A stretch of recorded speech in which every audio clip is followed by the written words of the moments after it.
Alright. We'll find out if we're streaming or not in a second here. It does look like it. Let me grab the Twitch link. Okay, go post on Discord as per the usual.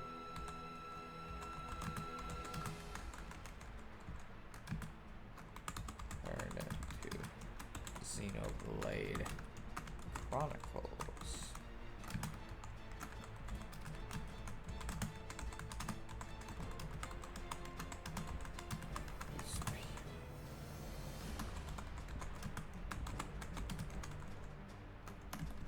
Okay.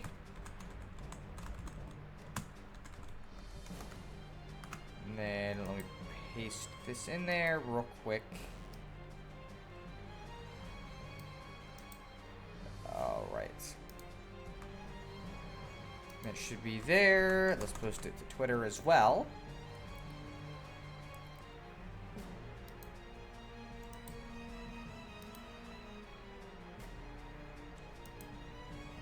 Alright.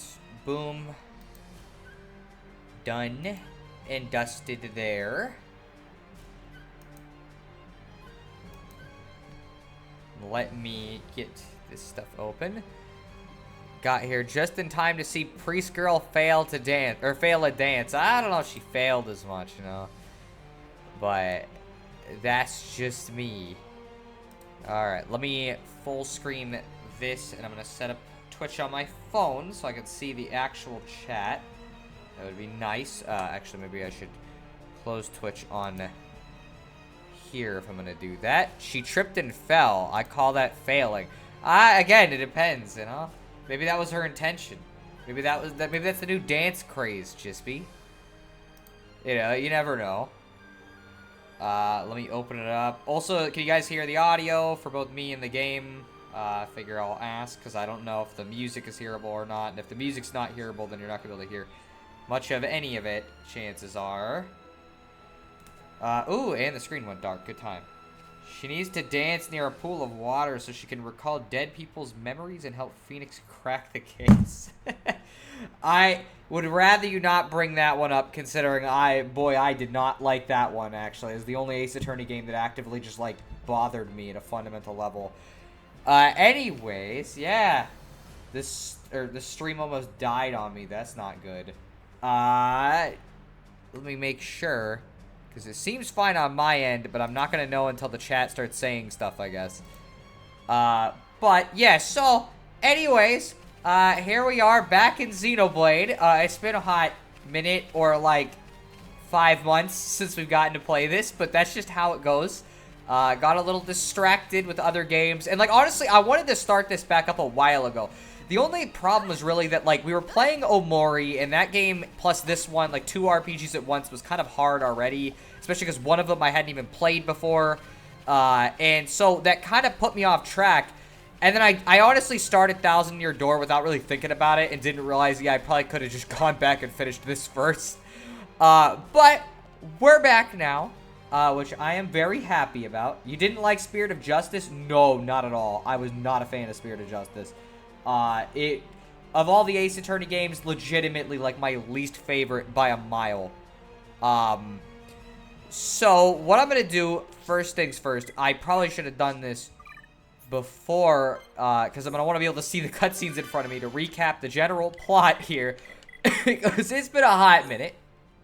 And there's a good chance some of the smaller details might be forgot regardless, even by me. But I figure let's get us a little recap. I'm gonna tell you guys generally what's happened up to this point, so that you're at least caught up well enough to have an idea of shit. And I'm doing this by opening the event theater just so I can, you know, actually see shit.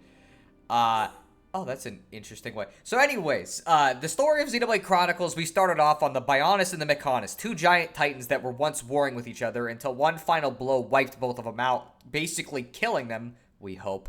And since then, civilization is taken up on both of these titans. The Bionis having the Homs, or the humans, basically, alongside the Napon, which are these little fuzzball creatures, and the High Entia, who were thought to be a mythical race, and were more of a fairy tale, people would tell. Long after this happens, the Mechon, who live on Mechonis, don't really like the humans and decide, hey, wow, we're gonna fucking kill them. And it starts a massive war, which the only reason the humans are able to even survive is because Dunban is able to wield this blade called the Monado. The Monado is some kind of magical blade of some kind with some serious importance, but the main thing is that it's the only blade capable of damaging the Mechon, at least unless they're toppled, which I think they just did that because it really sucked to fight them otherwise. Long after that, however, I guess, man, I am having trouble recapping this plot. Sorry, it's going great. I'm out. Why are you out, geek? You already watched the whole plot. Like, you already fucking know what happens. Anyways, yeah, so, Dunban's injured in this entire scuffle, though, as he's not the true wielder of the Monado and loses use of his right hand, basically, in his entirety. Years later, we meet up with Shulk and Ryan, two, I guess, friends in Colony 9, a Homs culture that has managed to survive all of these wars and kind of make a life for themselves. Shulk being kind of a mechanical genius and Ryan being the meat-headed tough guy. They also have their friend Fiora, who is Shulk's love interest, and they go through some fun shenanigans until shit starts to go down. The Mechon decide, yeah, fuck you, we're gonna attack this place. They manage to somehow know where Colony 9 is, which is pretty weird. And unfortunately in the attack, Fiora is killed, with a question mark. After that, Ryan and Shulk decide they're going to go out on an adventure to kill this fucking faced Mechon that killed Fiora, and also just take revenge for the entire human race, Homs race. So this is the future after a kaiju-sized version of Optimus Prime and Megatron killed each other and now beings live on their corpses. And now a blonde Australian boy goes around with a sword with a hole in it trying to avenge waifu in a nightgown. Pretty much, yeah. That's true.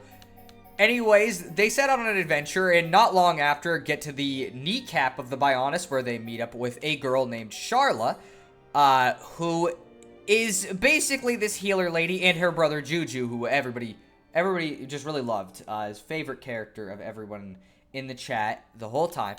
And Juju decides to run off, get captured by a giant-faced Mechon, who we find out can actually talk, which is weird.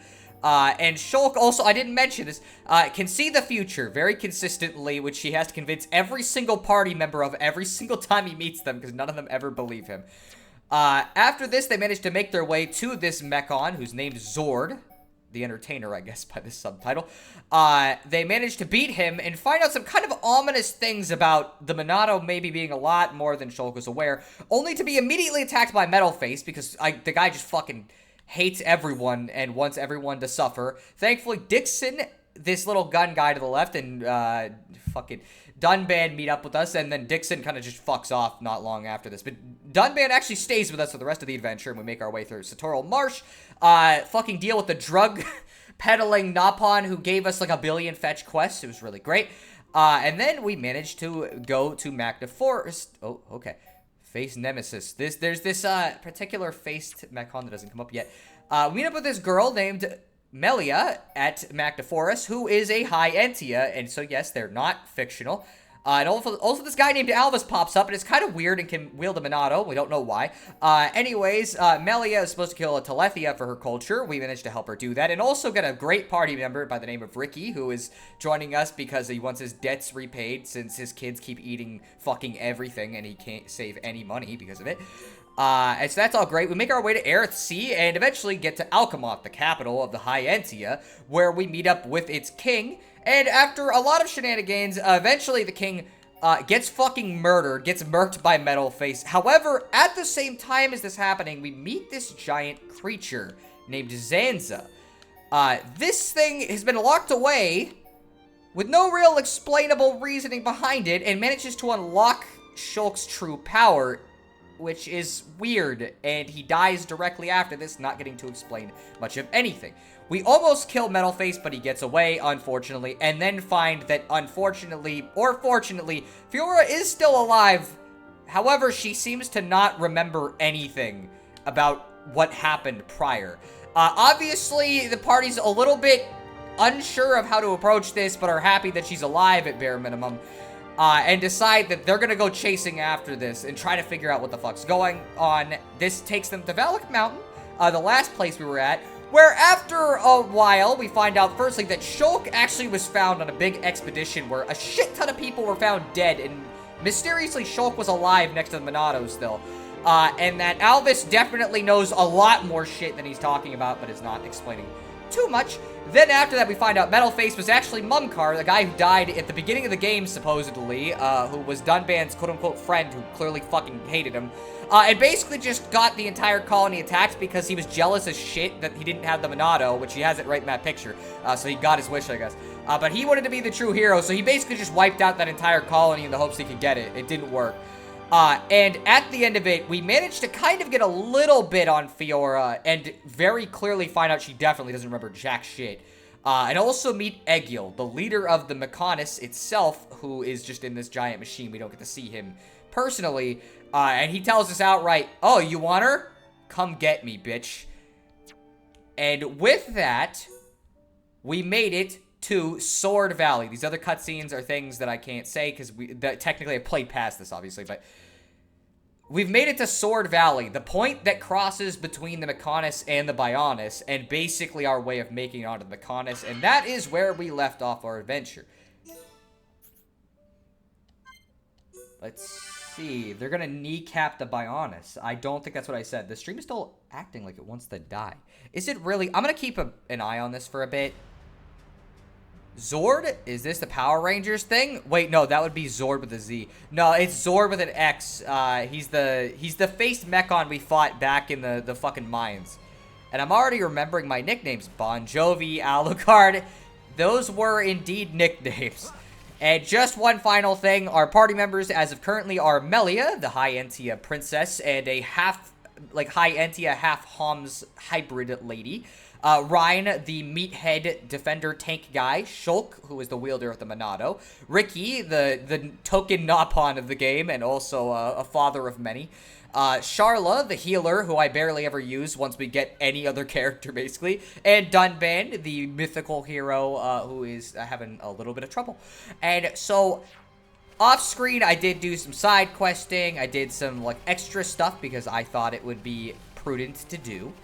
And we are now up to level, what, like 48 and 49, depending on the party member. Most of it's fucking 48. I did a bunch of side quests. I changed the equipment. I fucking changed the skill trees, did the arts. I fucking upgraded the arts. I did a lot of shit so we wouldn't have to grind a crap ton when we started the fucking game. By the way, the stream issue might have been on my end. My Switch was downloading. It's possible. Tell me if it happens again. And I'm going to keep it not full screen for a little bit, and we'll just keep an eye on it. Anyways, yes. I'm sorry that I took such a long break. The funny thing is, I was going to say this at the beginning. This is like a trend for me in this game. For some reason, every time I play Xenoblade 1, I play it for... Oh, thanks for peeking the mic. I play it for like fucking half of the game, and then I stop, and then I pick it back up again, and I don't know why that is. I know it's not conducive to stories, and I'm sorry that I did this, but... I'm gonna try to finish it. Hey, what the fuck is going on? I just did a massive recap of the plot of Xenoblade Chronicles up to this point. Long story short, this is Shulk here, the guy with the red sword. He's the guy who can wield the Monado, a magical sword that's super powerful. We're on two giant mythical titans that have died long ago after a battle. They're dead, supposedly, and we're all living on top of them because they're just that fucking massive, like, literally... Like, I guess I could leave this cave. Everything in this game is on two ginormous fucking creatures, essentially, that died long ago. You can see its head up there. And we're about to cross into the other one, where these machine creatures called the Mechon, they're residing. They fucking hate us. They want to kill us.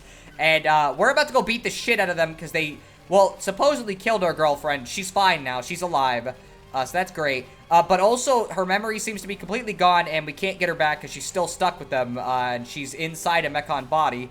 So, shit's fucked, and we're about to go kick some asses, basically. Seems like Melia bowed at the camera, and then the blue dot that turned out to be an item appeared behind her.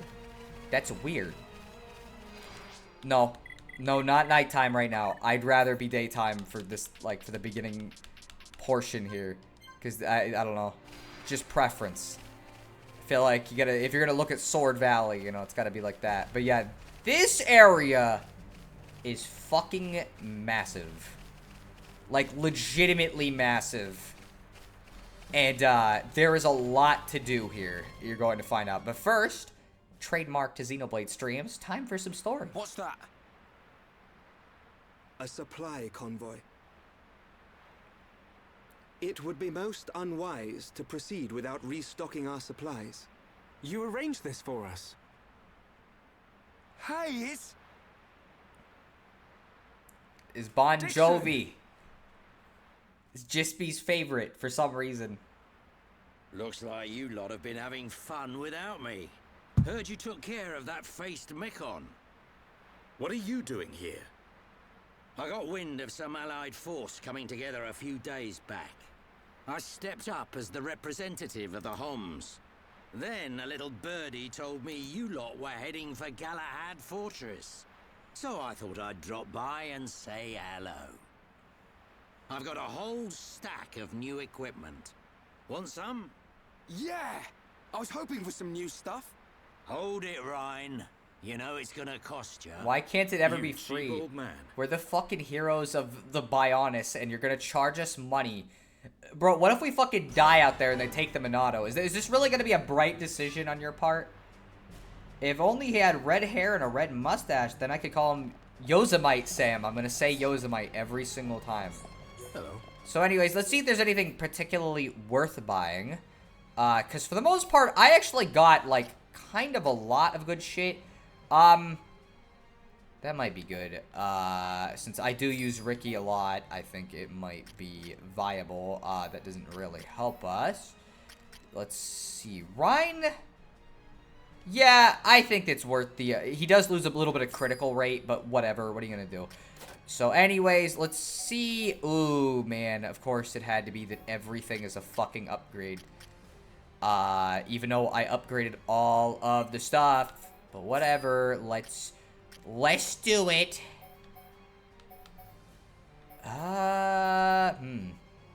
These are the cheapest for the most benefit. Because the only one who would be disadvantaged by this would be Dixon. Shulk doesn't actually gain from this. And Ryan doesn't gain enough. So I think I'll just get these from Melia. Ooh. Shoot. This is always the problem with items, is like I'm wasting a lot of money. I know I could sell some stuff. But what I may do is just buy Ryan anything good from here. Why do I... This is like the one thing I always have a problem with this game, is this fucking UI is, always a bit of an issue. Okay. Actually, no, let's check the last slot too, see if there's any particular arts that would be useful. Healing gift. I don't have the ability to upgrade that. That's good to get. I don't really use thunder. Reflection. I'm not sure I really care about that. Anchor chain, I don't think I use Lariat. Mind blast. I do think I use Mind blast, so... By the way, I have not done this, but I can fucking, I can sell a bunch of old shit, including, like, materials and stuff. Some of them are required for, like, quests, but they usually tell you if it's required for quests. But, like, yeah, if I want to, I could just sell, like, fucking, whatever. Yeah, look, whoa, let's sell some stoneflies. It's not gonna help much, but, like, it can help, theoretically. So, anyways, let's change equipment here. I don't think that's really gonna be better. So anyways, let's give her this. Why the fuck can't I wear it? I bought it. You freaking jerk. Okay, anyways, yep. And then I think... Let's go for Ryan, because I think I bought him a lot of better stuff. You... wow, okay. And you can't wear the heavy cuirass, which sucks anyways. In fact, it seems like, in general, a lot of these were not for him. Maybe the amethyst armor. Maybe I probably should not have bought this because I'm starting to notice I basically can't use most of that. So that sucks. Anyways.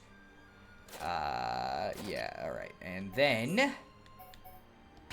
at least the hats are useful, and I guess Shulk can use the amethyst armor, so one person could use it, and I'll save the rest of it, considering it's possible somebody else might want it. Also, Shulk can actually wear the shell leggings, so that's nice. And we'll upgrade that. We do have some fucking, we got a bunch of gems from all those, side quests. What the fuck? Increases instant death resistance by 15%. Okay. I guess that's an ability you could have. Usually...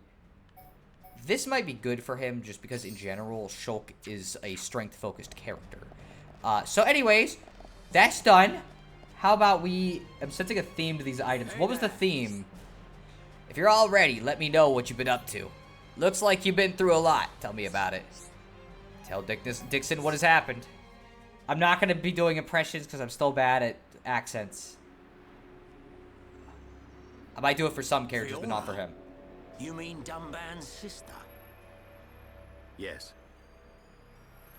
So that's why you're all looking so down. I can't believe they're sticking Homs into those faced Mekon. Looks like they weren't just eating us. They made Mumkar into one. He was the one who attacked Colony 9. I mean, like, honestly, Mumkar might have just signed up for it. He snuffed it in that battle. Aren't you surprised? Anti-Mekon was the theme. That makes sense then, actually, yeah. I don't know what drives those Mekon. I've given up trying to figure them out. It don't surprise me one bit. Still, Mumkar as well, eh? Things are getting interesting. Sorry? Oh, nothing. It is time for us to return. I would like to continue providing assistance, but my help is required in assembling Homs for the Allied force.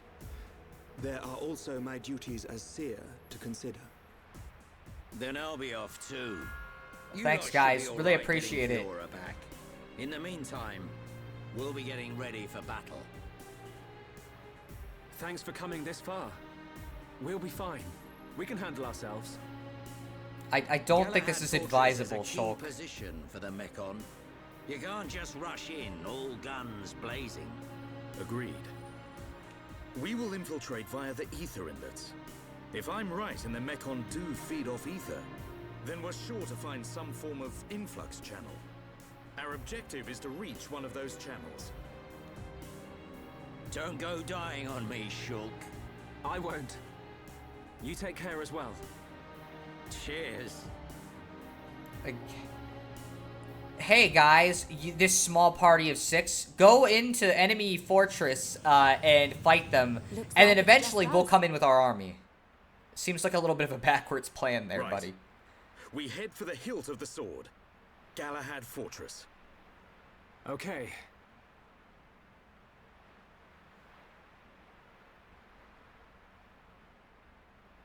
One year on. Now, at last, we will seize our destiny. Isn't that right, Shulk? Sorry, Dunban, I can't hear you. You're thinking. Let's see, we gotta find Fiora and give her back her nightgown for real, though. Like, that was a good nightgown.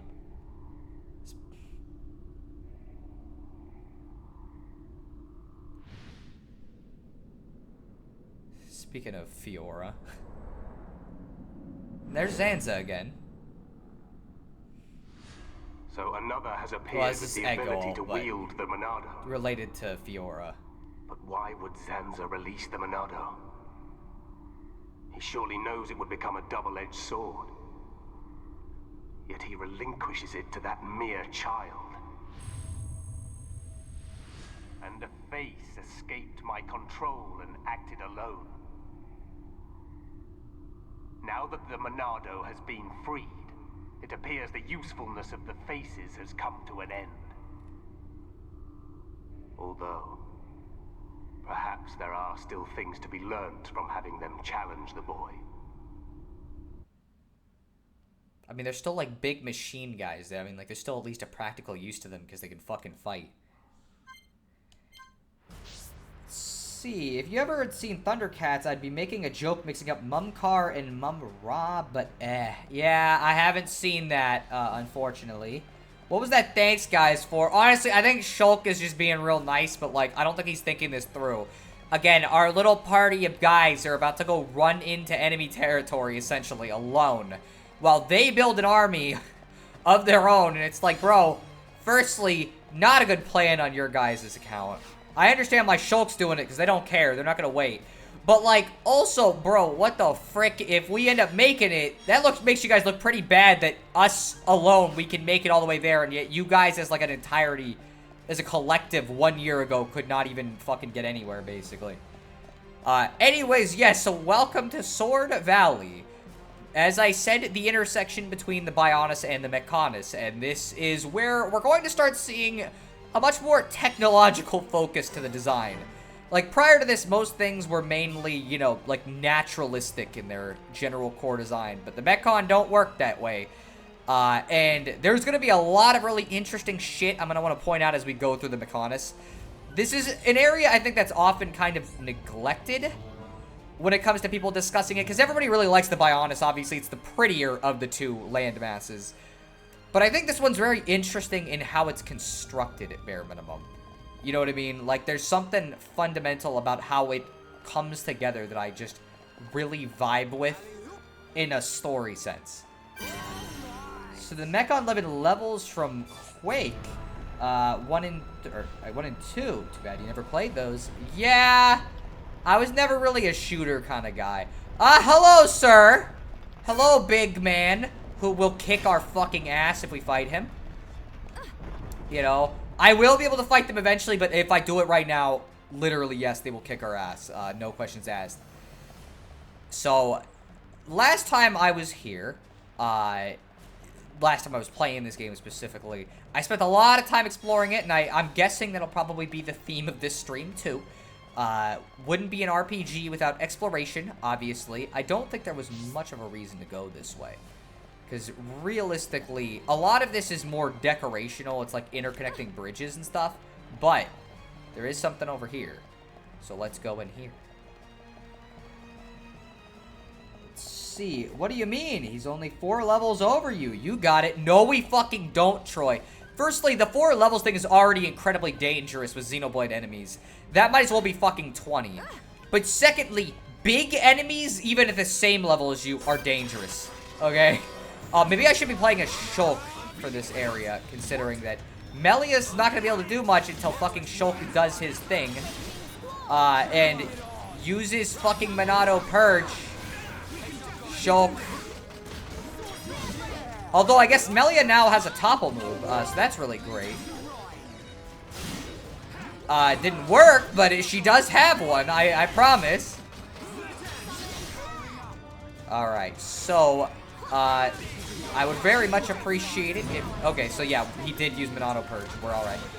But yeah, so, it's been a hot minute since we've dealt with the combat here. I did play it a bit off-screen, obviously, but a good chunk of it was honestly, like, fetch questing. Because most of the quests wanted me to do fetch quests, really, or, like, actually finish them, since, like, it was shocking how many quests we had done that I just never actually went through with. So yeah, Melia has a new thing where after using Spear Break, if I use that green attack, she'll topple the enemy, which is really fucking nice, considering up to this point, whenever I wanted to use Melia, I had to sacrifice the ability to fucking use topples as much, whereas now we at least have some capability to do it. Chain attacks still are not going to be as good with her inherently, but hey, you know, it is what it is. Anyways, let's go in here. Yeah, you don't want to fight, I was going to call it Ruby Weapon, but it's more like Spider Weapon. It's more like insta-death fucking laser cannon mech tank scorpion guy. Oh yeah, I probably should have grabbed this at the camp too, considering those give us ether crystals, but like realistically it doesn't matter that much. We're also definitely not going the way the game wants us to go, but like, also, really, who cares? Like, is the game going to stop us? No. That just gets us back to the little fortress area. But anyways, yeah. So, this is going to be pretty heavily exploring focused, but we will have some story shit later if I get far enough, which we'll see. I'm not sure how long I'm intending to play tonight, as this is a bonus stream, but still, I was very in the mood to play some Xenoblade, and so I'm glad I'm getting to play it. Because honestly, I think I've undertailed myself out a little bit, and so I don't really want to do Deltarune Chapter 2 Snowgrave yet. I kind of want to wait a little bit on that. And Cave Story, it's like, I said this before, I like Cave Story, it's fun. But it's very hard and kind of stressful, and so it's hard to be as excited about playing, you know what I mean? Plus, Jispy doesn't seem as into the Cave Story streams I've noticed, which is kind of interesting. Because he's usually into the stuff that other people are not as interested in, mainly the RPGs, because it seems like, despite the fact that that's almost all I want to play on stream, RPGs are consistently the least popular thing that I stream. But hey, it is what it is. We'll be doing Luigi's Mansion later this week, so it's not like people won't get some of the goofier shit too. Surprisingly kind of empty on enemies, and because I fucking kind of grinded, I'm not really sure it's worth fighting some of these enemies. Also, I probably should trade over to Shulk, even though I would like to play as Melia. We'll play as Shulk for right now, because the Mechon are kind of rough to deal with when you're not playing as him. You know. So anyways, how are you guys doing today? Both Jispy and Troy, and I guess anybody else is in the stream if you want to respond. I hope you're doing okay. I'm doing okay myself. I had a bunch of work to do in terms of like prepping for my new job, including going through this fucking online training program that was legitimately speaking one of the worst online training programs I've ever seen. Like, it was very clearly translated to English from somebody who didn't speak English, which was very awkward in its own right. And then on top of that, it's like, the questions were just really bad. Some of them were multiple choice questions that didn't have any answers written in the multiple choice things.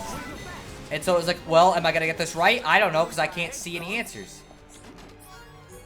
So that was really fun. Glad I'm done with that for good. For right now, at least, because that shit sucked. Let's see. Luigi's going to have all the bitches in this mansion. Friday, Friday, Friday! I guess so. He's going to make a lot of money. Bet Jispy's not in a Cave Story because I am, just like with Omori, sometimes I do wonder about that. Although, something I've noticed about Jispy's tastes is basically like, what is the common opinion about this game or subject? What is the opposite of that opinion? That's Jispy's opinion. It's like, it almost always is like that. Oh yeah, so another thing that'll pop up very frequently here. There are bases that if we can wipe out the big important Mechon at the top, then hey, wowie zowie, we get extra EXP and extra shit, which is useful. So let's kill this guy, and we'll go up and fucking kick the guy's ass and get some extra EXP, because why not? It's not like we fucking can't use more. Hello, sir. Oh, thank you. Okay. Really glad you're targeting me.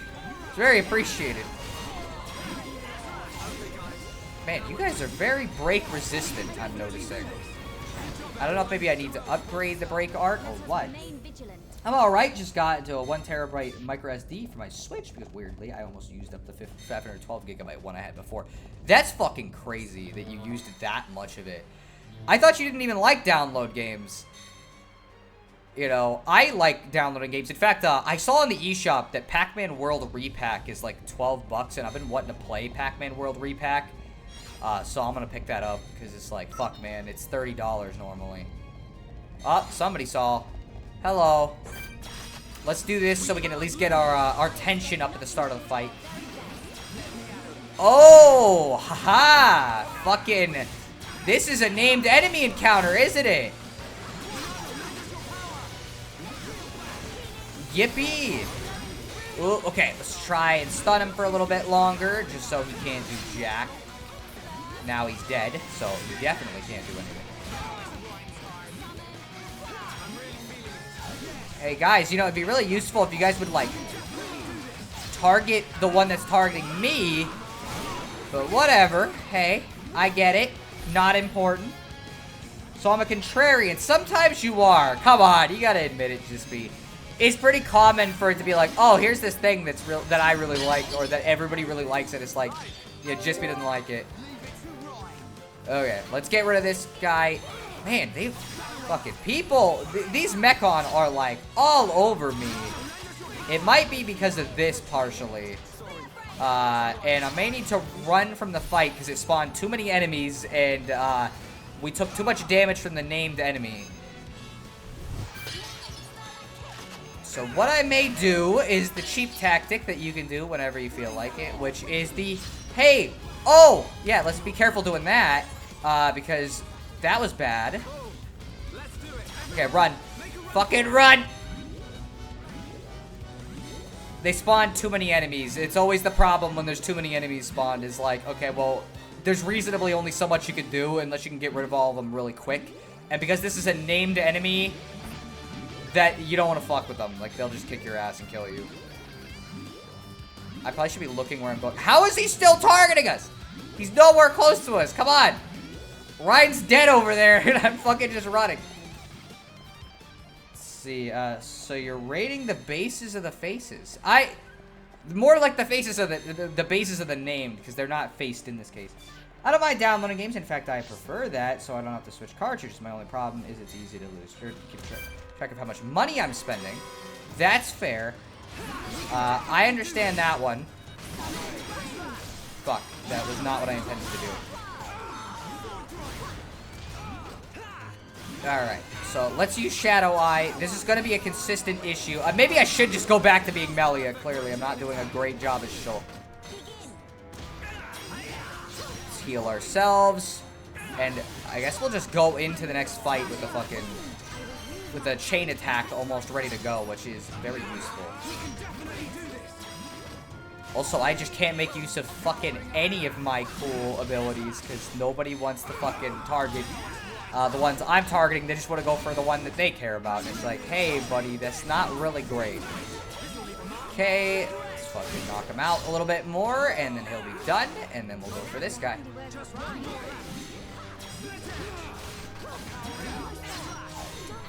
Man, they're all break resistant for some reason. Again, I might need to upgrade it, but it's weird because it's been working up to this point.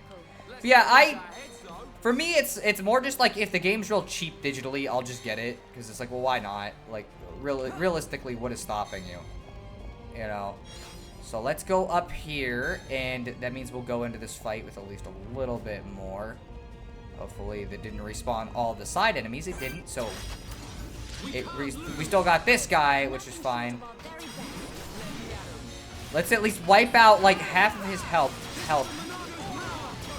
Let's do this. Shadow Eye immediately because they're fucking going for me. Okay. Okay, let's get rid of this guy, because... fuck. Oh, man, he's the same level as us. That's why we were having so much fucking trouble with this.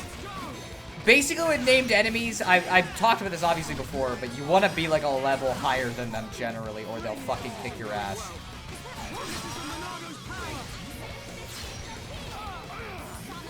Oh boy, okay. Let's heal ourselves and side attack. Ooh, okay, hey, maybe not a chain attack. Maybe that wouldn't be a good idea. What does Shadow Eye do? It lowers the aggro that Shulk has, so they'll stop targeting us. Oh, I guess they're gonna target me. I guess that's what we're doing. Might as well. Oh, wow, that insta-deathed me, too, I guess. Okay. Yeah, I'm not sure we're gonna be able to win this, I'm gonna be honest. Might have to come back later. Especially when fucking I keep missing my attacks. Oh boy, yeah, we're fucked. We are so fucked. Okay. Running again like a coward. And we will come back to this when we've got another couple levels. Because this is not going well at all. Let's go this way. And I'm just gonna walk as long as I can like this. But yeah, this... really great way to start off the stream. Hey, wow, let me fight this enemy. Oh, never mind. I can't beat him. He's too tough. But that's the nature of these, because you're not supposed to fight them under these circumstances. So, let's go. I don't know how Melia survived that entire time, considering she's basically just the healer lady, but hey. What the frick is this way? There's always, like, every time I go through this area, I feel like there's just new shit that I didn't find. Because it's just so fucking massive. Let's see. I mean, it's no worse than this game is hard. I'll play something else. Yeah, I don't usually do that as much, but that's because, like, if I quit from every game that was hard, then I'd never finish any fucking game ever. Because, like, straight up half the games I play are hard right now. Or at least have difficult moments that take a little bit to get through. Jujube Silver, huh? Okay. And a fire pepper, wow.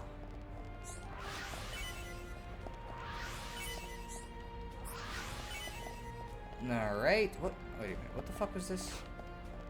It doesn't look like it. It's just a light on the wall. So what you're saying was the named enemy was So Kaizo, just be... What is with you and suddenly saying that, like, every stream now? Why is everything gotta be So Kaizo?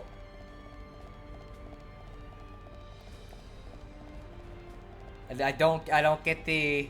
Why it's so... Like, I did watch the Retsu Parade video, obviously. But I'm not sure why it suddenly became that. Also, boy, we gotten some nice EXP already, considering we're already fucking, like, halfway to the next level. Which, to be fair, we definitely need as much as we can get levels-wise, considering that we're gonna need to get to, like, what, like, level 75, I think, by the time we get to the final boss. Which is fine, it's not that big of a deal, but still. It's just one of those games. It goes on for quite a bit, because Xenoblade games are always very expansive. It's why, like, I remember back when the Future Redeemed DLC came out for Xenoblade 3, I complained that it's like, it sucks because I know it's only going to be like 20 hours and it'll be done, which is how long it lasted. And Just Be said, that's actually like the length of a normal game. So, like, what's the problem? And the problem is that Xenoblade games are usually like 60 hours and they feel like they're worth the 60 hours. And so it hurts when it's like, ah, shit. We don't get to do, like, a full Xenoblade game. It's like a Xenoblade Lite, unfortunately, but... I mean, considering it's fucking DLC, I guess 20 hours of story content is hard to complain about. It was also better than Torna, the Golden Country, which was Xenoblade 2's DLC, which I loved too. I thought that was great. But it was 20 hours because it was padded, even if it was great, whereas Future Redeemed was just, like, 20 hours of actual story content, which is better. Some of it, which was still a little padded, but, like, okay, what are you gonna do? They obviously want people to, like, do some of the side content. They don't want you to, like, just skip all of it, considering they had to develop it. Dude, things in our streams always become memes. Remember Juju? That is true. Although, the thing with memes, and I noticed this, and, like, I don't mind you saying the Kaizo thing, that's fine. I'm simply pointing this out, because I remember this being a thing on older streams. Back when, I was streaming, like, years ago. With Troy, we had people, like, we would get memes that would pop up, and they would just be memes because they would come up in the moment, would be really fucking funny. And then we would have people that would try to force memes, and, like, that never worked. Like, you know, memes have to come up naturally, you know, as things progress. Which, what sucks is, like, I think when me and Troy were streaming together, it was real nice because we worked off each other real well. We had a good dynamic. And so I had a lot more, like, goofy memes, you know. I don't think that the streams would be as personal or as, like, I guess, like, meaningful in some ways, since obviously it's, like, I could talk about actual shit that, like, was important to me or whatever, but it still was... Wake up! Ryan! Oh, okay. Ryan just fucking fell asleep, but somehow was walking. Oh, hello. I'm not gonna try to jump that gap. But yeah, so it's like... I don't know. We had stuff like the fucking Nasu, which was like a joke about Yume Nikki. It kept coming up. Joke about Troy being a weapon of some kind. We had this running gag about how the best way to get a girl to fall in love with you was to ask her, come here often, and then say, Troy is my waifu, and then you get any girl that way, no matter what. And there was also the whole white PP debacle, which was hilarious. So you and Troy used to stream together. What happened? You took an arrow to the knee? No, so we did it to monetize my channel duo stuff. And so we were just doing it for a couple months. It was really fun. I fucking loved it. But the thing is, it became kind of... Like, it's a really long process, firstly. Like, you spend a lot of time streaming. Because we would stream for, like, 8 hours, 1 to 2 times a week. And, like, it was just kind of like, we wanted to just hang out and, like, actually spend time together normally instead of just streaming. And then Troy moved to fucking a different part of Arizona. And so now it's like, well, how the fuck are we going to stream like that? You know, it's not going to work. Ooh, okay, thank you.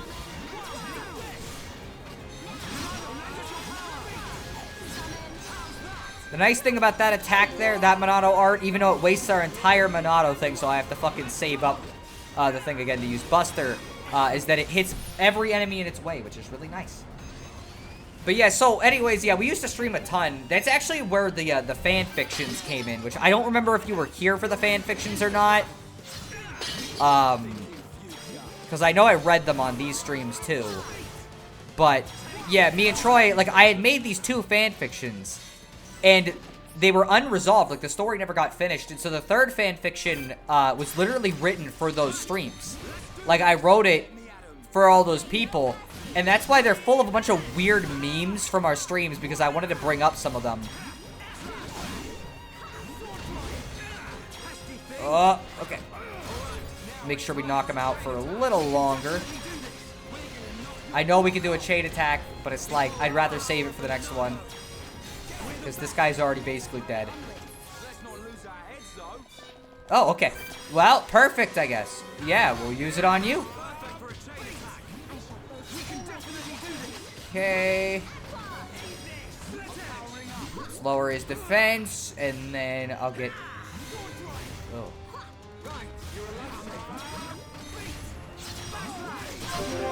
I don't think... honestly, I used the chain attack at an even worse time, considering this is probably just going to kill him. It gives me extra EXP if I do that, mind you, so it is useful, but still, I think it's funny. I remember Troy or somebody had a 360 no-scope kick. Yeah, Troy had a 360 no-scope kick. That was just like a fucking thing I made up for him for some reason in an earlier fanfic, and it just stuck. Like, I don't know why, but it just stuck really well, so we just kept it. Okay, so we got 3 of them here. Let's go. Auto attack. Alright. I gotta admit, it's good to be back with this game, because I kind of missed streaming this. The thing about Xenoblade that was really fun is that it was just kind of a vibe. You know, like, something about it was just so, like, inherently enjoyable to do, because it was just, like, kind of a goofy vibe where we all just where we chilled, played a big, long RPG. And, like, I didn't have to think too hard about most things. I didn't have to voice act even. Like, it literally was just like, yeah, let's just watch some cutscenes and play a fun RPG. And I like that. I know not everybody's into it, but I enjoy it. I'm not going to be able to do Shaker's Edge, I don't think. Oh, I am? Okay. Just keep him knocked out. Never give him a chance to do anything ever, I guess, is the gimmick of this fight. Just knock him on the ground and just beat him up. Man, we're going up in level really fucking quickly. Let's see. This stuff reminds me of when I did those Luigi Sprite comics that I showed you in a PM. For a while afterwards, me and George could not take Cthulhu seriously. Honestly, those kind of things are really fucking fun. Like, I don't know, I always just liked making shit like that, or, like, doing shit like that. Like, just making goofy shit or having fun. Yeah, it's like, in a weird way, this game makes me feel like I'm watching an anime on Toonami, which I seem to recall I used to say months ago. That is exactly what you called this. You said this was like the Toonami block or whatever. And that is one of the things I liked about it, too, is, like, it just felt like a vibe, like an anime kind of vibe. And I kind of just like that, too. I'm an anime fan, obviously.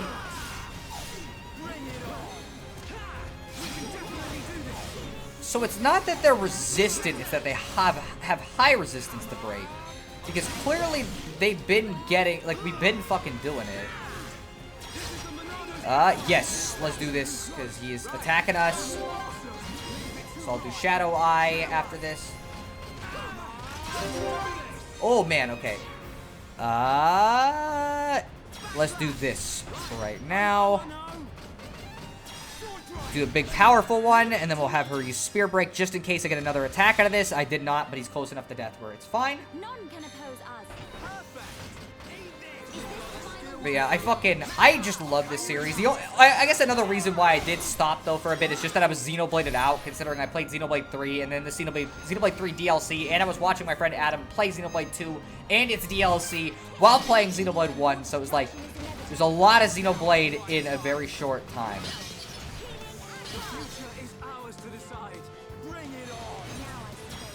Let's lower his defense here, and dead. So yeah, it's kind of just like how it is, you know. And then seeing all the other stuff, it wasn't all bad. Wait, okay. Seeing all the other stuff, it wasn't all bad, but it was comparable, I guess, to those days in Cartoon Network would replace Toonami with all-day airings of Powerpuff Girls or something. And then one of these days, I'll just stream Xenogears. That's a lot of Xeno, I guess. So, but yeah, it's like, to be fair, I really enjoyed streaming a lot of the stuff I've streamed. It depended on the individual stream, mind you. Like, some of them were more fun than others. Sonic Adventure was probably the one I had the least fun with. Not because it was bad, but just because, like, you know, it was just kind of alright. I think I've played the game so many times, and it was kind of like, I was just going through the motions with it. Which is just kind of how it goes. And Omori had its moments that I didn't like it. Undertale, I loved pretty much the whole way through, but Deltarune, I have to admit, was not quite as fun. But it also may have been because we literally played Undertale right before it, so, like, you know. Oh, okay, thank you, sir. Yeah, I kind of figured that would happen, considering he was still targeting me, and Ryan's got to go all the way around him now to fucking do this. I like that Ryan falls on the ground when he does that, though. Okay. Oh, man, okay. This is dangerous. You might call it a Xeno Crisis, I'm guessing is what you're saying.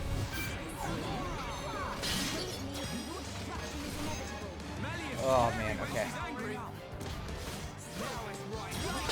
I gotta heal. Oh, no! I healed the wrong person! Oh, he is kicking our ass. What the fuck? Man, okay. Maybe I went into this fight wrong, or maybe it's because he's a higher level than us, which definitely makes it harder, but I did not expect him to just, like, basically fucking kick our ass. So I have to see if I can run from this or not, which you might not be able to, because he... We got really close, so I know I could beat him. I'm gonna fight him again. I just need to start this on the right foot, because I fucked up. So, we're gonna try this again. That didn't count. Wasn't real. The type of Xeno Crisis, a game not part of the Xenoblade Xenogears series, but just so happens Xeno is in the name. Okay. Didn't know that. Didn't know there's a reference. Let's try again. This is probably what I should have done first. Okay.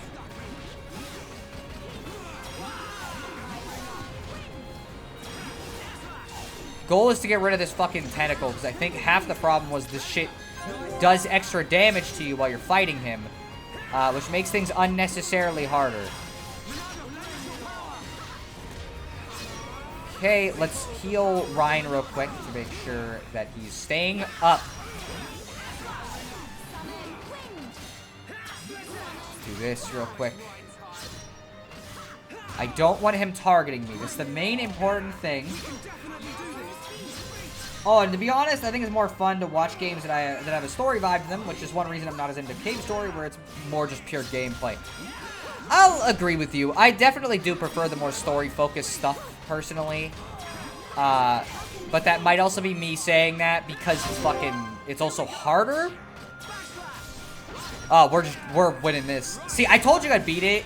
I knew it wasn't that it was hard. I went in and didn't do what I needed to do at the start. There you go, you fucking...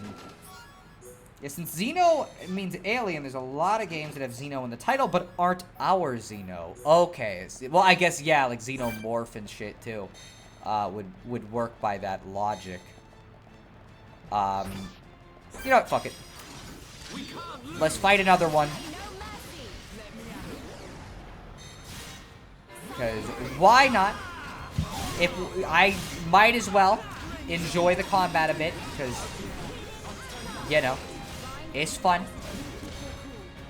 But yeah, fucking, I don't know. I definitely enjoy the more, like, anime vibe, I guess, and story-focused vibe in the streams. Yeah, not being critical, but skill gameplay games are more fun to watch when the person already knows the game well, versus if it's their first time. Yeah, that is a thing I'll agree with, especially, like, a problem with Cave Story in particular that I think is just, like, gonna be inherent to any game that's got a lot of, like, skill-based shit, is if the game is really hard, you're just watching me lose over and over, which is not necessarily always gonna be fun to everyone. Ooh, ooh. Ah, fuck. I always heal just a little too late.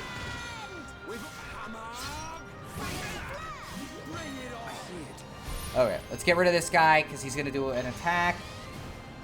Yeah, like, I'm sure Batman the Animated Series game trying to play once would have been more fun if I knew how to play. Probably. But, I don't know. I'm going to revive you anyways. Purely just because I don't want you down when we beat the enemy. It just seems kind of mean. Shulk is now level 50, so that's good. So, I think there's a big building over here that we need to go to. Ah, another one, huh? And I'm sure I said this before, but this game makes me want to play Final Fantasy XII again. I have heard they have similar, like, concepts or whatever. Like, they have a similar feel in some ways. I think it's because the combat in this game is real different from, like, a traditional turn-based RPG. You know, which is the thing that sucks about Xenoblade, I think, is that, like, because the franchise is so, like, inherently kind of complicated, I guess, people are too scared to play it most of the time, is something I've noticed about it. Like, you have to really fight people to, like, genuinely give this franchise a chance. And the funny thing is, once they do, they usually love the shit out of it. You just have to learn how to play it.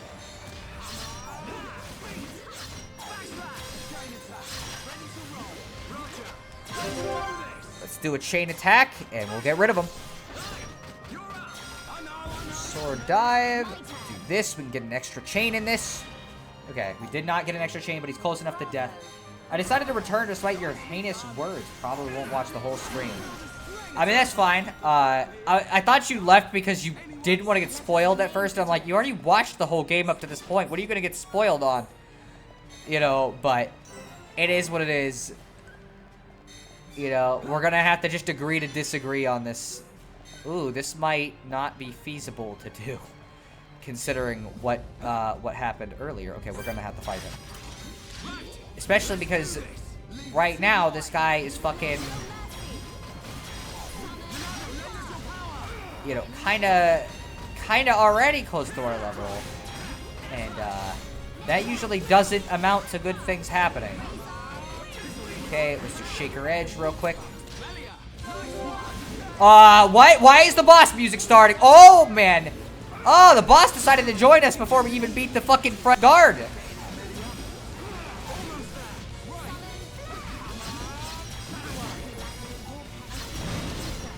Wow, this is a problem. Okay, let's at least get rid of, if we can, a couple more of these guys. What the frick? Why did he get healed? Oh man, they are kind of hurting Ryan bad.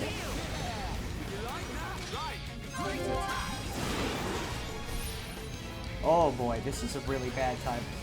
Well, yeah, that too, Sono. Oh, I see. Yeah, I know how hard it can be to get people to try new things. Sorry. Ah, oh, shoot. I did shake her egg just a little too late. Oh, oh, man, that's not good. That's not good. Okay, we may have to take these, like, one at a time. I'm gonna be honest with you. I remember in my school days being the only kid who even knew what RPGs were, much less had played one. Yeah, it happens. Kill him. Okay. Okay, whoa. He's targeting me. He's targeting me. Oh, that's bad. That's really bad. That's really fucking bad. Hey, sir. How about you don't? How about you not and you go be nice?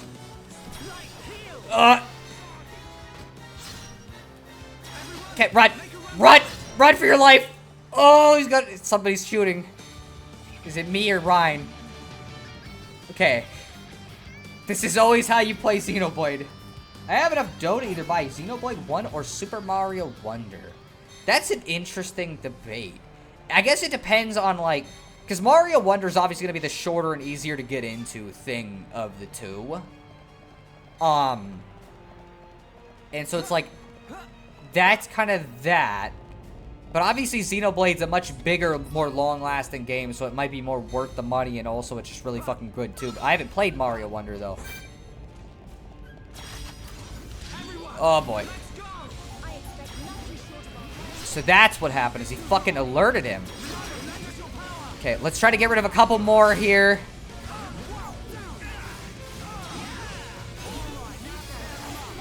Oh. Right now, he's stuck behind the wall, and he can't really do much to us. Which is good.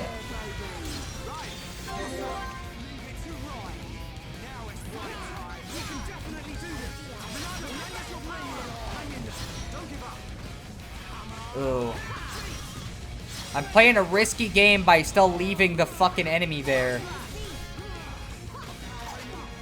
Hey! Hey, howdy! Hello? Sir, please, why are you attacking me? Oh, it's because fucking Ride! Why? Why do you do this?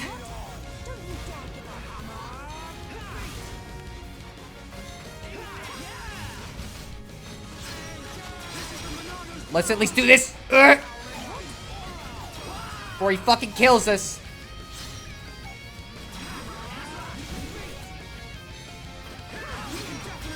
I'm just trying to get rid of this guy, and then if we need to, we'll run from the fight. Because fucking... This was a really bad situation for Ryan to put us in. Okay. They'll revive us, which is fine. See, the Mecha would really like this boss because he joins the fray. I guess so.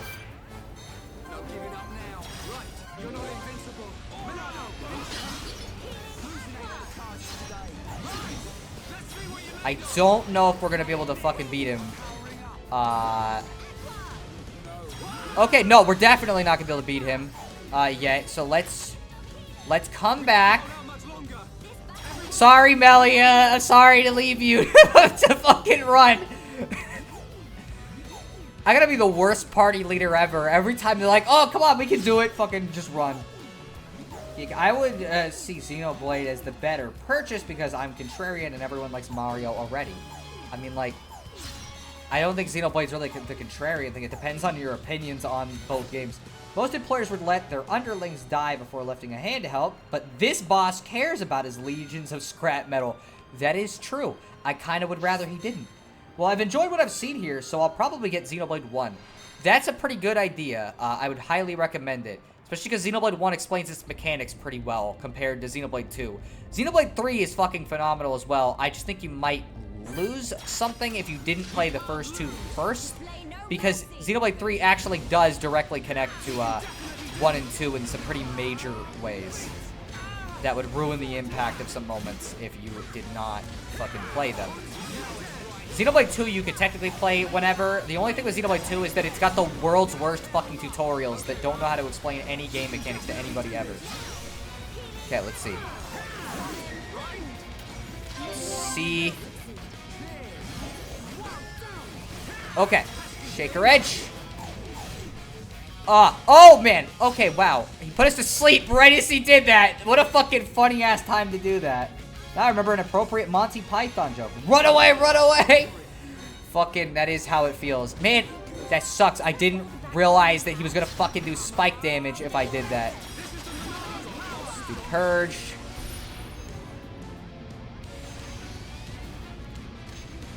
Man, every time he does that, it's like a one-shot kill. Oh, man. Okay, that was not what I needed to do at all. Wow, I just wasted an entire slot of this by accident, too. Literally, all I can do is hope she uses Topple right after this. Topple them. She did not.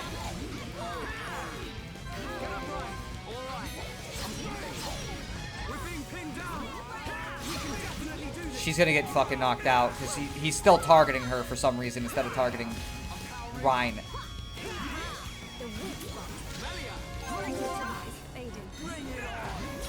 Man, this guy is really fucking hard to fight. As I said, it is recommended you're fucking a couple levels higher than the boss, but, like, we're just straight up gonna lose.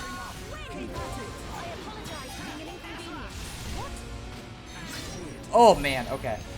Let's see. I definitely had no intention of skipping over titles in the series when possible, but only because I did that because of the Batman Arkham series, because I was wondering what everybody was talking about, and these the Joker had to first. Ah, okay, I see.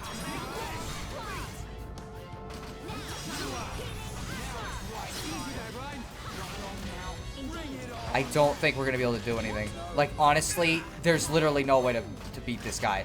I will have to come back when we're a higher level. I think I might be able to go fight the other guy soon. But, yeah, I'm going to give up on this. I'm sorry. Because this is not happening. There's no way. I gave it an honest effort, but I probably should have been 1 or 2 levels higher to fight this. Perhaps appropriately, I have been watching some Toonami shows again recently, most notably Inuyasha. Okay, it's Adult Swim, but it should have been Toonami. I see, okay. I'm gonna go see if I get, because I think there's a button I gotta press in here.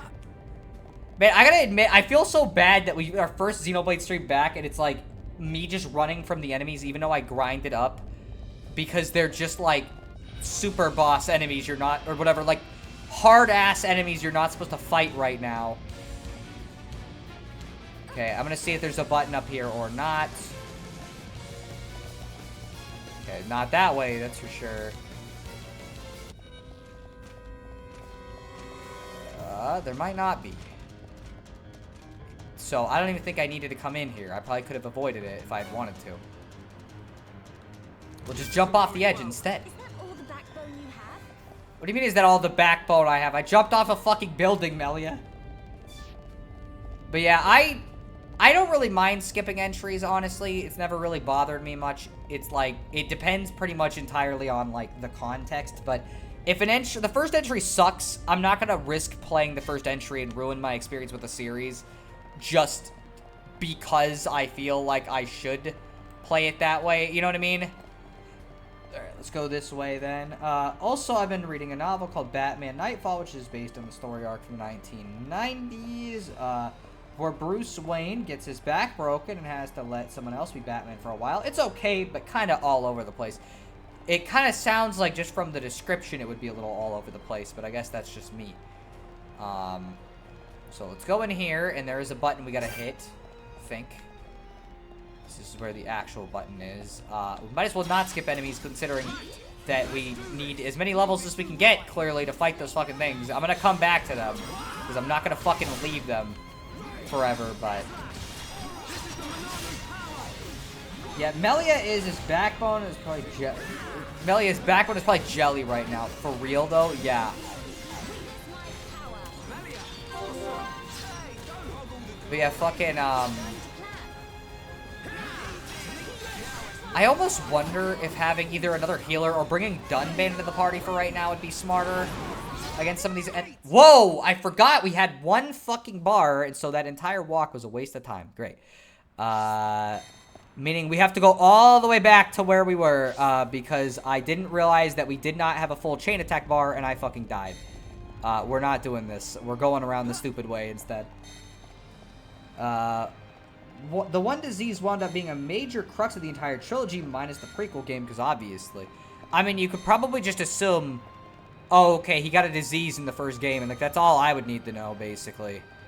It wouldn't really bother me otherwise. So this time, I'm gonna change the party out for this upcoming battle, just because I feel like we'd be doing a little better if we maybe did not use the party combination we have. Yeah, the novel thing is, the first focuses on Batman versus Bane, the villain who did the backbreaking, but the second portion of the book suddenly becomes about these people with psychic killing powers, and Bane is just out of the picture. The through line now seems to be that the new Batman dude named John Paul Valley is going nuts in the role and being an ass. That's about what I would expect to happen, yeah?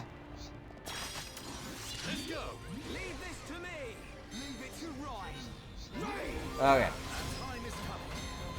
Let's wait until he does some stuff here.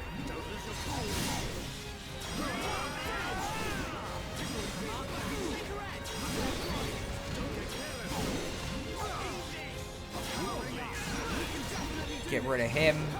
Yeah, this party combination, at least for this, is definitely easier. The only thing that sucks is we don't have really a good healer. Actually, yeah, no, that is becoming a problem. What the fuck? Like, Dunban is taking a shit ton of damage compared to usual.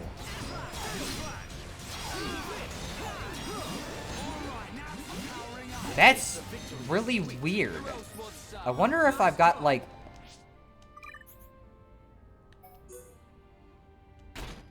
Wait, let me... Okay, his weight is 2. I don't know if that's a problem or not. Yeah, the problem is everything adds a bunch of weight to him. And I don't want to add too much weight because that fucks Dunban up a bunch. Okay, well, that's the most I can do. Let's see. Do we have any more agility focused ones that are not equipped here? What? Why the fuck would I want that? Let's see. Do we have more? What does that do? Does it make... Oh, I see. Okay, that's not really like that. 20 HP. Wow, that's really helpful. Let's see. I'm just trying to see what might be really useful for him. Who has equipped this is the question. Because I'm guessing it was fucking Rhyme. Yep. Yeah, we'll do that for right now. I may need to change my fucking, setup here at some point.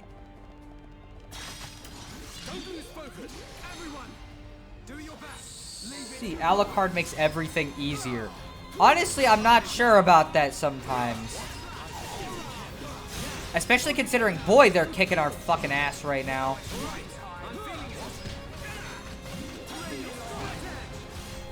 Okay, let's do this. Let's get rid of him. Oh boy, okay. And that guy's gonna fucking go for us. Okay, he's just poisoning us, so.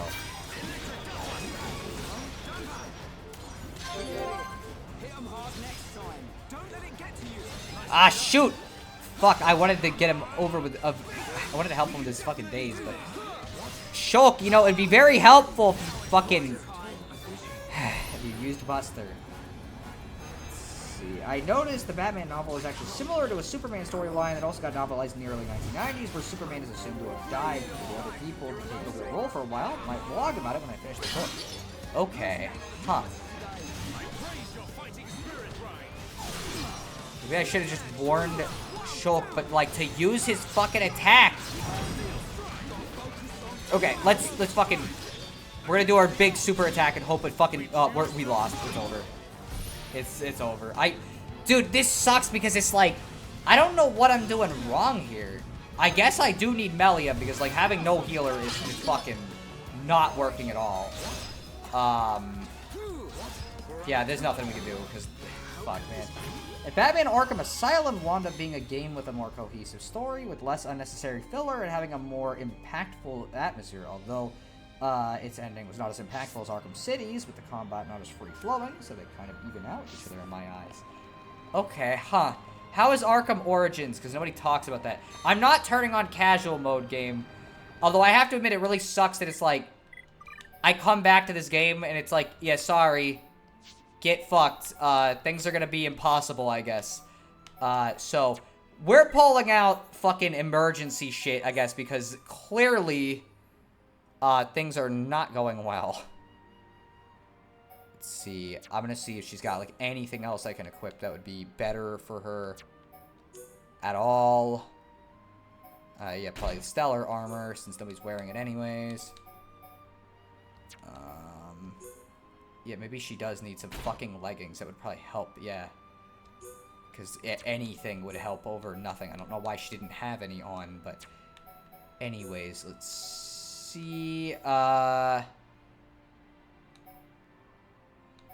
shoot. I keep having to fucking equip random ass badges. This actually might be good for Charla, and... Sure? Okay.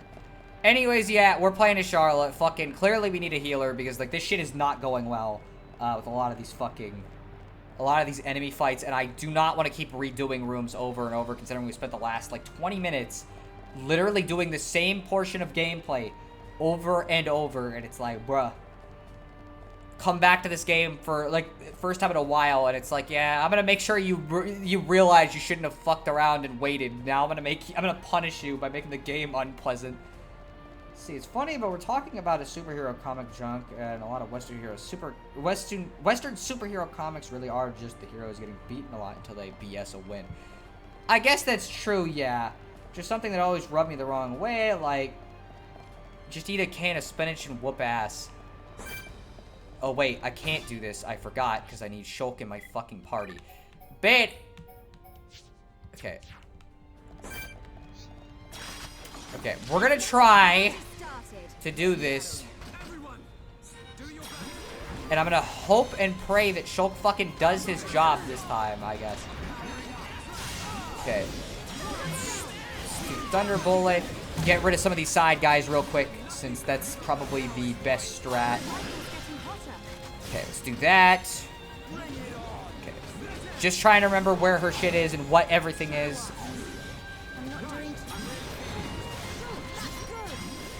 Okay, let's heal everyone. There we go. Fucking finally. Greatly restore his health. Oh, and I didn't cool the gun off, so that's just how it is.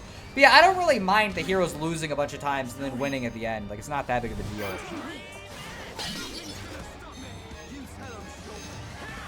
Just get to sit here and cool my gun off while they shoot me. Alright, let's get rid of you. Because you are very annoying.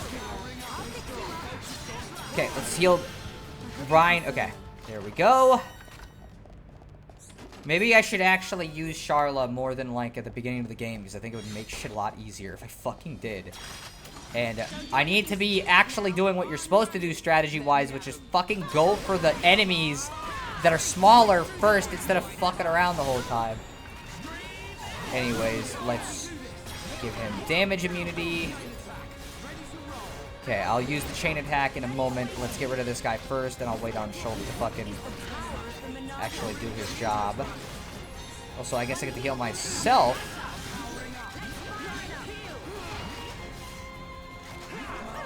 Let's heal everybody. Man, I gotta cool my gun off more often.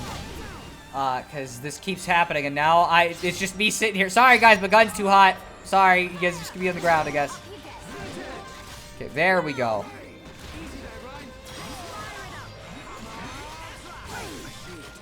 Okay, let's...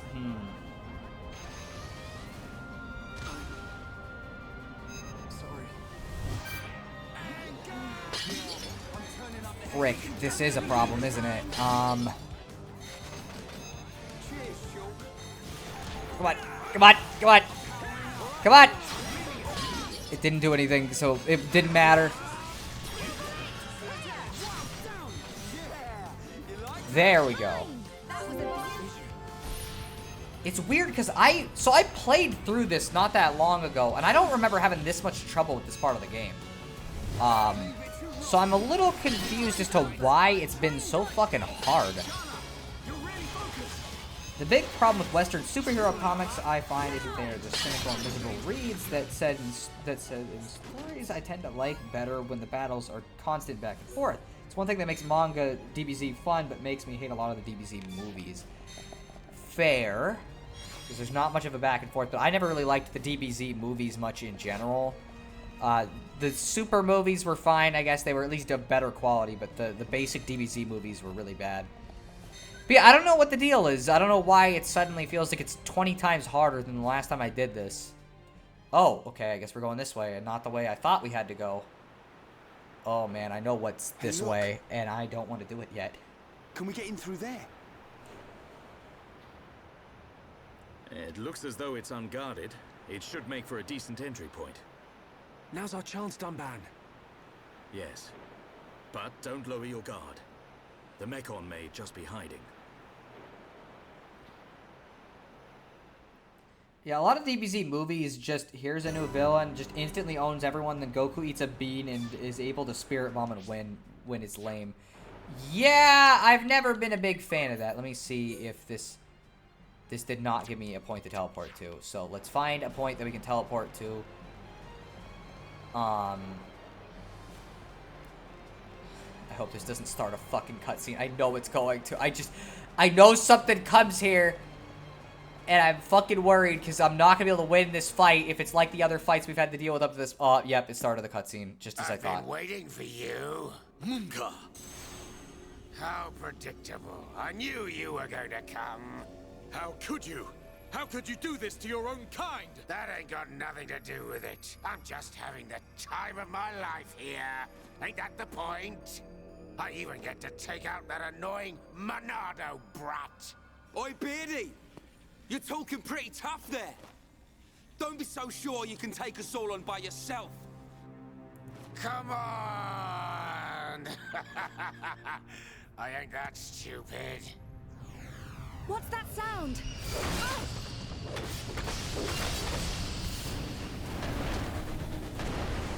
You scumbag!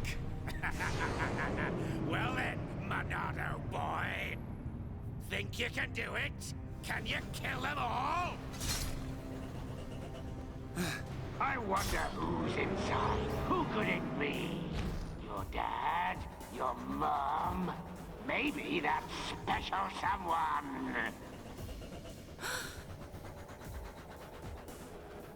Aha! Looks like we have our first contestant. Too bad she won't give me much of a fight.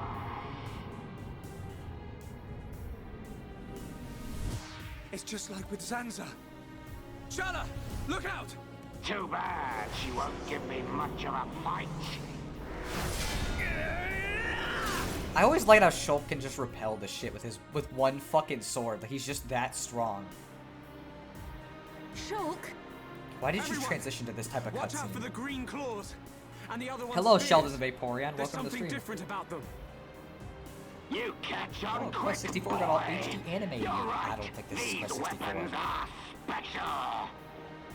They were made especially to decompose you Homs. No, wait. Any being from Bionis.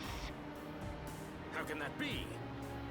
I don't know about all this technical stuff, but it's something to do with that ether. Ether is like the Bionis blood. The fortress sucks its blood out for us. Then we use it to make this green liquid. You monsters! Pretty clever, don't you think? This world suits me just fine, Dunban. Munka, you're gonna pay. I'm tired of your yapping, Mr. Hero. I'm gonna squish you like a slug, right here where we shared such lovely memories. So yeah, this guy always just shows up at the worst time, and I guess very meta for him. No way! Yeah, we're fucking gonna have to fight all this shit at once. When I said I didn't think I'd be able to win this fight.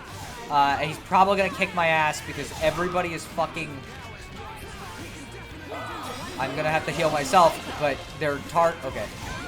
Okay, wow, they really don't like Charla, I guess. Mass-produced face. Let's see. Whereas you think about Gohan versus Cell, for example, there's a lot of time that he had Cell on the ropes. At one point, he almost won, except Cell knew Goku's teleport. That is true. Yeah, we're not... I don't think we're going to be able to win this. Oh, wow, we're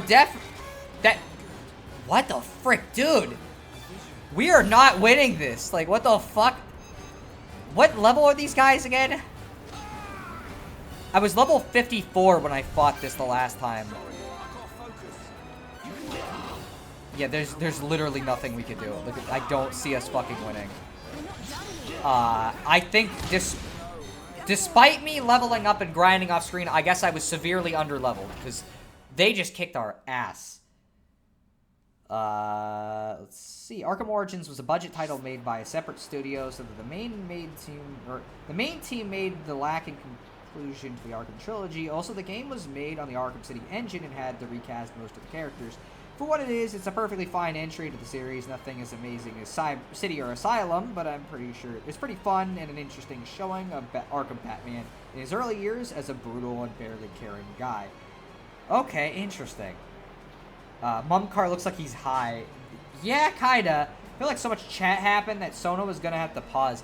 Kinda did have to, yeah. So, I kinda knew this was gonna happen. I explored a whole chunk of area before I fucking got into this cutscene the last time. But boy, I am fucking way behind level than compared to what I thought I was. And what sucks is there's like no easy way to get back here. So I guess despite what I tried to do, I didn't grind. And we get to grind. So I'm sorry that this comeback Xenoblade stream is basically like the worst possible fucking way everything could have gone in total. But there's very little I can do about it at this point. So I'm gonna try this fight. Okay, well, we're gonna try this fight, and then we're gonna try the fucking fight against the boss again in there. And just see what we can do, because we definitely should have explored more than we did. Rushing to the end is not gonna help us at all. Okay. Listen, I won't mind if you have to grind on stream. Well, I just feel, it feels weird because, like, I haven't had to really grind at all in this game. Like, we've generally been fine. And then for some reason, despite the fact that I literally gained 2 levels off screen, that still wasn't enough. And again, I think they expected you to explore more of the area than I did, and I think that was half the problem. Is like, I accidentally happened into the correct area where the cutscene was, and I thought I was going in the opposite direction of it. It was just going to like a button or something to open up a door. And no, I was not. Also heard the multiplayer in Origins was fun. Pity that WB has been taking it on and off over the years. Seems adamant on keeping Origins off of digital stores. It is weird that they'll re-release the other games in the series, but won't re-release like that one in particular. Like they're literally re-releasing the trilogy, and it doesn't have fucking Arkham Origins. I mean, we get to talk about more stupid memes, including Batman. I guess that's true, yeah.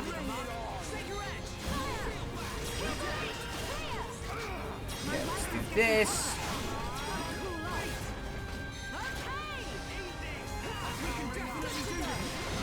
But yeah, I don't know. I just feel bad because it's like, again, I didn't want the debut, like, comeback Xenoblade stream to basically just be, like, me fucking up the entire time, basically.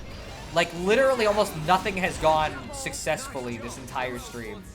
I've just been, like, running from enemies that were too strong for me, and then lost to the boss, like, the first chance I got, and within, like, a very short period of time, too. Okay, well, he got to him before we could do anything. I am gonna have to run from these regardless, because there ain't no way. Okay, but let's try to get rid of as many of these as we can. I'm not gonna use a chain attack on this guy, I'll wait.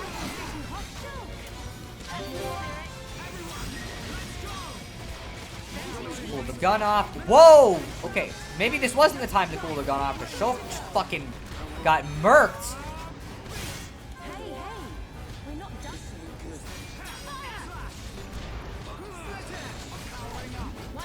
Man, what the frick is... I swear, there's something's not right. Because again, I never had this much trouble in this area. I've played this game multiple times, but it almost feels like the enemies are doing more damage than fucking they've ever done up to this point, which is very strange.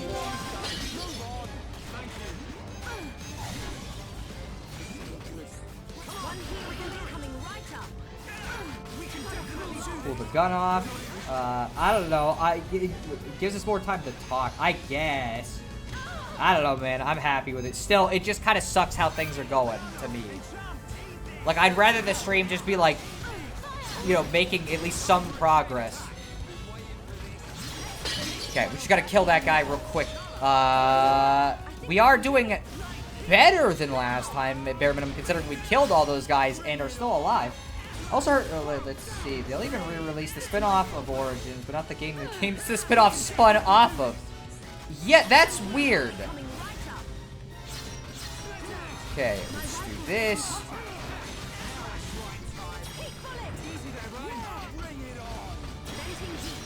Vent the heat real quick. Okay, well, there's another guy here.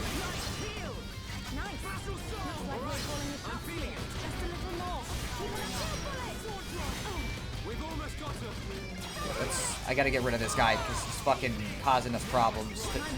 I think he entered the room from out of the room and he decided to, you know what, fuck these guys in particular. Just check the Switch eShop, and the only Batman games they have on there are Lego and the Telltale games. They're re-releasing the trilogy on Switch soon.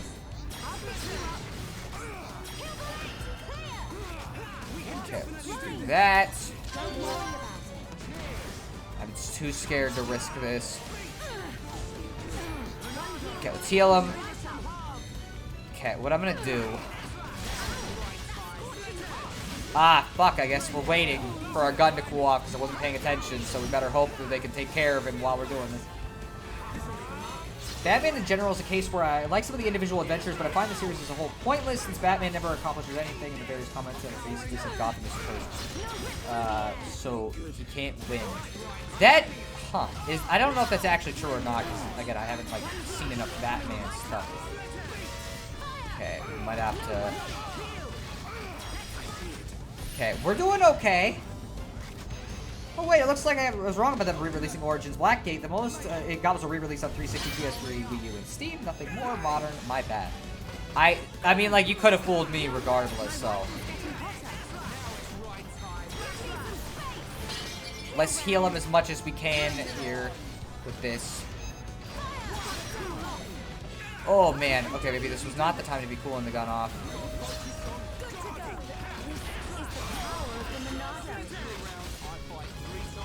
Okay. Let's heal him.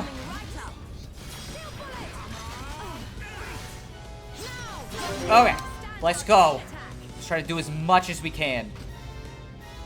Unfortunately, Charlotte's not good for chain attacks at all, so it's kind of like, well... Okay, we killed him. I told you I'd do it if I gained, like, a level. We did do it. And I got a lot of EXP and a ton of money for that. Which is good, because we need to get that those upgraded defense items, clearly, considering how much trouble we're having. That got us close to the next level up, so that was a worthwhile effort. It's like, what even is the point? It would be like if Lord of the Rings said that Sauron would still win even if the ring was destroyed. Yeah! I think that's fair. I don't know. I was never like a superhero fan. So I have no idea. No 3DS Batman Blackgate. That's what he was talking about, I think.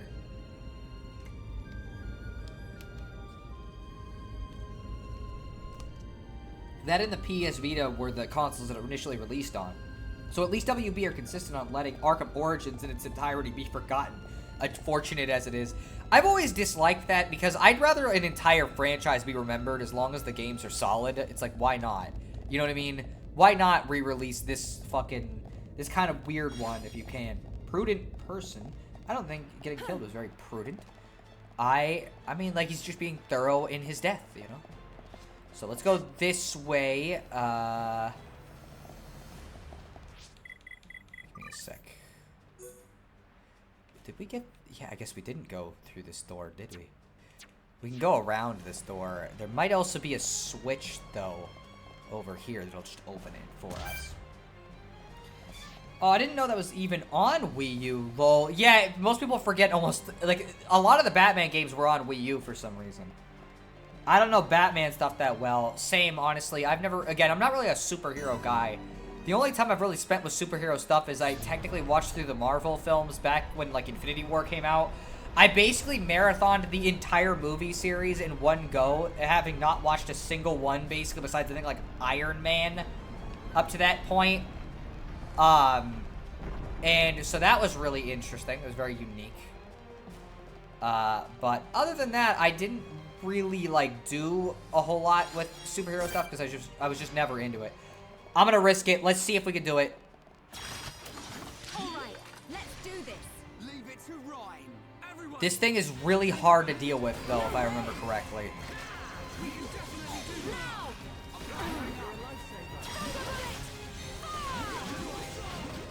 Because it's 2 levels higher than us, and as I said, the bigger enemies are also significantly more dangerous, irregardless of anything. Okay, let's cool the rifle off. Yeah, I know some people got mad that they didn't re-release Danganronpa Ultra Despair Girls when they ported every game to the Switch. Yeah, you know what? Yeah, I agree with that. I think they should have ported that too. I have issues with Ultra Despair Girls, obviously. And I think anybody who's played that game knows what I am talking about. Whoa! Yeah, this is the problem with this enemy, is that it can just do that sometimes and insta-death everyone. And Shulk's way over there, so we're... Yeah, okay. This was a mistake. This was an absolute mistake. We'll just go around him. You don't need to fight these things. I was just going to see if I could yet, but no, definitely not. I don't think I was able to beat these until I was level 54, so... Let's see. You sat through all the Marvel movies? No wonder you don't like superheroes. I mean, I liked some of the Marvel movies. Like, some of them were really fun. We could just walk right by it, I think. I don't even think it'll notice us. Okay, the shows I've been on YouTube too long. I read the name Black Matter as Black Lives Matter. What do you mean on YouTube too long? Like, what the fuck YouTube are you watching that's popping up consistently?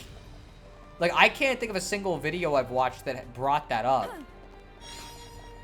Considering several scenes in the game, it's probably better if we forget it. Yeah, I have some issues with it, mainly in regards to the third act of the game, and well, fucking, what was her name, like Totoro or something like that? It was, fuck, I forget her name. I am sorry. It's the pink-haired girl.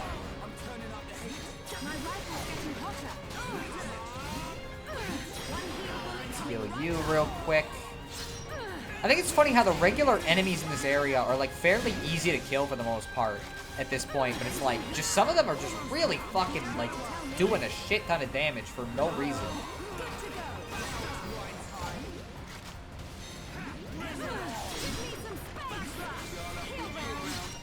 Okay. Let's play Ultra Despair Girls and then watch Nezumi VA video, and I agree with a lot of the common criticisms. Yeah. Again, it's contentious for fair reasons. This isn't the... It's got a couple of anime moments in it, and some people don't like that. This is the... Yeah, straight up, this shit is, like, actually kind of fucked. Kind of thing. Okay. I don't know why when I first started, I, like, lost all capability to do any strategy at all. And wasn't targeting the smallest enemies first, which is always the strategy you're supposed to use. But, you know.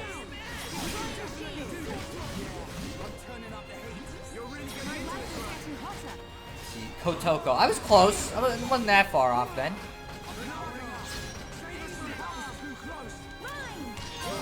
Okay, I gotta heal myself. Oh, or not, I guess. I won't heal myself because fucking... Man, what the frick is I said the enemies were easy earlier, and I guess this is my punishment. Is that they fucking murk me somehow, despite the fact that I'm not sure what they did exactly. Because, like, they've never been able to do this much before. We're fucked. We might die. Because they're, for some reason, attacking Charla, firstly, and so I can't do much. But also, we literally cannot fucking kill this guy. Because Shulk is still fucking dead.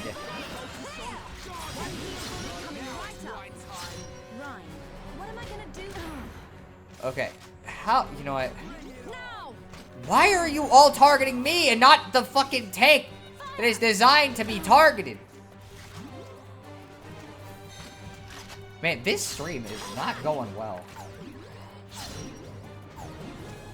And yeah, I strongly agree. A lot of the stuff around Kotoko rubs me the wrong way on a lot of levels. Yeah, I think it rubs most people the wrong way. But yeah, this fucking stream, like, I swear, it's like the game is legitimately angry at me for fucking not playing it for so long and decided that the first stream back is just gonna be like the worst fucking stream ever.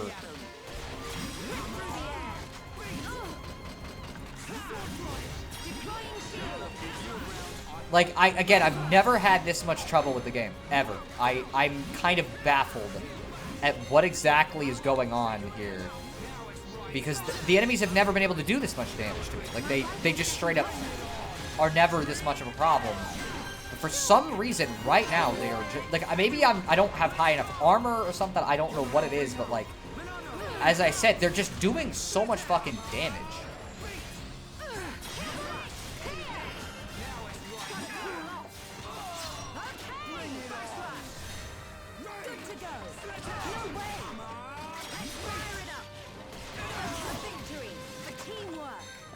Okay, we're gonna try this again with a full chain attack gauge, and I'm gonna fucking just almost, like, not right away, but, like, early on try to fucking deal with this.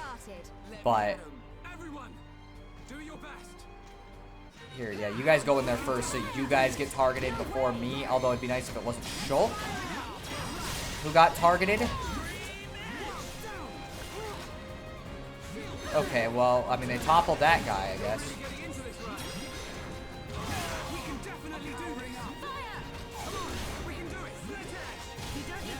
Like, what's going on? I don't understand. Last time they literally fucking murked us in like a couple seconds. For some reason everybody was dead, and now they're just getting their asses kicked, and it's like I don't understand what the deal is.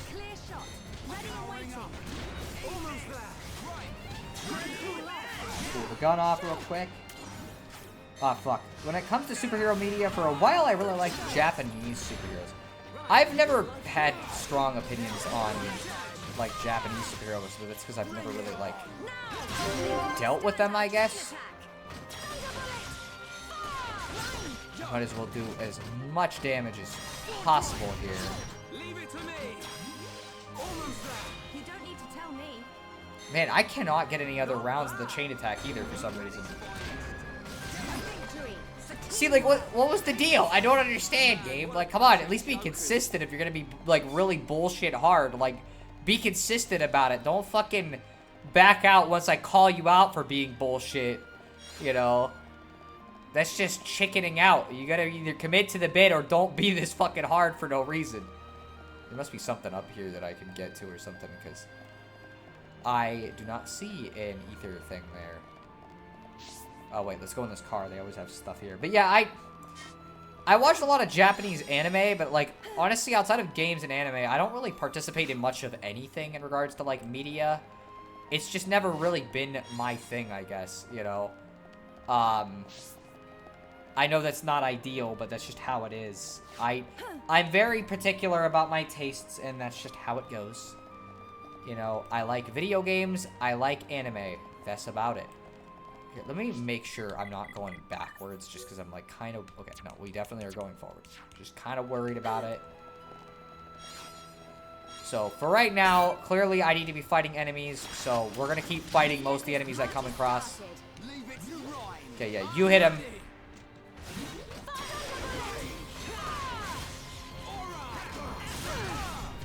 I don't know why it's, like, inconsistent about whether we do 1 damage or not. Okay, let's do that. Let's heal Shulk real quick, because they're fucking going after him for some reason.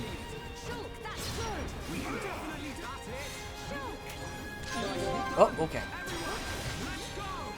Hello, sorry for bothering. Oh, it's fucking another one of those posts. I'm at least starting to recognize them when they pop up, instead of, like, reading half the message out and then fucking realizing what they are. Let's see, there's one live-action Japanese movie I want to show you sometimes. We'll do 2 movies. I think the only live-action Japanese movie I've watched was the fucking Death Note live-action movie.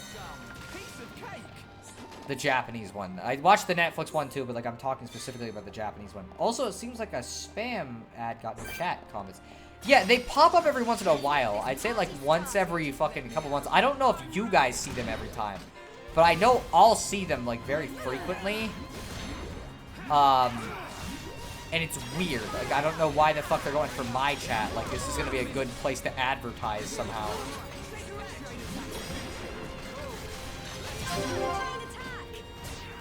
Okay, let's just do this real quick. As much damage as we can. Yeah, I don't know what their deal is. I don't understand. Okay. Ooh, somebody's targeting me. I like how you chose me of all these people actually hitting people. You chose the one guy that's just, or the one person that's just chilling.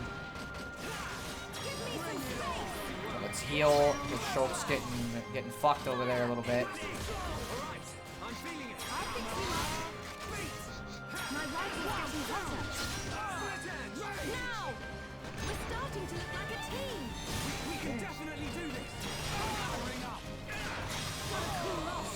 Let's cool the gun off.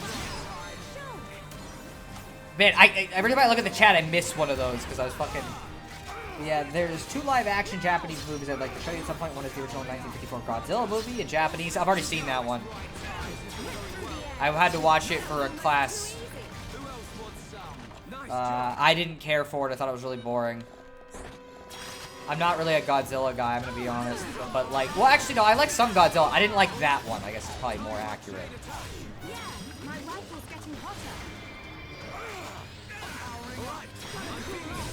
See, whatever you think of Godzilla. The movie is way more serious and dramatic than you'd expect. Again, I just wasn't a fan of that one. The other is Go Tiger X Go Tiger 199 Heroes Guard Battle. I have no idea what the fuck that is. I've never heard of that. Right. At bare minimum, we are gaining levels pretty quick. It's not like we're grinding aimlessly and it's just kind of annoying or whatever. Oh boy, I love when Charlotte has to like put away all of her shit. It's like the enemies are giving me way more EXP than the ones in the last area, at least, so that's good, but yeah, I thought this was the way to progress, and so I went the other way, and then fucking was hoping... Oh, fuck! Well, I fucked that up, didn't I?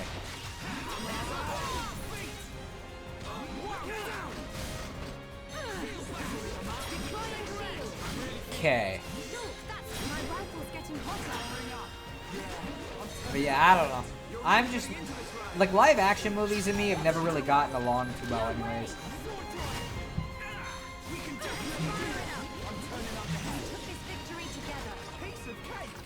You know what? Now that I think about it, I did not upgrade any of fucking Charla's moves at all. And the problem is I'm like 90% sure that I don't have any of the extras for her either because I don't use her enough. So that's really bad. I always get the feels from that Godzilla, especially that scene where the woman is in the alley with her family and saying, we're going to join Papa soon. I was like, wow, this movie hits all the feels. I mean, like, I don't know. I don't remember that scene in particular, but I just don't get much from that movie. It's just how it is, unfortunately. Yeah, so I don't know. It is what it is. I noticed you guys like to target different people than the one I'm targeting for some reason.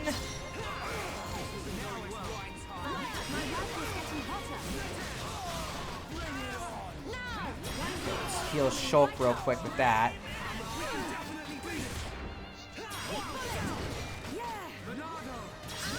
Heal everyone, and then wait for our gun to cool off real quick. I saw Godzilla vs. Kong, and it was really, really boring. Was it really? I thought people liked it, but like, I don't know. I guess I didn't hear many people talk about it either, so I have no idea.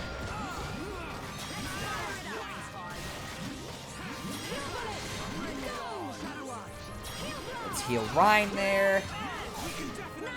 The thing about Xenoblade's AI is that, like, there are certain characters that it's not very good at dealing with, and Charla, it's, like, very mixed at. I guess it's technically better than, like, Melia or Shulk, which I guess maybe I shouldn't be giving the AI to Shulk to play as, but,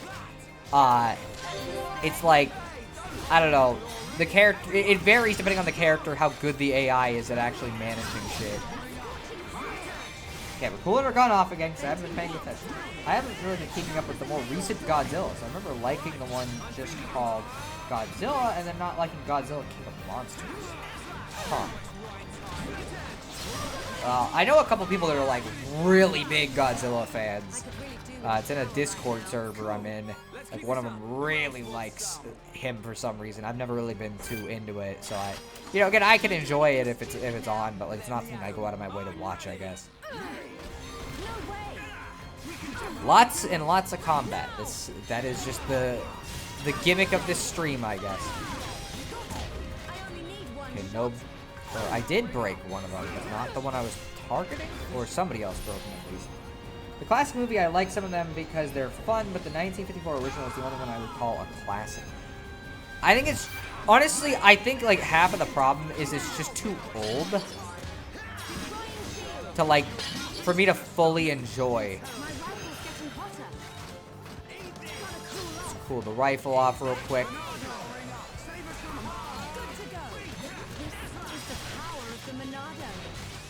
Man, I have a lot of damage. Oh, it's because they're hitting everyone with some attacks. Let's heal everyone. Let's get Ryan. Okay. Man, they're really going for Shulk. What the fuck?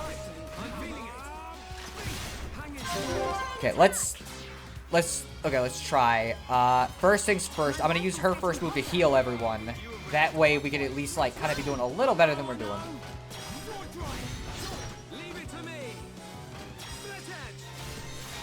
Man, we can never get another round of the chain attack this time either.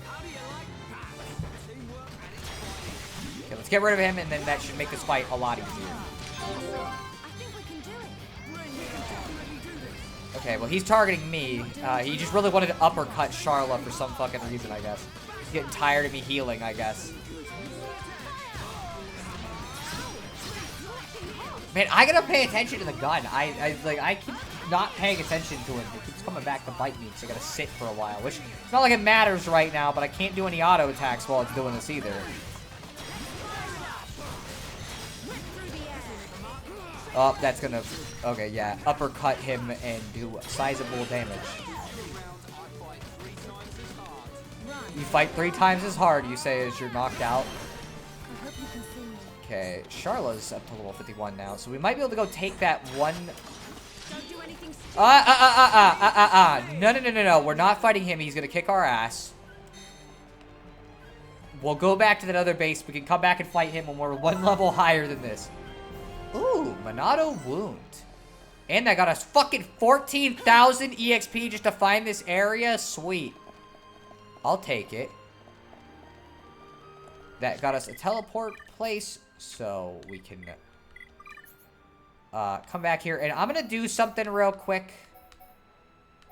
Because I think if we're going to use Charla, it might be optimal to actually have some of her fucking arts be upgradable. I keep not paying attention to the gun. Oh yeah, I have that problem with Bioshock sometimes. How the fuck do you... Bioshock is all about the gun. That's like the only thing. Okay, let's upgrade her arts. I'm glad they didn't bring this fucking mechanic back, I gotta admit. Because I don't really like it very much. I don't like the fact that you have to buy your upgrades. It always just seems kind of weird to me. But either way, let's level up some of her arts. And I guess we could look at some of the other ones she got. Creates a special ether barrier that restores HP when attacked. That's pretty useful, actually, sounding. It extends the duration of an aura. I'm not sure I really need that. Aura that stops you from gaining aggro, reducing attacks from enemies. That's also really good. Oh, no. We got 2 we can replace. Reduces cooldown of all arts except dry boost. Man, frickin' stop. These are really good things. Although cooldown is 120 seconds, so I'm not sure that's actually useful. She has a fucking... Oh, man, this fucking... I never knew this. Death on enemies suffering... What the fuck? Although that's not going to be useful during boss fights. Okay, first things first. How about we put some new things in then, at least?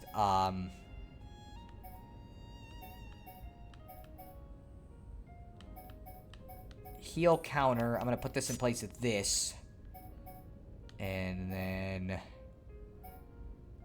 Man, I'm head shaker, I think, is probably better than this one.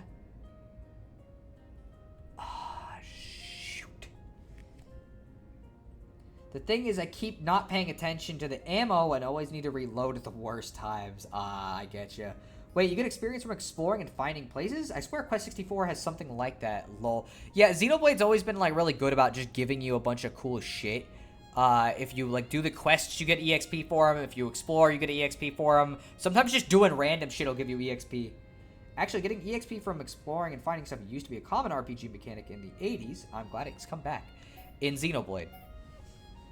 Because it's really not in many other things.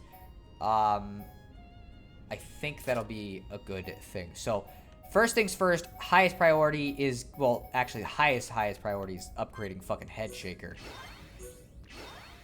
Up to a higher level, because that'll make this a little bit more feasible to use. Let's get everything up to level 4 if it isn't.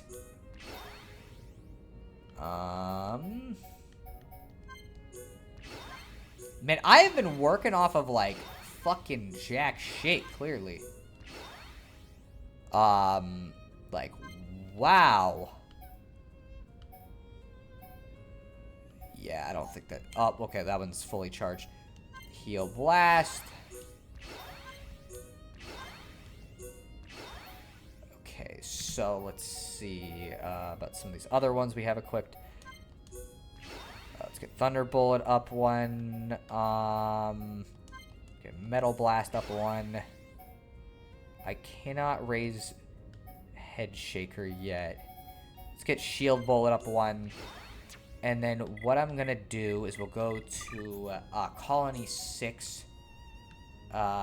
Which we may see somebody's favorite character. Neat, I didn't know that. Yeah, it's one of the cool things about this series. Like, I really like it a lot. And again, it'd be really nice if this was a more common feature. It's everybody's favorite, guys! Look at him! It's Juju! He's right here! Aren't you happy to see him? Aren't you glad? Anyways, I think this one might have some more for her, and also, maybe something else. Yes? Okay, let's see. All the ones that have a star on them we already bought, so no, none for her in Colony 6, surprisingly, which you'd think they would have that, but whatever. Let's check this one, because sometimes ones even in caves will have stuff. In fact, pen and paper RPGs like Dungeons and Dragons, they even tell dungeon makers that they should reward EXP for finding treasure and such. It sucks that so many RPGs make EXP strictly something you only get from combat. I think it's because it's the easiest option more than it is necessarily the actually best option. Okay, well, there's nothing there. I'm just trying to see if Head Shaker has fucking something upgradable somewhere. Tack? No, it's the character. I feel like a tack next to a power of Juju just beat you're grounded. Actually, I'm not even sure that one was worth grounding. It's a little too much of a stretch. So if anything, go harder. There's nothing in here. Magna Forest. I don't remember this having anything viable, but we'll check real quick. Since we're already doing this, we might as well check all the shops to see if there's anything useful for Charla. Because, again, I'd like to have that one Days art upgraded a little more than this, since the more it's upgraded, the better. Nope, they don't got Jack here. We'll check Frontier Village next. It's over here. Who is Juju? So he shows up early in the game, and he's, like, got a horrible voice actor, and also makes, like, the dumbest possible decisions at every turn. Like, literally, he goes off on his own to try to fight the giant robot guys that literally nobody normal can beat. And then we have to go save his ass, and so, like, everybody fucking hated him when I was doing the streams. Like, legitimately hated him. I don't think they're gonna have much at Alchemoth for her, but whatever. Yeah, so he's a notorious guy, and I'm guessing Random Geek left the stream or something because otherwise, if he had not, then he would have definitely had something to say about it. Does that mean I should like Juju since I'm the resident contrarian? No. Yeah, these are all Melia's, like I thought, and I bought most of hers. I did this off screen, but I didn't think I'd be using Charla, so it's like, well, this is what happens when you say, oh, I'm not gonna need this, and you don't do the prep work, and then you get fucked.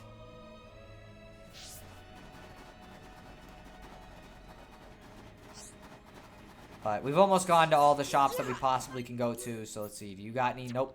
So the only other one might be one at Sword Valley, which I think he did have some for Charla. So let's go here real quick. Perfect thing to do with Juju. Make him play Ninja Gaiden in a pit full of kittens. I don't... That's too much. You've gone too far, Jispy. I could never do that to somebody. Hello. I mean, that just... It's just... like, think about how horrible that would be. Oh, no. Okay. At some point, I'm going to need to buy all these, but I'm not going to for right now. I'll do this at a different time, probably off stream. Anyways, there we go. So we got that done. Oh, wait, no, we're not done. Which is the name that Ricky calls Dunban usually. We're Charla. We should buy any other good armor for people who need good armor. Yeah, it's not really going to be of much use to her. Okay, Brave Cap.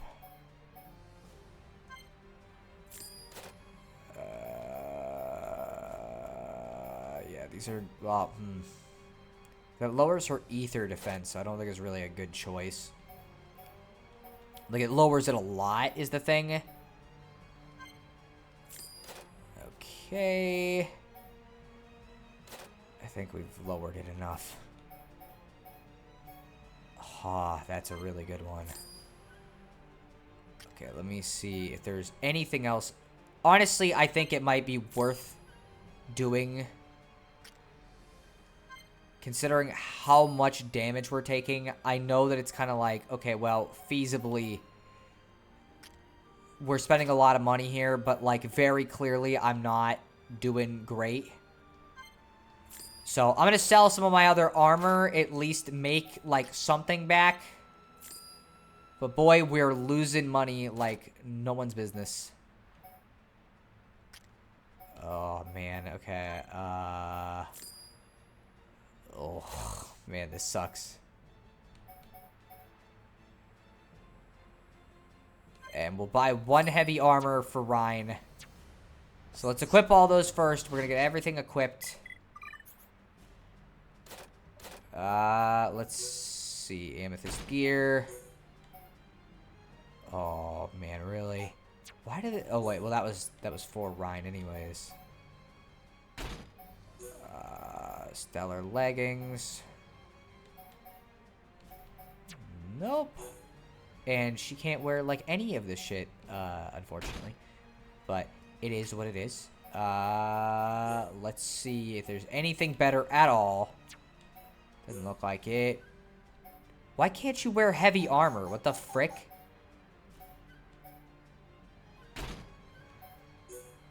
Like, is it because he's got too much shit on or something? Like, what the fuck is the deal? Because that's... Well, I guess the heavy armor is... not really that useful.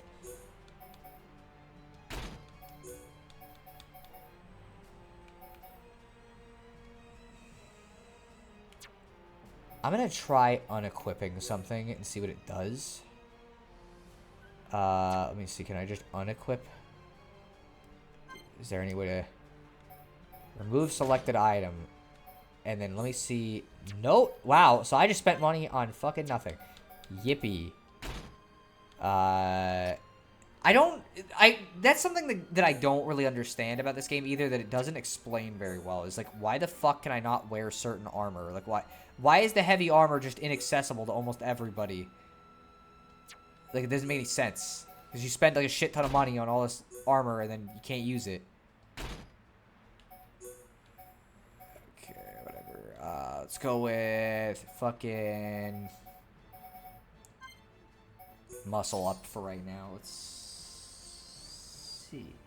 Yeah, he'd never be able to walk again. Okay, play Ninja Gaiden with just one kitten. That you might survive that one at least. It's weird how one of the memes that is stuck is the eternal association of Ninja Gaiden with hungry kittens. What I think is even funnier is it's such like a what the meme originated from was just something so minor and uneventful that it's like, what the fuck? Why is this where it came from of all things? Okay, let me... is there a way to, like... yeah, let's just... We'll just sell everything below this. Try to get as much money back as we can, considering how many random weapons we have.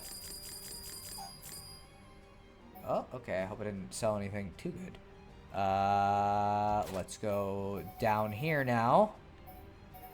Below where everybody else is. And just unload on this poor fucking guy. At this point, he's like, please, I have to feed my family, Shulk. You don't understand. Like, I can't survive on this. I know I just made like $1 billion fucking off of you, but like, I can't. What am I gonna do with all this armor? Who the fuck is gonna buy this many things in one go?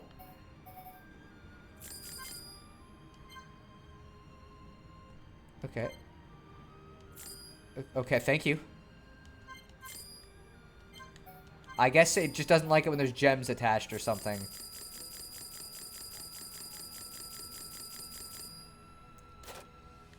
Boy, we sure are making some cash. Uh-huh. See, so what was just be talking about in Discord that we fight? I have no idea. I know Juju showed up a bit ago, and I guess you missed it. You missed seeing your favorite character. You know, I'm sorry. Okay, we got pretty much most of our money back. Oh, we can get Jujube Silver. You know? Alright, there we go. We're done selling stuff. We at least aren't, like, completely bankrupt now. So let's go fight that other guy and see if we can't fucking get some revenge here.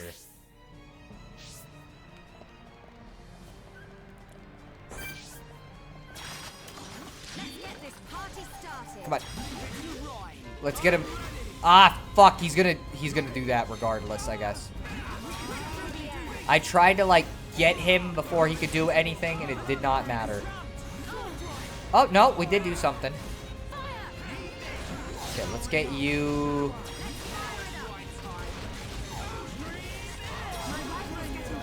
Calm our gun down. Just the name annoys me. What's wrong? You tell me you're not a fan of Juju? Okay, well, this guy's dead. So I didn't get to use my fucking... my art. Let's heal you real quick, so you're doing okay.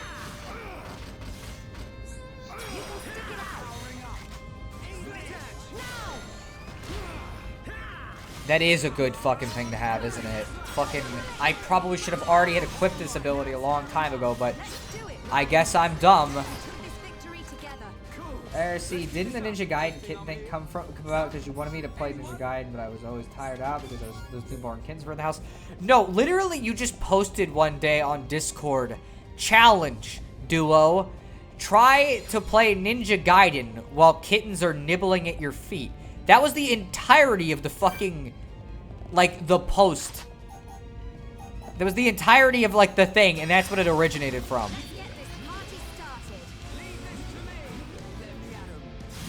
Okay, hey, sir. Yeah, yeah.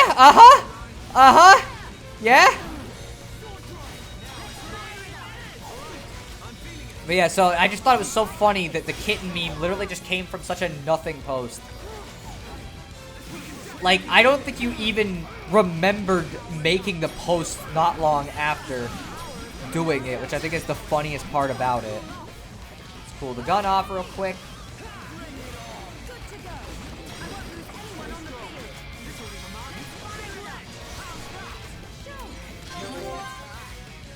Alright, so let's wait until Ryan takes some damage. Ooh, okay. Yeah! Finally I get to use it. Also, we're asleep, but I did put him to sleep, so I guess there's that. I forgot toppling these guys is actually not great. Oh, yeah, how about we get rid of the guy instead of just continuing to target this one? Okay, first things first. Let's heal.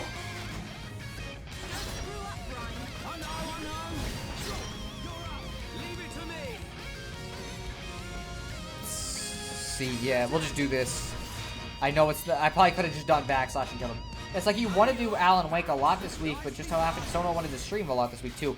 Well, a lot in quotes. I'm streaming like on today and Friday, but like it's not really that much more. I just want, honestly, it was just an excuse so I could play Xenoblade because like I've been wanting to stream it for a while and I couldn't wait until November.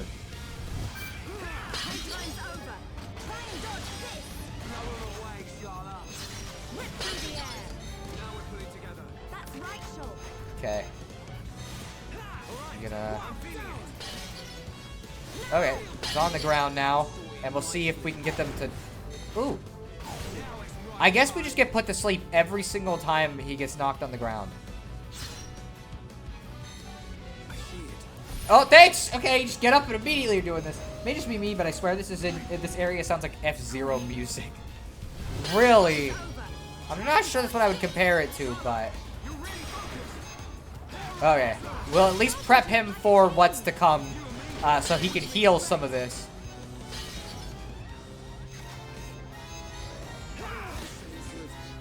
There we go, yeah! I love these fucking abilities. I didn't even know she got them, and I'm so happy I fucking found that. I've never used Charla after like a certain point in the game, but like... Yeah. Oh, I'm asleep. Everybody who attacks him, I guess, just goes to bed. Sorry, guys, need a quick nap. Little eepy. Time to vent my gun. Alan Wake is only 4 more episodes excluding the DLC episodes. Oh, okay. I have no idea what that means. I haven't gotten to watch either of the Alan Wake streams because I fucking... They're always on, like, the worst possible day for me. Let's heal everyone.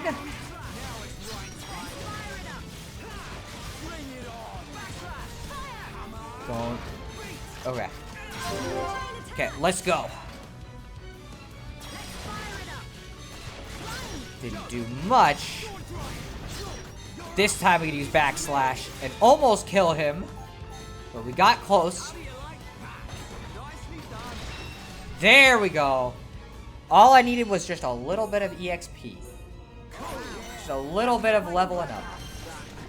And now we might be able to go fight that other guy we saw now. So that's cool. But let's explore this area because it's going to unlock another area that I couldn't go... Well, I guess I could go to, but like now I can unlock the door regularly. Like that over there I couldn't go to at all. So never mind, I was wrong. I've watched both Alan Wake streams. The funny reason that I've never played this game is it always sounded dull, but I'm actually liking it. Oh, okay, interesting. Huh. Again, I just don't know anything about Alan Wake. It's one of those things I just kind of, I don't know, just never really got, I never played it. Like, that's it. There's really nothing else to it. So now we can actually, you know, go through the rest of this and see what might be in here and then go to that other area.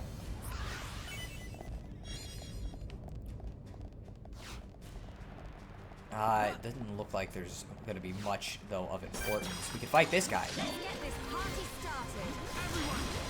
Do your best. Leave it to Roy. You're not invincible. Right. Damage heal, so he's just constantly getting health back every time he gets attacked, which is great.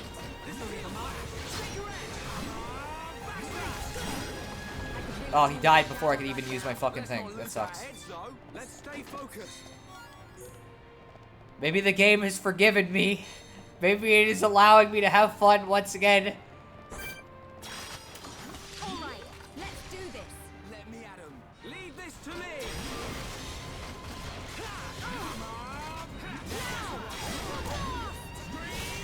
We can definitely do this. Fire! No way! I'm turning up the heat. You're really getting into this, right? Shoot him down real quick.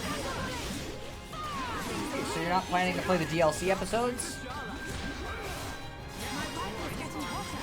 GSP, I have a feeling you're gonna love the second half of Chapter 4. Probably the best set piece in the game and the best reveal of the game.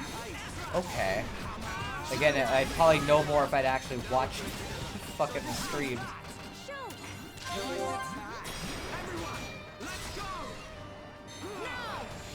Oh, we got a really good fucking chest from whatever the fuck. For some reason, they're really going for Shulk.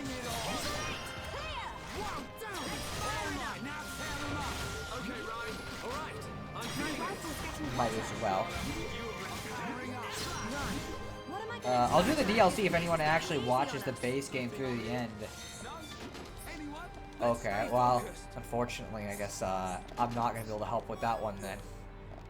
Especially because I'm starting a new job this week, so I got to see how things go in general. I'm looking forward to it. I think it'll be good, but, like, I am starting a new job, so... you know, we'll just go back there manually, because, like, there's no... Like, the way we would go back would be just as slow as just walking. Almost died, but, you know, we're fine. Don't give up. So, we're gonna go that way and go see what's going on. Also, kind of like, I'm kind of sad Random Geek wasn't there for that Scooby-Doo game I played. To be fair, I was, like, there intermittently because shit kept fucking happening. For some reason, everybody just seemed to want me that day. I have no idea why. But they did. Yeah, so anyways, let's go explore the other area that I could not... Oh, we gotta go back this way. That's the way that we already went that had the guy at the end of it that we'll go fight soon. Yeah, jumping off high ledges is fine. These guys seem to have a healing factor of freaking Wolverine. Honestly, yeah, maybe that's why these guys are the chosen heroes, because they're the only ones that can fucking get stabbed a bunch of times and still just kind of keep walking like it's nothing. You know, it's fucking wild. Although, I guess Charlotte has a gun that heals you, so, like, I don't know, that's gotta be pretty effective at shit. But yeah, so I think part of the problem I had earlier this stream is the game kind of expects you to, you know, actually do this kind of shit, to actually be like, hey, wow, let me go see what's around here, instead of just going straight to the cutscene. Yeah, Geek, just give me a proper heads up and I'll catch all the Alan Wake streams like they were shiny Pokemon. That's a weird comparison, but okay. Reinforcement M104. Oh, no. That's the reinforcement M104. I can't beat this. The thing is gonna kill us. I wanted to see what was over there, but it's not a thing I can beat. So we're gonna go see if we can beat this named enemy instead. Okay, let's kind of like do this. All right.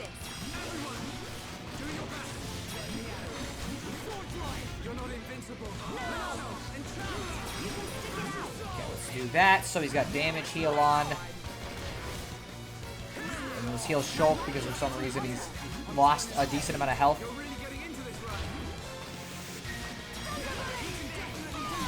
Do that, and then we'll cool our gun off.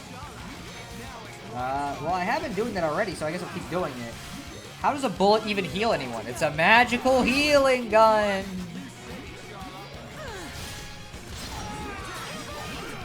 Yeah, it's weird for me to make comparisons because I don't like Pokemon. I like some of the movies, and that's it. To be fair, I never played the Mystery Dungeon game. As I said, I would very highly recommend playing the Mystery Dungeon games because they are very good. Ooh, okay. How about we heal Ryan real quick? Oh, we don't? Okay. Let's wait to do the chain attack until we're a little worse off. We're getting closer to that, but I'm just trying to kind of not waste it until I need to do... Well, I'm going to need to do that in a second, I guess. Cooler gun off real quick. Oh, this is bad. This is really bad. Okay, let's heal. Let's do that. Damage immunity right after he gets hit. That really helps. Oh. Get up, Ryan. Frickin'. What are you? Why are you talking to me?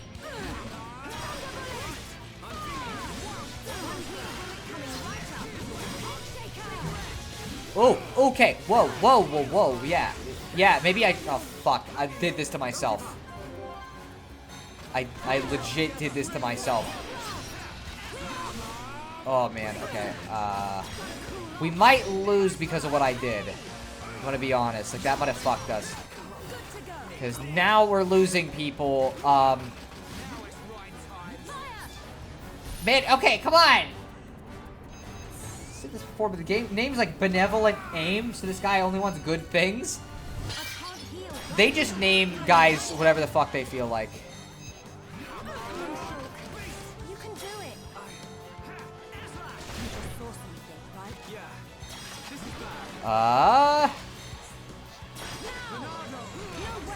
Did it activate? Yes! It just in time activated. That was clutch.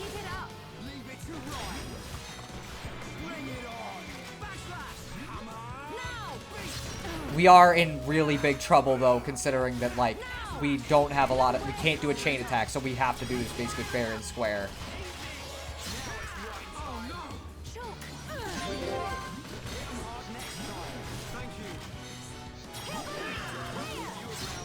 Okay. Come on. Get up, Ryan. Come on. You can't be doing this. This is serious. This is a serious fight. We're getting very close. Oh, man. Okay. Guys. Okay, stop. I'm kind of glad that I had to wait through that because that might have killed me. Okay, let's heal Ryan just in case. And then, just to be sure, heal everyone. There we go. Yeah, boy. Inferno armor, huh? There's stuff past here. How do I... Oh, okay, maybe I can go this way? I was gonna say, like, how do I get over there? I want to fucking... There's items, like... I want to pick them up. Oh, no! Oh, no! Hey, no! Hey. Okay, we did it. We're fine. Okay, Charlotte. Uh-huh. See, it's a magical bullet made of love and friendship. What is this, fucking Care Bears? I said this before, but it seems like... Yeah, I already saw that. Benevolent Aim seems like what Charla's healing bullet should be called. You know what? Fair point. Yeah, it probably should be called that. I don't know if there's going to be much of any reason to have gone over here, considering it's clearly a wall. And there's nothing else here. There's no enemies or anything. So, like... I think I just fucking did this for nothing. Anyways, let's see what else is there here that I could explore, because I could try my hand at the third gate, but I really don't think it's gonna go well, and I'm not sure I'm gonna be able to go up that way. I guess we could fight enemies for a while, because like I still don't have enough fucking levels. You're saying you're up against a wall, Sono? Kinda, yeah, actually, considering I basically don't know if I have any other option but to grind. So that sucked, but if we can get up to level 53, I feel like I could probably do it. I might even be able to do it now that we got like everything upgraded correctly and shit. And I guess we could give it a shot. Realistically, like, what is there to lose if we fuck up? You know what I mean? Like, we're not gonna lose anything. Because it's just gonna respawn us back at wherever the fuck we are if we die. So, like, I know the enemy... Oh, okay, well, I accidentally healed myself and did not intend to. So that really helped. Okay, never mind. He's doing alright. I don't think we can knock this guy on the ground. I'm noticing that, like, he's not really... I need to switch the order here, because I feel like Shulk before Ryan would be a lot smarter.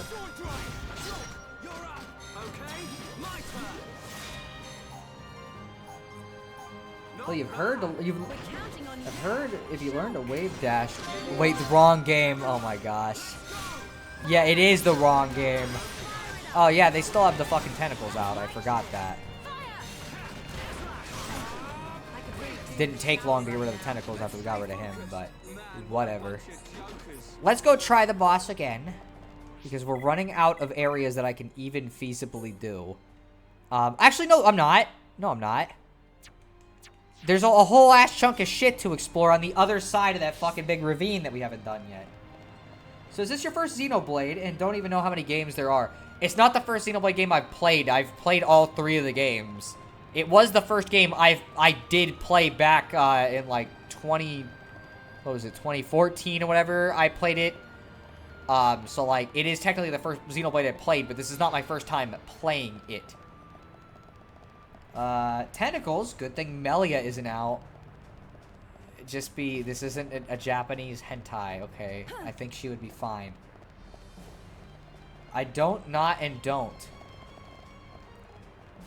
All 3 Xenoblade games, isn't there like a spin-off game? It's not really a spin-off game. It is like a mainline game, but it's just a weird one.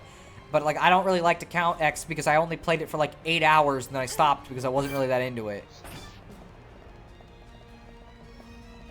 You know, the game wasn't bad. It's just like, basically, it's a Xenoblade game that's made purely just for the gameplay. Like, they expanded a lot of the exploration and world building shit. Like, and I mean world building in a literal sense. Like, you're doing a lot of shit with that. But, like, it's just not very fun, I guess.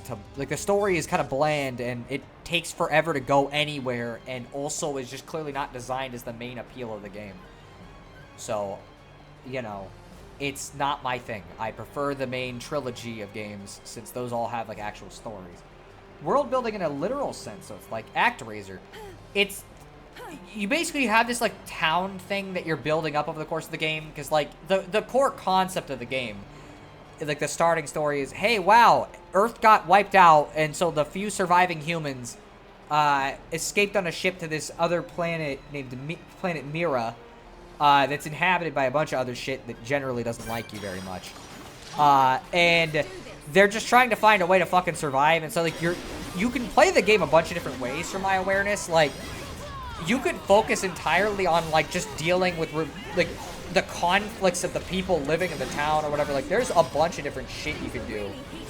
But I'm just not... Like, I want a good story, I guess, along with the gameplay. Like, the Xenoblade gameplay is definitely fun, but... Man, I missed it. This time it was my fault, because I was moving something. But, yeah, it's like, I don't know. It's just not my thing. Maybe one day I'll sit down and play it, but I can't say I'm that interested right now. You know, I did see it in a store recently. I saw it in a GameStop for like 60 bucks. Which I guess is about the price it's worth now. I should have bought it before the eShop shut down. That's my fault. That really does fucking help a lot, doesn't it? Like, it heals a bunch of fucking HP every time he does that. What do you mean this isn't going well? It's going fucking fine. Is how the rest of our battles have been going. You're a big story guy? I mean, I am, yeah. I prefer, you know, big story in Sonic Adventure is really great. You know, I love the vibes. But no, like, I prefer, if I'm gonna play an RPG, I want it to have a good story. Like, that is kind of the critical piece of the pie with RPGs to me. And so if an RPG doesn't have a good story, then it's like, well, you know, why would I want to play it? Let's wait until Ryan actually starts getting targeted. I'm sorry, Shulk. Get up.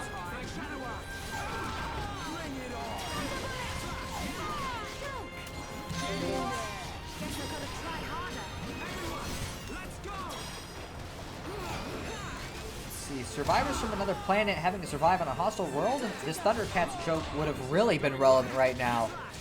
I guess so.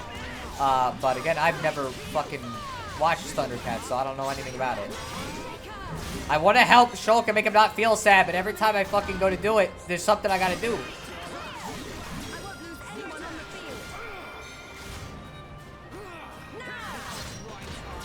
Probably should have gone for the smaller one, but whatever. I guess this is the one we're going for now. Let's do Metal Blast. Do an actual attack. Yeah, let's see. I might try it because I sort of like games that have that sort of reviving and destroy world premise. ActRaiser, Soul Blazer, Dragon Quest Builders. I mean, like, I would recommend maybe trying one of the other Xenoblade games first.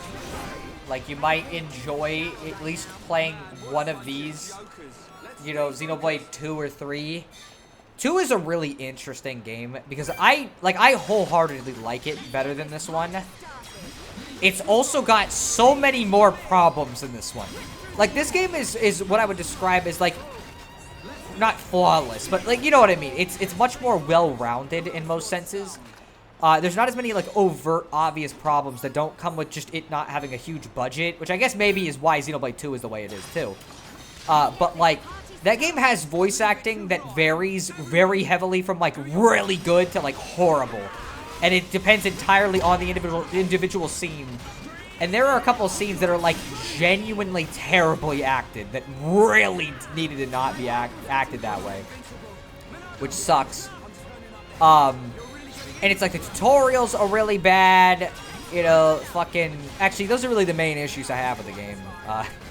It's just really that, but still, you know, having bad voice acting is a problem. And what sucks is, like, you can pick the Japanese dub, but A, I don't want to fucking do the Japanese dub because I'd rather hear it in English. You know, but secondly, like, a lot of the characters are worse in Japanese on the overall. It's like the English... the English voice actors, for the first 4 chapters, they jump around a lot in quality, but they're generally good with, like, a couple of really bad moments. But then late game, they get really good. Whereas the Japanese ones just stay very average throughout, and I think, honestly, some of the characters lose a lot of charm if you do the Japanese sub. Like, I think that they're made by their fucking English version.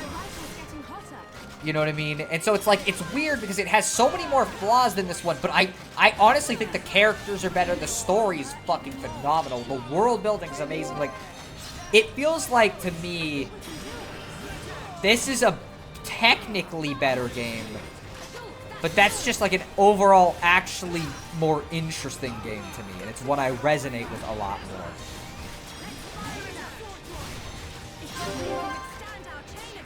I heard Legend of Mana on PS1 has that kind of story too. Ah, okay, I didn't even know that, but...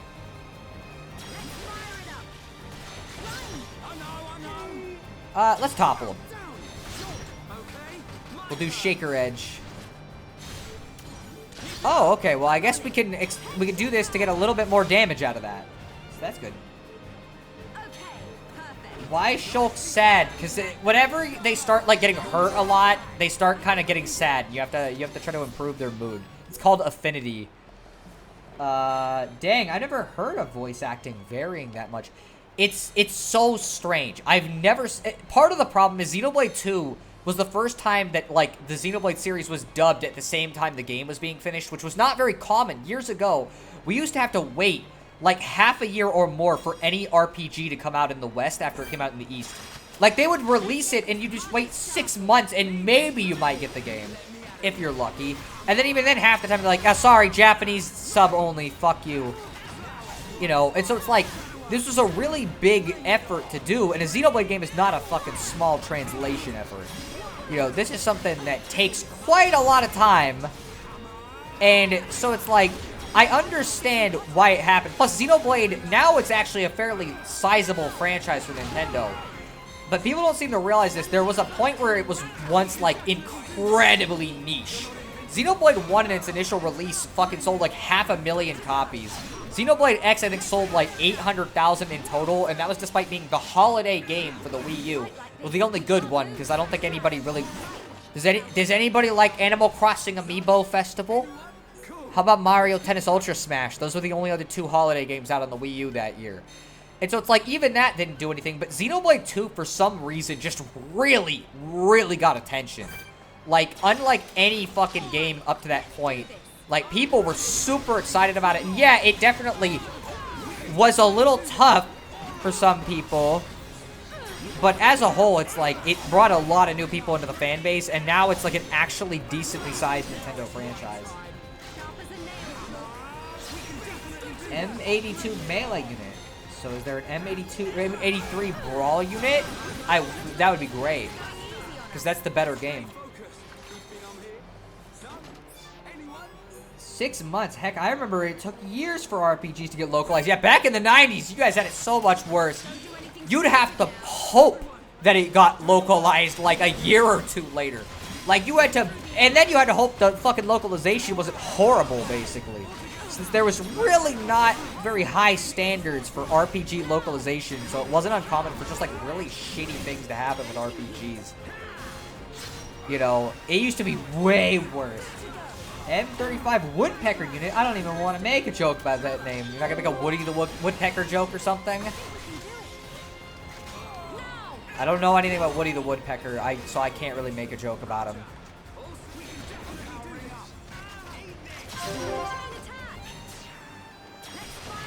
Why have I still not switched their positions?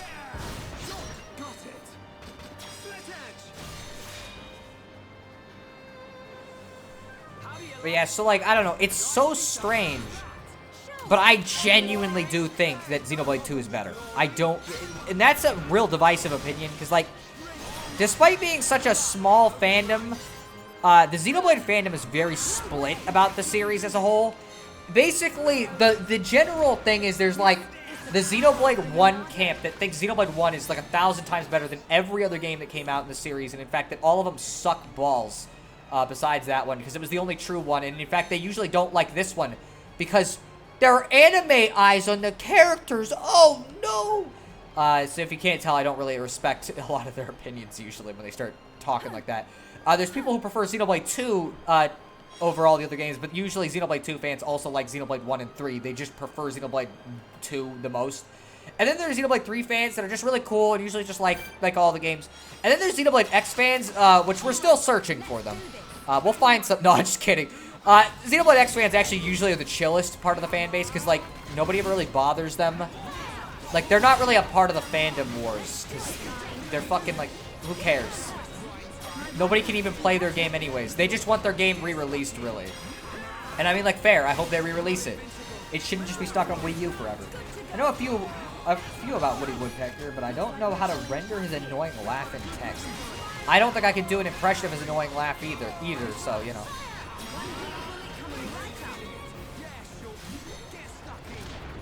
Let's kill this guy. Probably should have gone for the smaller guy first, but whatever.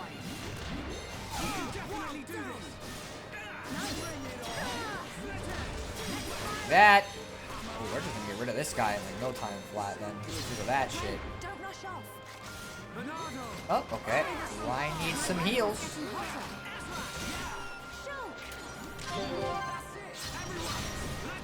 Alright. Let's see, did they change the art style in the other games?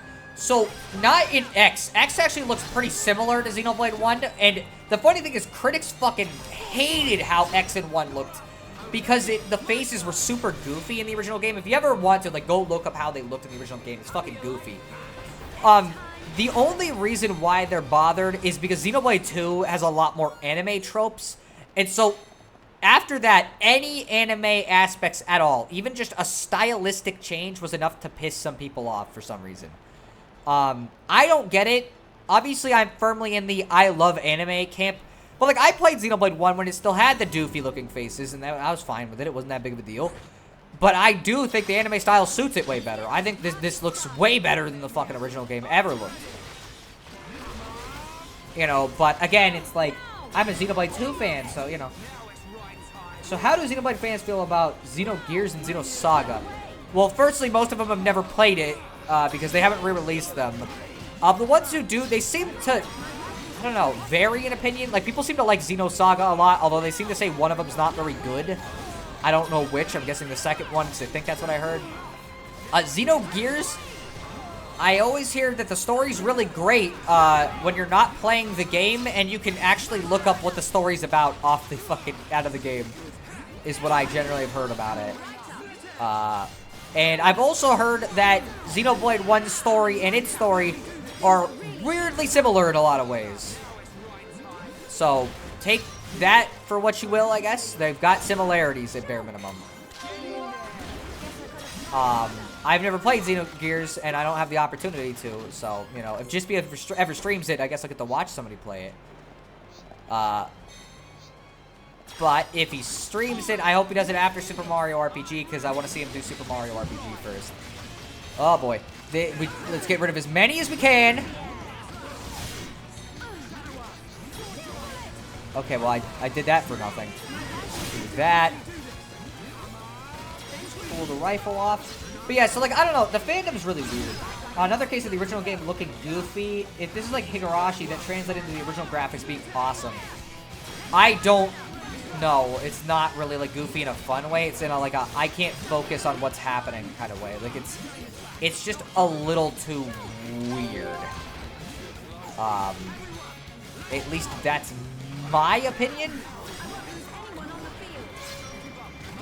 Okay, well, we should have fucking chain attack. We're gonna be taking this piece by piece. Did not get to heal myself at all.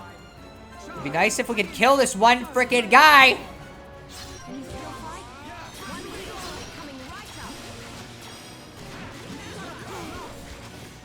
Shulk's gonna fucking die. Okay. Can we get rid of another one, or is it just gonna be that one? I'm gonna kind of stay distant-ish. Okay, well. Oh boy, okay.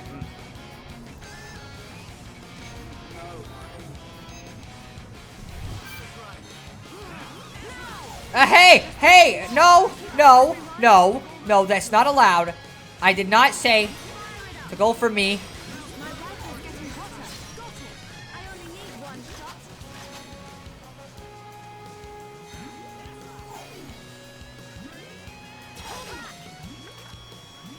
Just run. We got enough of them. We're good. We'll come back and fight the rest. Wait, is this game the anime one or the second one the anime one? The second one is the anime one in terms of, like, tropes. It's also styled like an anime visually, too. This one just has an anime visual style in the remake. And that's it. Okay, let's get rid of this guy before he does something stupid. But yeah, so it's like, this one is just anime visually. There's no other, like, anime. Well, actually, no, that's not true. Because any fucking Japanese thing basically has anime stuff in it, but they don't, it doesn't matter. They don't care. Anything that looks anime is bad. That's just how some people are. Well, to play a PS1 game, I need a capture device because PS1 games run like shit if I stream them on an emulator. Yeah, that's fair.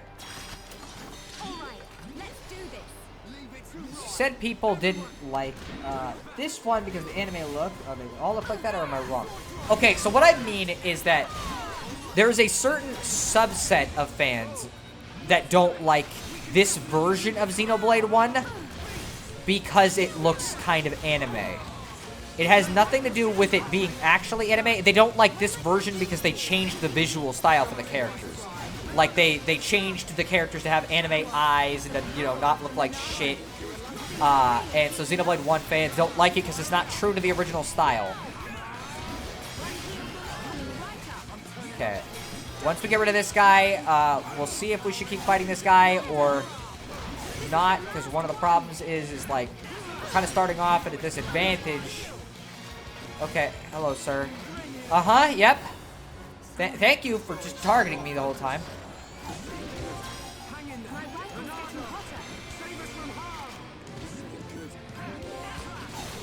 I might have to restart this fight.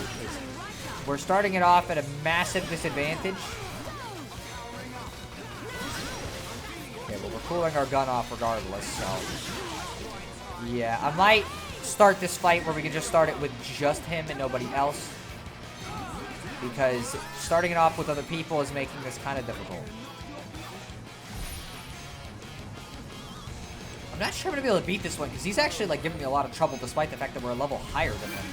Like, I want to beat him if I can, because we're getting very close to that level up.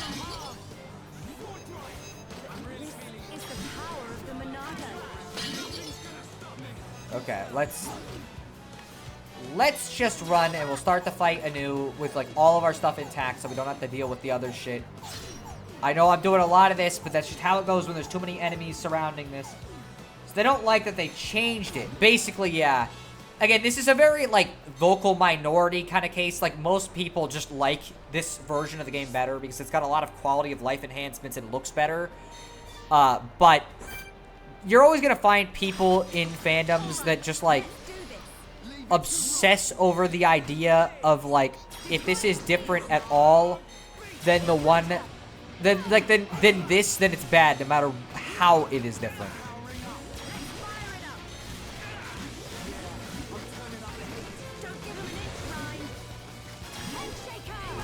Head shaker. Boy, I'm glad we fucking did this.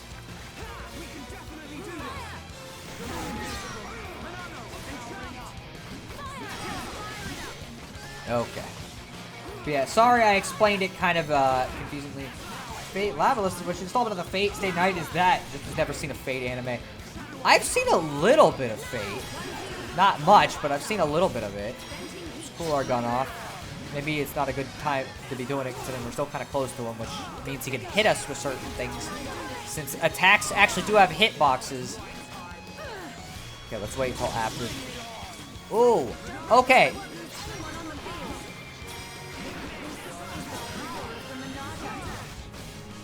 Okay, let's do this.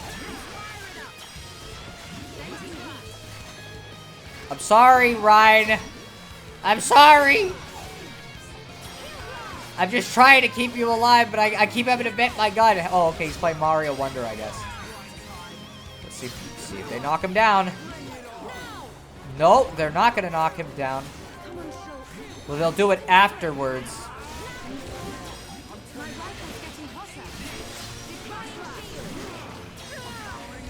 Frick, I missed. Okay. We're so close. I know we can do it. We just need to do it right. Okay, we got a full heal for the whole team. That is at least good to have right now. Not even gonna risk it. Not even gonna risk it. We're doing this. I just kill him with that, I guess. That's fine. Whatever. We're almost level 53. Or at least they're almost to level 53. Charlotte's still got like a third, but whatever. I can sometimes understand purists in gaming circles because sometimes changes are legitimately bad, but if it's literally just that they don't like it looks anime, then that's lame. That's just Nintendo fans in a nutshell, though, is they just don't like anime anything for some reason. Does not matter how much. It's like if they see an anime art style in a Nintendo Direct, you can literally watch their Direct reactions where you'll just see somebody like Fire Emblem something shows up. Yawn! Oh, great, another Fire Emblem. Why doesn't Nintendo just announce some Mario games? It's like, even if we literally just got a Mario game. I can kind of get that. When Halo Combat Evolved got a visual upgrade for its 10th anniversary, a lot of people disliked it because it ruined the atmosphere of a lot of areas and scenes. The thing is almost everything in this game is the same. Like, the environments are the same and all that. The only thing that has changed is the characters don't have goofy-looking faces that distract you from, like, the things going on. Like, imagine if at the beginning of this game when fucking Fiora dies, Shulk just has, like, a very mildly angry expression, like you took his applesauce away or something. That's the equivalent of how these facial expressions look, where they just look kind of off. You know, so it doesn't hurt the atmosphere. It enhances it in pretty much every way. You know, so, I don't know. Like, Final Fantasy 1 is a case I legit prefer the aesthetic of the NES over the PS1 GBA, but especially because there's a part where originally you found a space station, but the updates changed it to a magical floating castle. That's a little different, because the Final Fantasy remakes look fucking horrible. Like, legitimately, I can't think of a single Final Fantasy remake that isn't either about on par with, and it's mainly just because it's like a GBA remake of an NES game that, like, didn't change the style much, or it's, like, significantly worse, or just, like, a weird downgrade because they made certain decisions. Lightning Ronov. Please don't tell me that's Lightning Ronov. It is not. Okay, good. What is Lightning Ronov, then?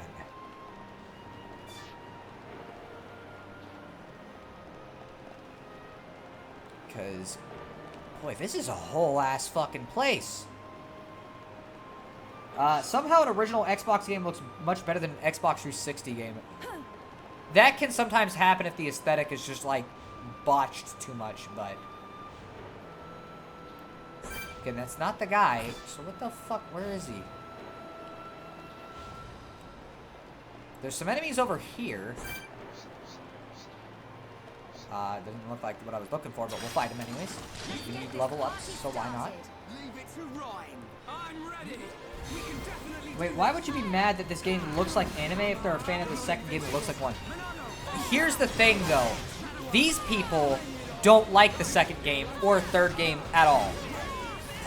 They'll tell you that objectively Xenoblade 2 is like one of the worst games of all time. It's that, like... it's the Nintendo fan habit of, I didn't like this one as much as other one, so it's actually the worst game ever made by mankind now. I don't know why Nintendo fans are always like that. They just kind of are.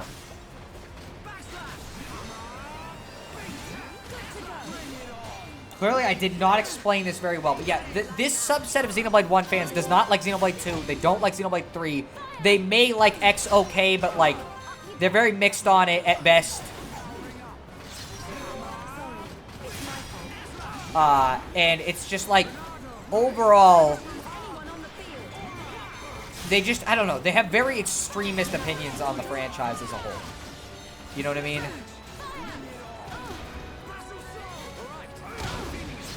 Okay, well, we're probably gonna die, because, okay, no. Well, we still might die regardless, because they're fucking... why are you targeting me?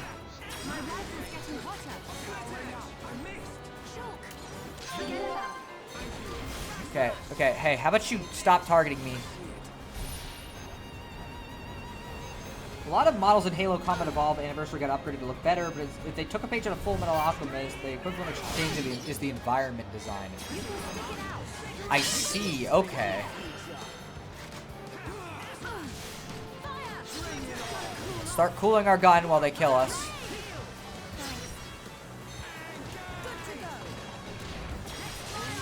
Oh, wow, that was a fucking mistake and a half.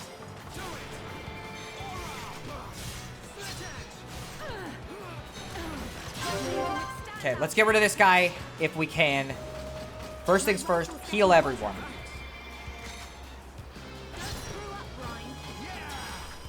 Just do as much damage as we possibly can. Ooh, and we can start targeting this guy now. Okay. So now we can topple him on the next thing. I'm not sure if you explained it bad or it's because my brain is bleh today. Okay, let me re-explain it again. So Xenoblade, of the fan base of Xenoblade fans, there are people who like the first game better, people who like the second game better, and people who like the third game better. In general, though, there is a particularly obsessive, like, vocal minority of people who only liked the first game, but only specifically the original version of the first game, which did not have the anime style. And these people did not have these extreme opinions even on X, the previous, like, so Xenoblade X is technically the second game, but it's not the actual, like, Xenoblade 2.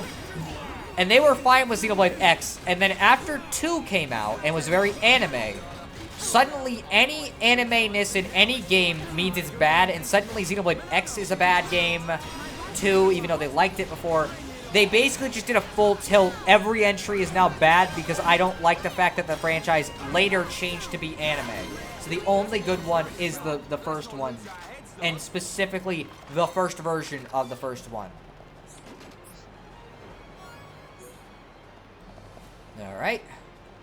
I'm still not seeing this supposed big bad guy that we needed to clear out, but I guess I could probably just put it in the thing, like the side quest thing, since we got it here anyways. I'm gonna go pick up these items. I'm gonna go see if this is anything of note or if this is just a box, because it looks like it might just be a box, but it's also shiny, so I don't know. It is just a box. A piece of the terrain. That's how it goes. So anyways, let us... I'm gonna put that thing on our quest log. Oh, okay, that makes it easier. Yeah, that's the one. Okay, so it's in the middle of this big circular area over here. Right there. I just couldn't see it because the fucking render distance. On this talk about aesthetic, one game I have to praise on Switch is Langrisser 1 and 2 collection, which lets you choose whether you want modern graphics or graphics that replicate a look closer to the 1990s releases. Langrisser is a strategy RPG release. That's one of those franchises I literally only know the name of. Like, I have no idea what it's... like, I've never seen much about it because nobody really talks about it. But yeah, I prefer it if, like, a remake has, like, the ability to fucking change in some cases, unless the upgraded visuals are just like an upgrade in every way. Okay, I'm glad that didn't have the boss target us too. That would have really sucked.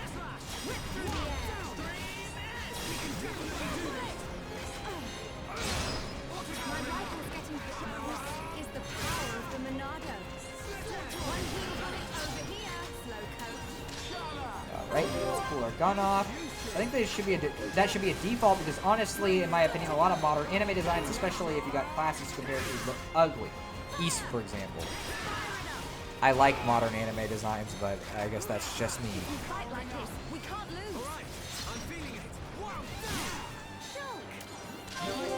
I'm glad that this stream stopped being me getting my ass kicked the whole time, and now I'm actually able to like pose a decent challenge. I'm noticing they're retargeting me on people that have higher... like, I'm guessing that's one of their abilities, is they're going to retarget you to somebody that's got higher health or something. We really don't even need to heal right now. Like, we're just kind of chilling. Like, they're not hitting him, firstly, but secondly, like, we're just kind of kicking their asses. Admittedly, I don't find a lot of anime-looking games very interesting just by looking at them, but I guess I do like Mega Man X and Kid Icarus, and that's anime. I just don't dismiss games on concept because they look anime-like. Like, I don't know, I've just always found that weird, you know what I mean? I think it depends on the specific anime. That's probably fair, yeah. Okay, oh, I'm glad that another guy... oh, wait, no, that's the same guy that was already in the fight. He just moved. Oh, great. Hey! Hey, how about you know? How about you know? How about you not do that? Oh, that got him to target me, too. Why is everybody so mad at me? I'm just trying to be a healer. It's not that big of a deal. Okay, well, clearly, fucking, it's not gonna matter because Shulk's dead.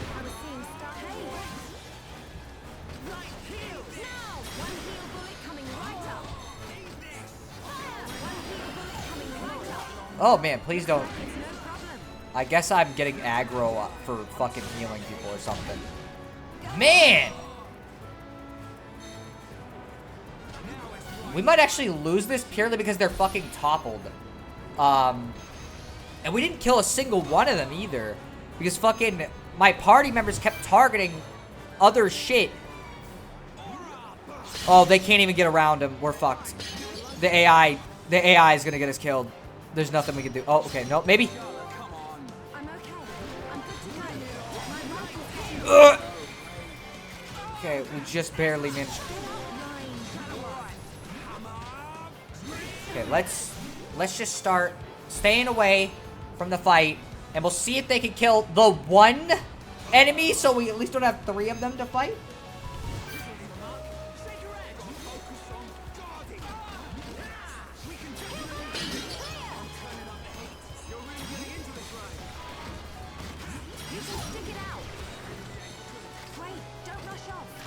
Man, come on.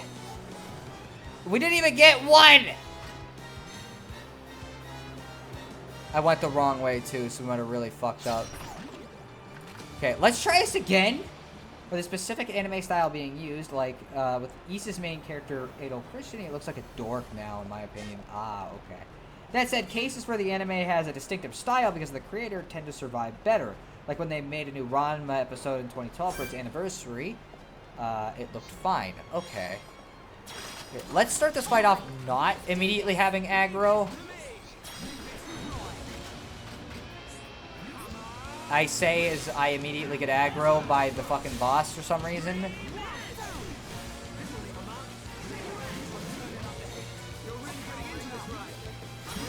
Yeah.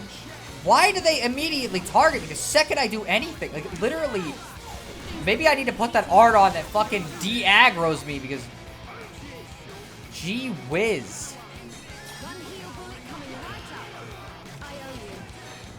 Okay. I'm just trying to fucking not die until they fucking kill that. So I'm literally just running in circles to try to fucking let them kill him.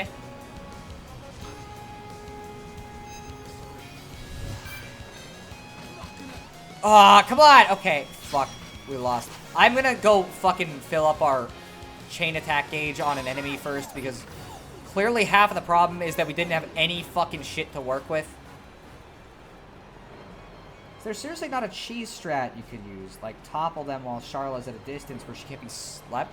No, literally, there's nothing I could do. It's just that the game has kind of decided that for some reason the enemies just have it out for Charla. And I think it's because there's 3 of them, and so Ryan is having trouble fucking keeping the aggro. Because there's too many fucking... There's too many enemies to all be aggroed on him. And it's like, if we could just get rid of one of them, it would fucking help. But, like, I can't. And so, I gotta fucking fill our chain attack gauge, because otherwise we're just gonna lose.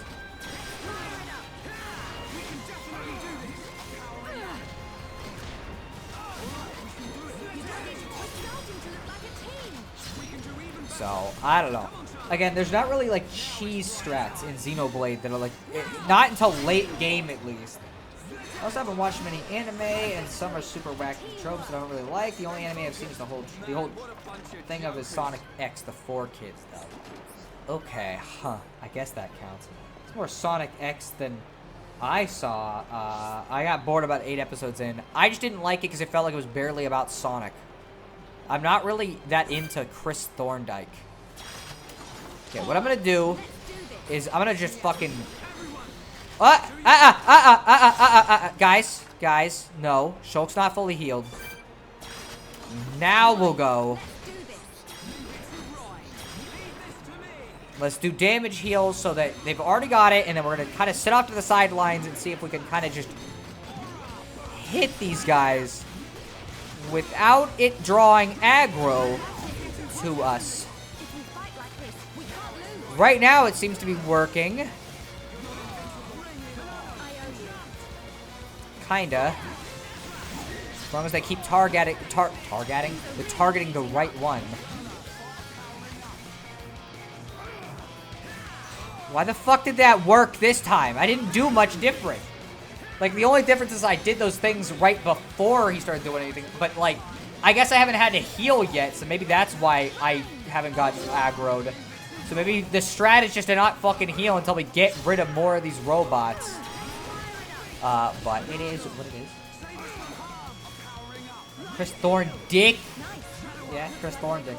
Oh, I guess if you want to count Avatar and Korra, I don't really count those. Those are Western cartoons.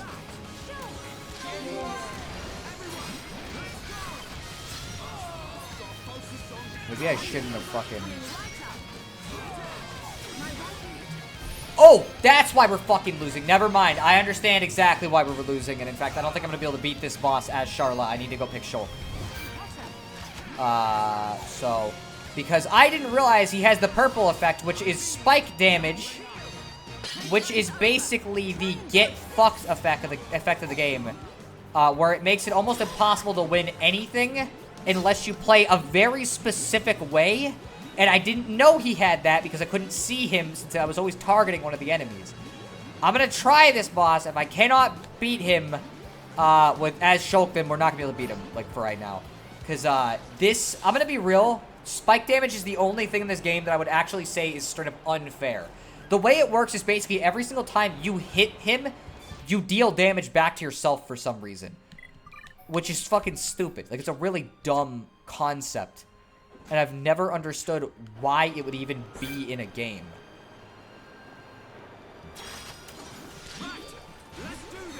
You know, like, it's just such a fucked mechanic. So I really don't like it. This is the only way to remove it, is use Monado Purge, and then just try to build my auto attack up as much as I can, occasionally throwing in an attack, like one singular. And that's the only strategy I can use to beat him. Because otherwise, he'll deal too much damage to us. Unfortunately, fucking they're on the ground.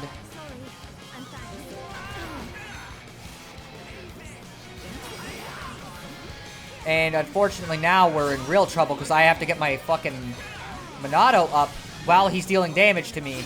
And a lot per hit, too. This is not a small amount. Like, it straight up does, like, 400 damage. And he's fucking toppling everyone, which is great. Which is really wonderful. Which is just, like, the best thing ever.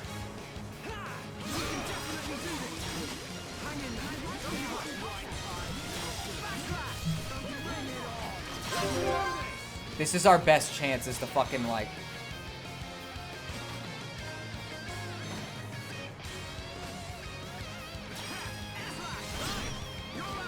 topple.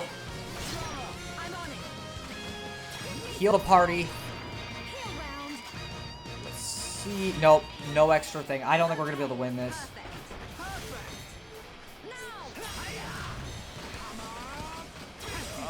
Hit him with Shaker Edge. Okay.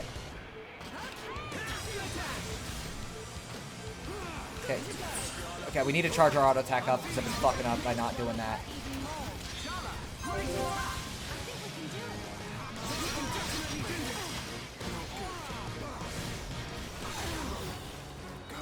I hit him with it, and then he fucking did that, so that was really great. It was really wonderful. And I fucking have to charge my entire Monado gauge up.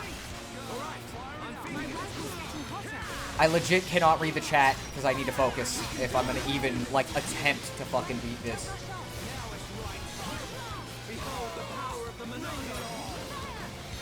Okay. Okay, I can only do that one thing, and then I got to charge up Monado Purge.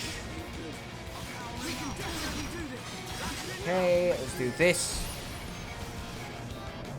Those don't count as anime either. There's a few anime I've seen all the way through, mostly, though, because I tend not to watch long-running anime. That's fair. Doesn't break. Okay. Let's charge up Monado Purge. She's really not doing great at charging, or, like, healing. Monado Purge.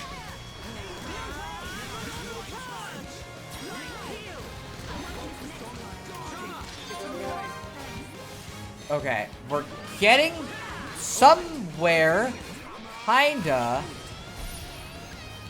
Hit him and you get hurt. He is rubber and you are glue? I don't know. It's bullshit.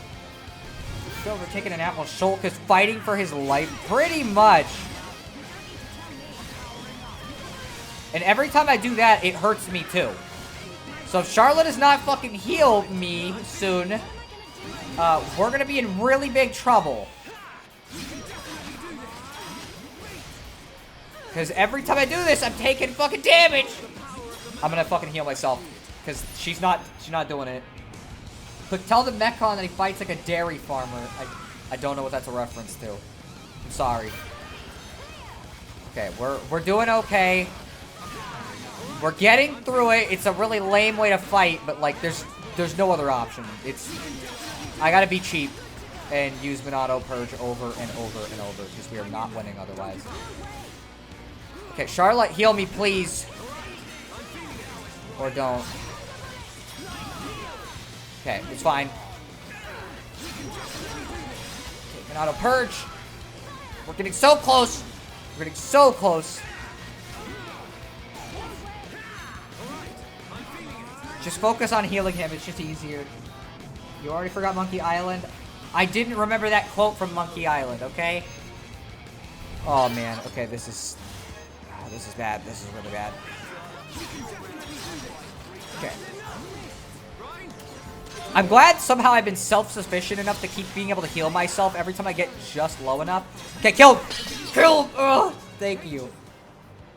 Freaking 22,000 EXP. That was worth it. That was worth the fucking strife. That fight was really brutal.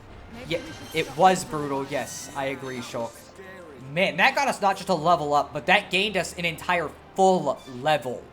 Like, as in, we went up an entire amount, which is not common in this game. So they fucking knew that fight was hard. So the question is, could we fight that one big guy? I don't think so. I'm not going to try.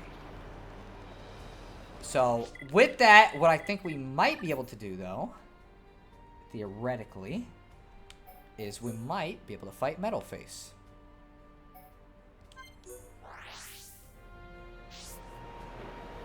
Okay, so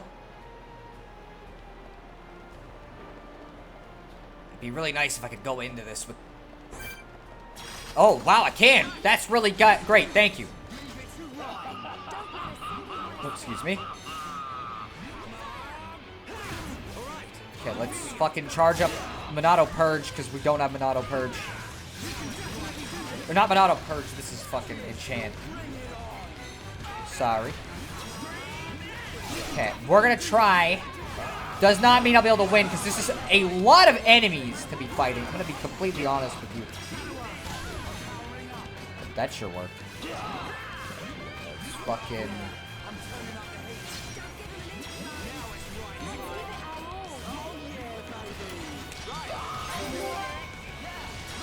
Let's do Monado Enchants.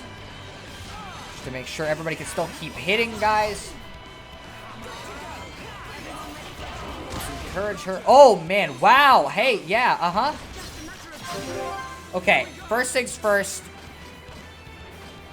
I think we're in front of him. Topple him. Heal the whole party.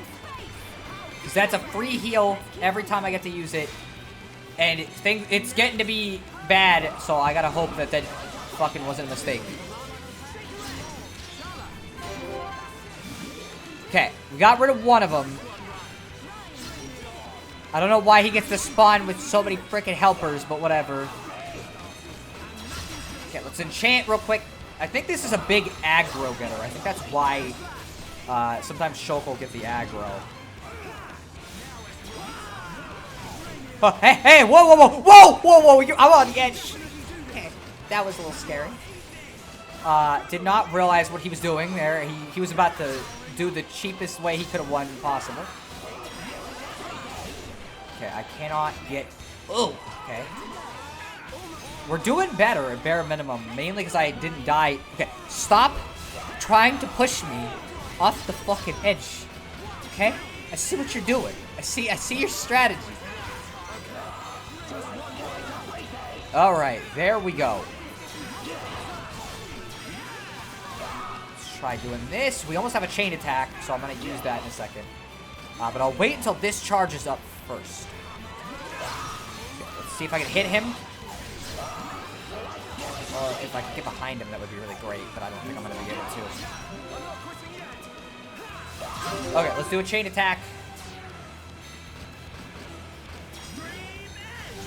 Okay, break him, topple him, daze him.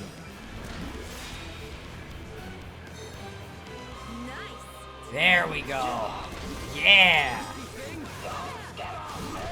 Just keep him dazed as long as we possibly can, and topple as long as we possibly can.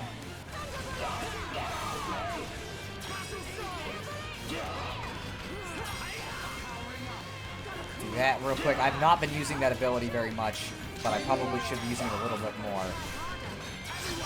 Monado Purge, just in case. Because Enchant does a little bit more than just making it so they can hit the Mechon, just in case, like, that's what you thought it was only doing. It's like, it is technically more useful than just that. Also, Shadow Eye, I think, raises your physical attack, too. Whoa, okay! Death Laser from the sky is new. Oh, boy. Oh, this sucks. Oh, this sucks. This sucks so bad. This sucks so bad. Come on. Oh, thank you. Uh-huh. Just Shadow Eye him real quick. But I can't fucking... Okay, we can do a chain attack if we want. Which I might. Okay, let's go. Just had to take a second. Topple him. Daze him. Ooh. Let's lower his defense. And then do sword dive, yeah! Frickin', that was a good turn. Dude, he's fucked. He lost. Unless he knocks me off the edge or something right when I'm doing that, which would be really fucking sad. Wow, he couldn't even get up that whole time. He just fucking spent the last chunk of that just fucking suffering. Too much. Get fucked. Monado is too much. That was for earlier. Yes. This is the power of the Monado. You wanted it, so now you can have it, Bunker! I'm better than all of you. You're the one who's finished. Die! Stop!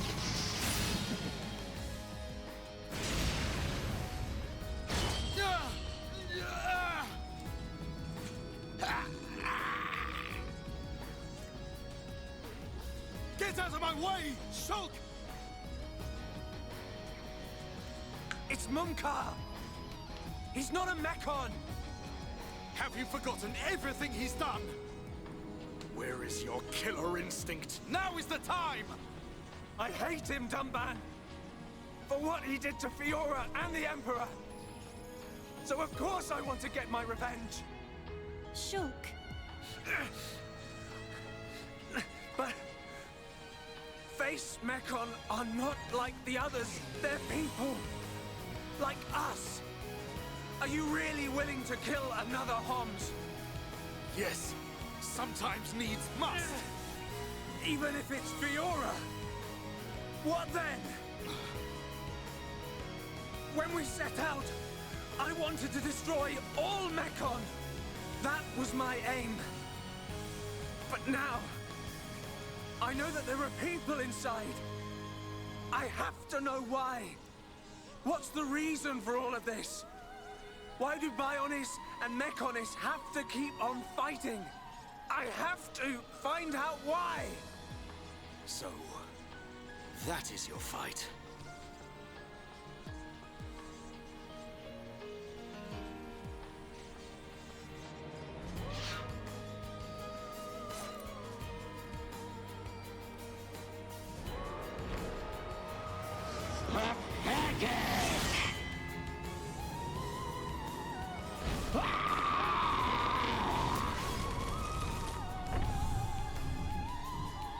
Dumban! I will never forgive what he's done. And yet, your words, they ring true.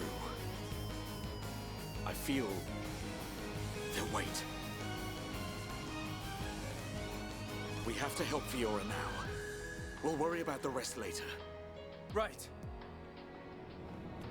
Did you hear that, Mumkar? We haven't got time to be playing around with you. You always had to have the last word. Just die!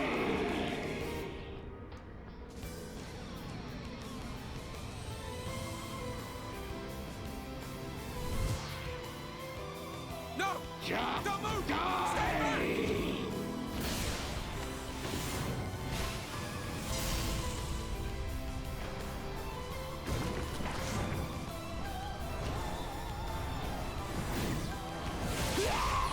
Mumkar!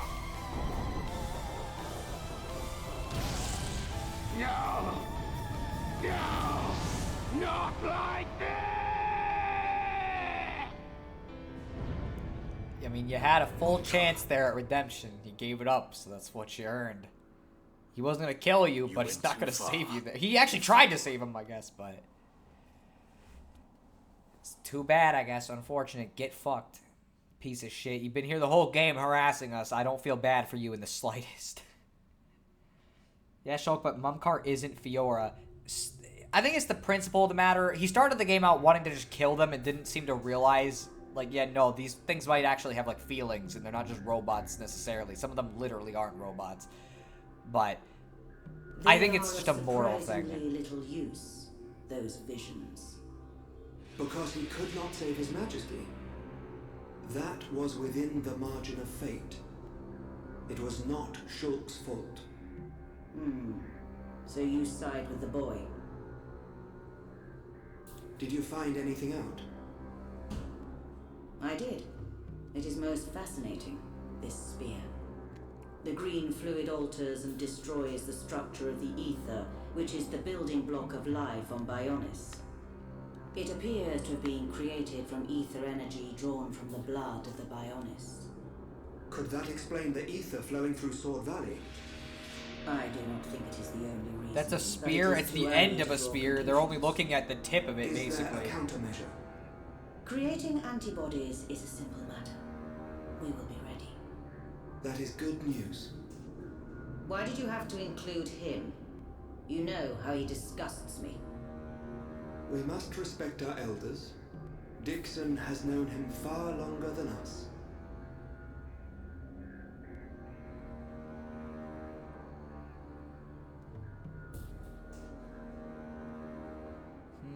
Interesting.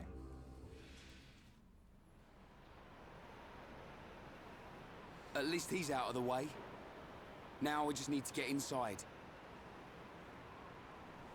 They're in there. Fiora and the Golden Mechon.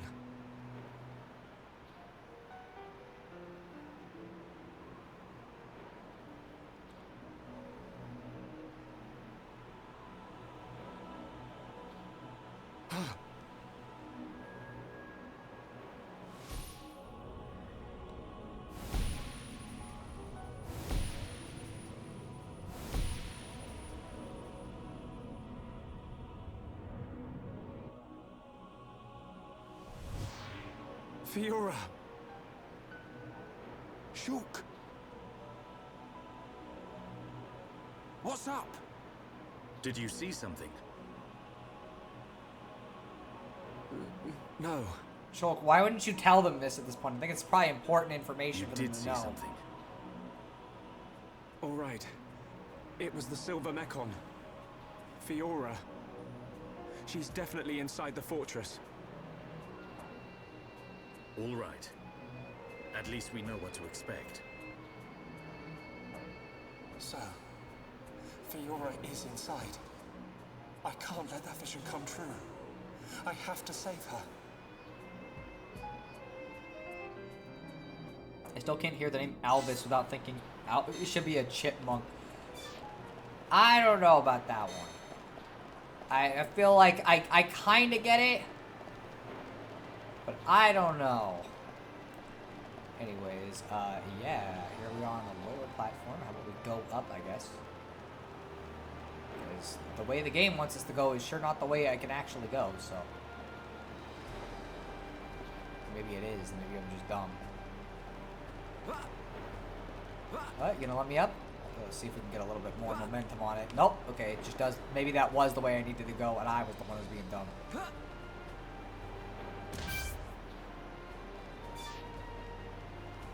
Alright. But yeah, so, it really does suck. I took such a long break from, like, all of this shit, considering, the fact that there's some pretty major plot going on at this point, but, like, it is what it is. How long have we been streaming? 3.5 hours, huh? Not bad. I'm gonna go for a bit longer, because I'm having fun. I'd like to make up for the beginning of the stream being so rough.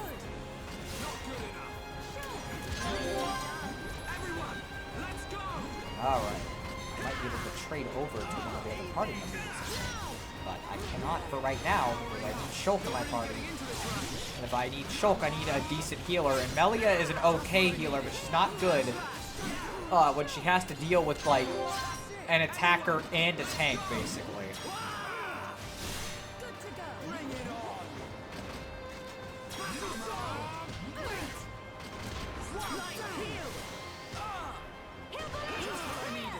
You know, guys, we could probably target that. I mean, it came better than the time DBZ took a long break and came back after having skipped 17 episodes. What the fuck? Why would they do that?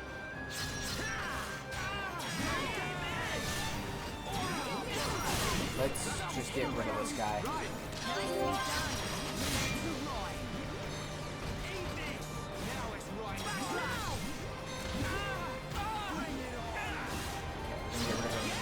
Second here.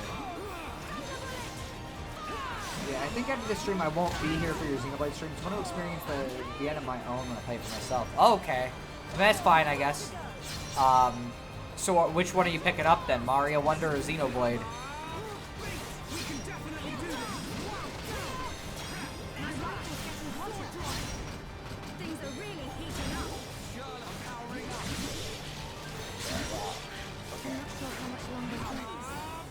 Frick, Charlotte. It was a spiked enemy, I should have guessed. She's particularly susceptible to that.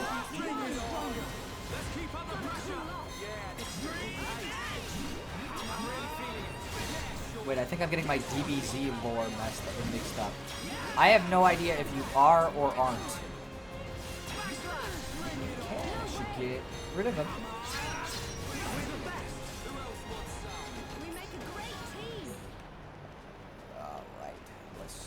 On keeping on. The structure is very layered. Like, I'm pretty sure that's where we gotta go, so I don't know why it's like... Like, could I not go in that way? Or does, like, that looks like the way to go. It is the way to go. Oh, that was a cliff, too. Great. I think what I'm thinking of is Canada. They continued using the Ocean Group's voice actors, but that left 17 episodes that used the Funimation dub. So for Canadian fans, there's this regroup of Namek episodes where everyone has a different voice. That's fucking weird.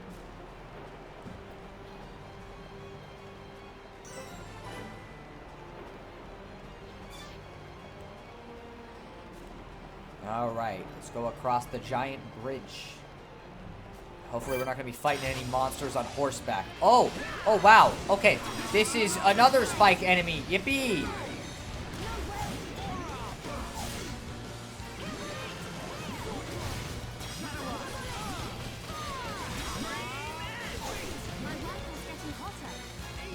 This is kind of a rough fight to be dealing with. I don't know why suddenly they're so trigger happy with the spike enemies. Just keep them on the ground. That's the best strat. Like, literally, that is the best strat for any fight in Xenoblade, is just keep them on the ground. And if you can, then you'll have a decent chance of winning.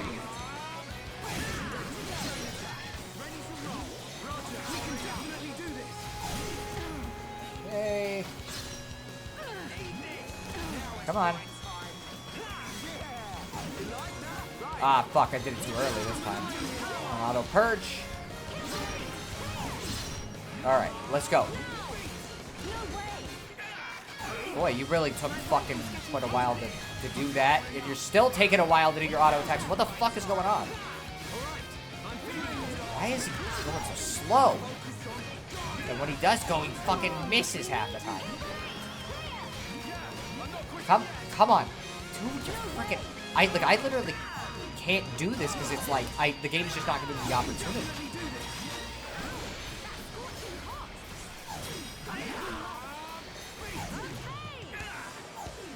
Man, what the frick? I know he's level 53, but, like, we're just missing almost all of our attacks for some reason. Like, literally, I'm not doing anything to him. Yeah, though it'll probably be a few weeks till I buy it, being busy with other things. That's fair. Literally, What the? What is going on? I can't do anything. Nobody can. We're all just standing here. I'm not doing too well. This is terrible. I'm okay. Like, I'm good to go. what a... Like, I'm genuinely kind of baffled.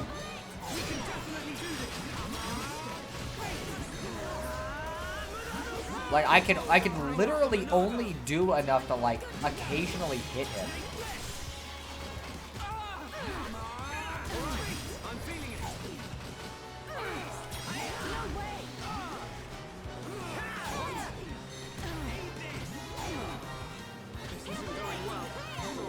What the heck is a boon?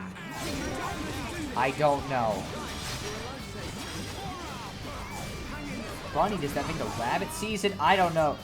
Could be you're missing because he's a flying enemy? That's not really a thing that happens, though. Like, that's not really a thing the game takes into account when it comes to, like, dodging. I don't know if he's just got, like, ridiculously high agility or what.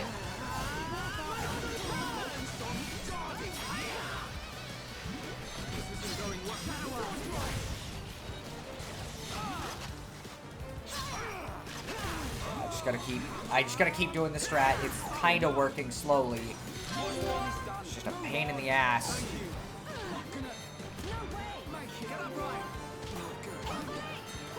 Okay, well, I guess that worked.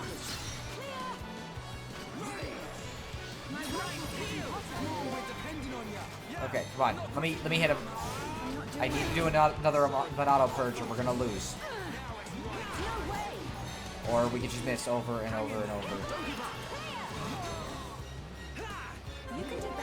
It must have some ability it activates where it just blocks all hits for a bit. Or something.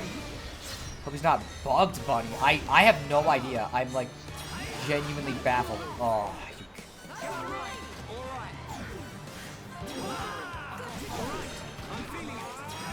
Let's just do everything we can. Get him out. Okay, we did it. Fucking barely. That was horrible. What a terrible fight. Why would you make an enemy use abilities? Yeah, you just can't hit him for a bit, but also he has spike damage.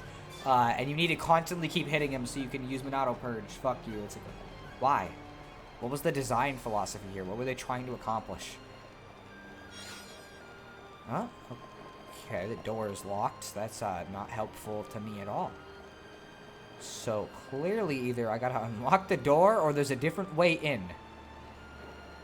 There is the other pathway that I went down that had the named enemy. Is there a stat that affects dodge, and do enemies have their own stat values? They can have agility. The thing is usually agility doesn't... It's only a factor if you're a higher level. So, like, if the enemy's a higher level, then they'll have higher agility, and so you'll miss more.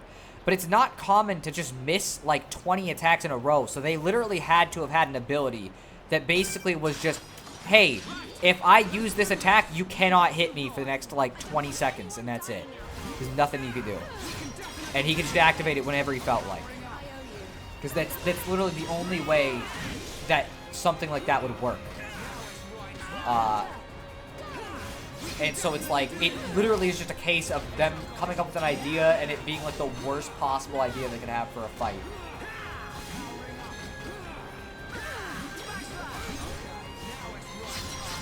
Let's do this.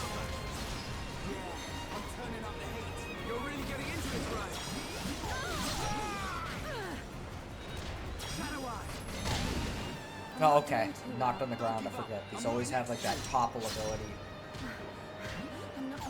Oh, and they were targeting Charlotte. Great.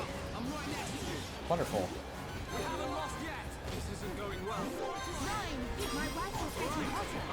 Okay, how about you stop hitting me? That would be great. And stop targeting Charlotte. What the frick? Why are they targeting Charlotte? Like, I don't know. Certain enemies just seem to be, like, predisposed to target her. Okay, this is not a good situation. We shouldn't have done that. I'm glad they at least were smart enough to stop attacking when that happened. Or it could just be the worst RNG ever seen. There's no real knowing about seeing the code.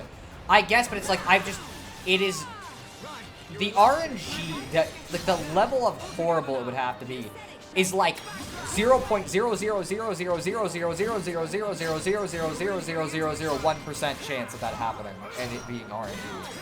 Like it's got to be that low. Because already your chance of missing an attack is ridiculously low to begin with. And missing that many in a row and having every one of your party members miss that many times in a row, there's just no fucking way. Because it wasn't just me missing, everyone was missing. Its health was not moving a single bit whenever it would just suddenly be like that, so. There must be a fucking switch I missed or something. Which it might be in that area where I fought the named enemy, because that door is also closed and it doesn't look like it's gonna let me in.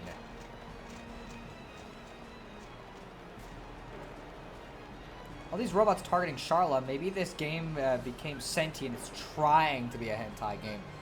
I doubt it, especially because what would robots really get out of that?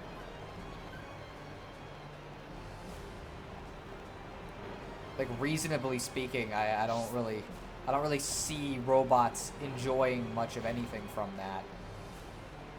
Anyways, let's see if perhaps there's a switch over where I fought those enemies. Because they wouldn't put, like, if there's a button, they wouldn't put it in, like, a weird area. It would definitely be something you could access.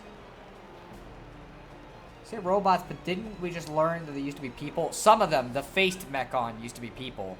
The regular, like, Mechon, they're just robots outright.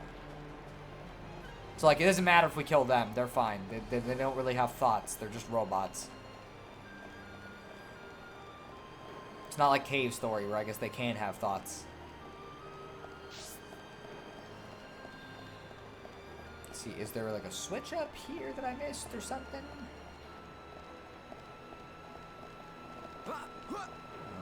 It's gonna be hard to see it. But... there's an item. Not seeing really a switch.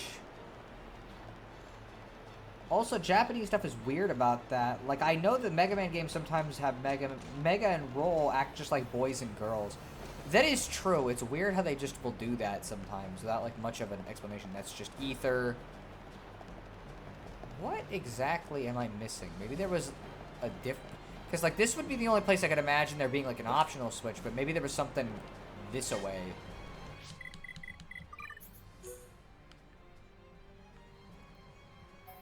Because I don't really see anything else implying that we should be able to turn anything off. But, like, that door is sure not opening. Maybe I just needed to press A at the middle of the door, and I'm going to be really mad if that turns out to be what it is, and I've just been walking around for the last, like, 20 minutes for no reason.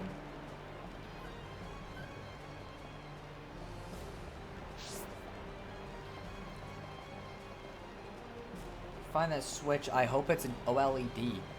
I guess technically the OLED is better than the regular switch, but it really doesn't make that much of a difference. I'm going to be real. Okay. The layout of this place is not built for people, feels like, which I guess is the point, because it's not built for people, it's built for robots. We're gonna go to the door and see if the middle of it just has a fucking thing to interact with. There's also this shit down here, but I don't think that's anything, since those just look decorational to me. There's a whole lower layer down there. Checked wiki. Kamikaze Boon only has boost 1, boost 2, delayed, and rush for arts. So it was 114 agility and agility upskill. So yeah, basically, it did some bullshit thing that it didn't make it, I guess, invincible guaranteed. But if you raise your agility up enough, you might as well just be invincible. Like there's nothing that you can do to the enemy or vice versa if the agility is high enough. Okay, let's see if maybe I was just dumb. And if not, I might have to look at the internet, because I'm not seeing any prompt. So, there's definitely something I'm missing here. The question is what? Because usually, like, they make this stuff kind of obvious.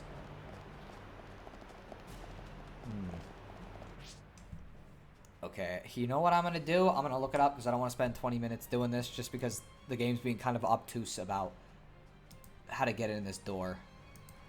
I'm thinking of upgrading to an OLED. My current Switch has issues, and I like the OLED as more built-in storage. Ah, I see. By the way, I got distracted before asking, and just remembered to ask.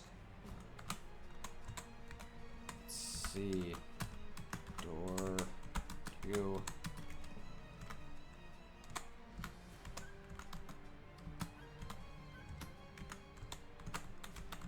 I don't know if I'm gonna have to look at like a Let's Play or what. Just let me make sure I turned. Okay, I did turn the desktop audio off.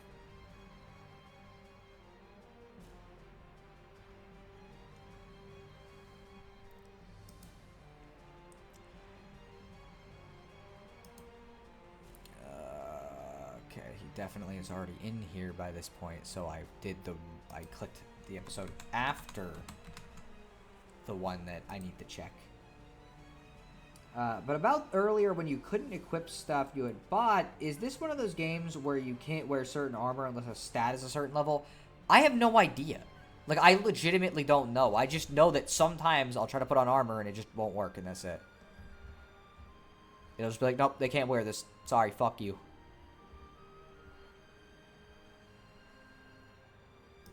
Okay.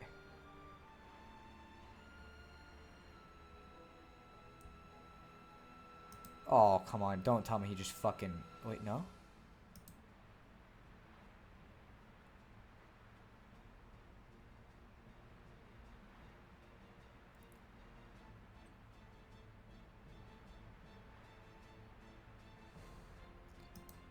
What the f...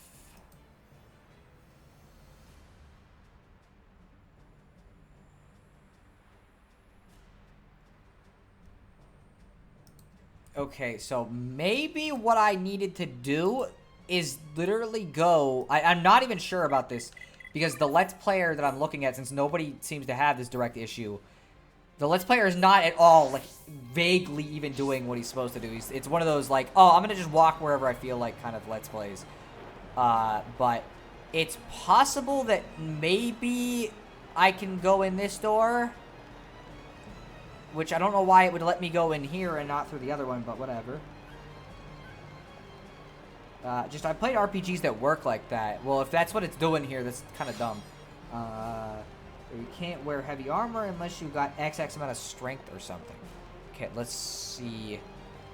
No, I cannot go in this door. What the frick? Okay. Could armor be Souls-esque case where you can't exceed a certain way? It's possible, but if that's the case, that's also dumb, and I'm glad they didn't bring it back. Shit. This is really... Huh.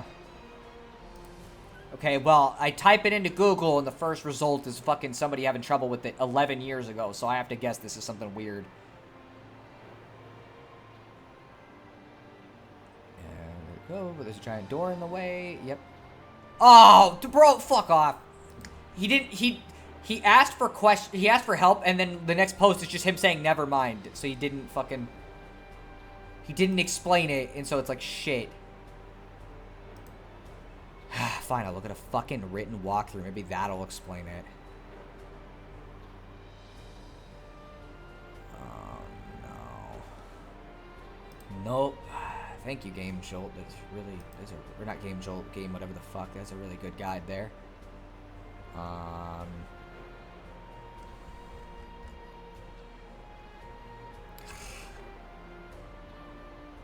Bro, what is with all these people freaking making like the worst guides I've ever made, where it's like, oh, we're just not gonna say anything about it, and it's like, well, clearly if people are getting stuck on it, it's a problem of some kind. Okay, let me see. There's a map here. Maybe there is no switch.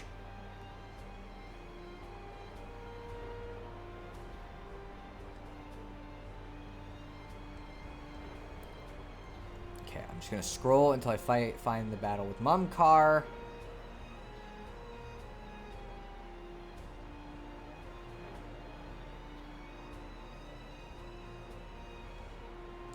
Okay.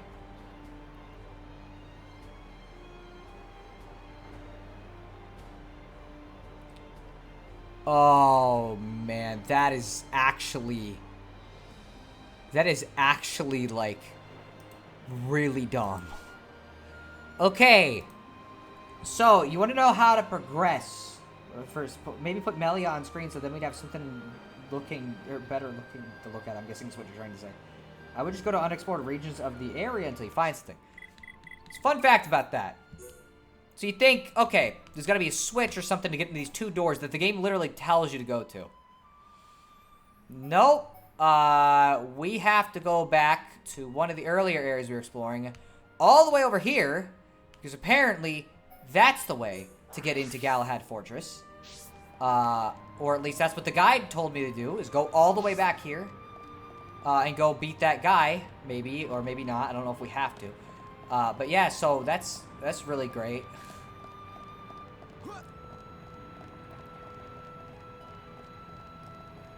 I did not remember this was even a thing. I probably just looked it up last time too. But like, I gotta be real. This is kind of an obtuse thing to put in a game that came out in fucking 2011. And like, legit, I kind of don't understand what the idea was here. Where it's like, oh, well, you know, go through the rear entrance. Even though we're going to clearly indicate through a cutscene you need to go through the main entrance. Go through the rear entrance that you don't even know exists if you didn't go into this one optional area that had a ridiculously high boss in it. So you just kind of ignore it. So, it was very great design. Very fun. You know, I'm glad the rest of the stream's been fun. I know the first couple hours were real rough, but like after that was fun. But stuff like this really sours my mood quickly. It's why I think like the cave story streams I get more irritated with it than I would normally. I don't like progression that is needlessly complex. And I don't like it when a game is just like, yeah, no, sorry, fuck you. Figure out some really cryptic bullshit to get to the area. That is not at all in the area where you would be looking. So I don't even know why you would do this normally. Unless you were just really doing side quests and stuff. But then you might accidentally fall into the progression you don't want. So, I don't get it. Let's see. Yeah, I know the feeling. I've played so many games that give you one indication, but you're actually supposed to do something counterintuitive. This isn't even like Monkey Island, where some of my progression issues were just me being stupid. Like, yeah, no, this is literally just the game decided arbitrarily for some reason that this is the way I had to go in instead. And you can't go in the other way, even though it literally was telling you to go in the other way. So, okay. We'll do that, I guess, game. Maybe next time just tell me, you know, you want me to go explore this little area real quick. You could have just done that. And if this isn't it, which I'm starting to be worried it isn't, because fucking... Or I might need to beat that boss. I'll look at the guide again. I'm not gonna fucking immediately panic, but I'm starting to worry. Because this looks like one of those doors we can open. But I didn't see a switch either. So it's like, okay, well, wait a minute. Great. I gotta go open it up again because I thought that would just be definitively the answer. Maybe it isn't the answer. Return to where the radio tower... Oh, wait a minute. No, okay, wait, what?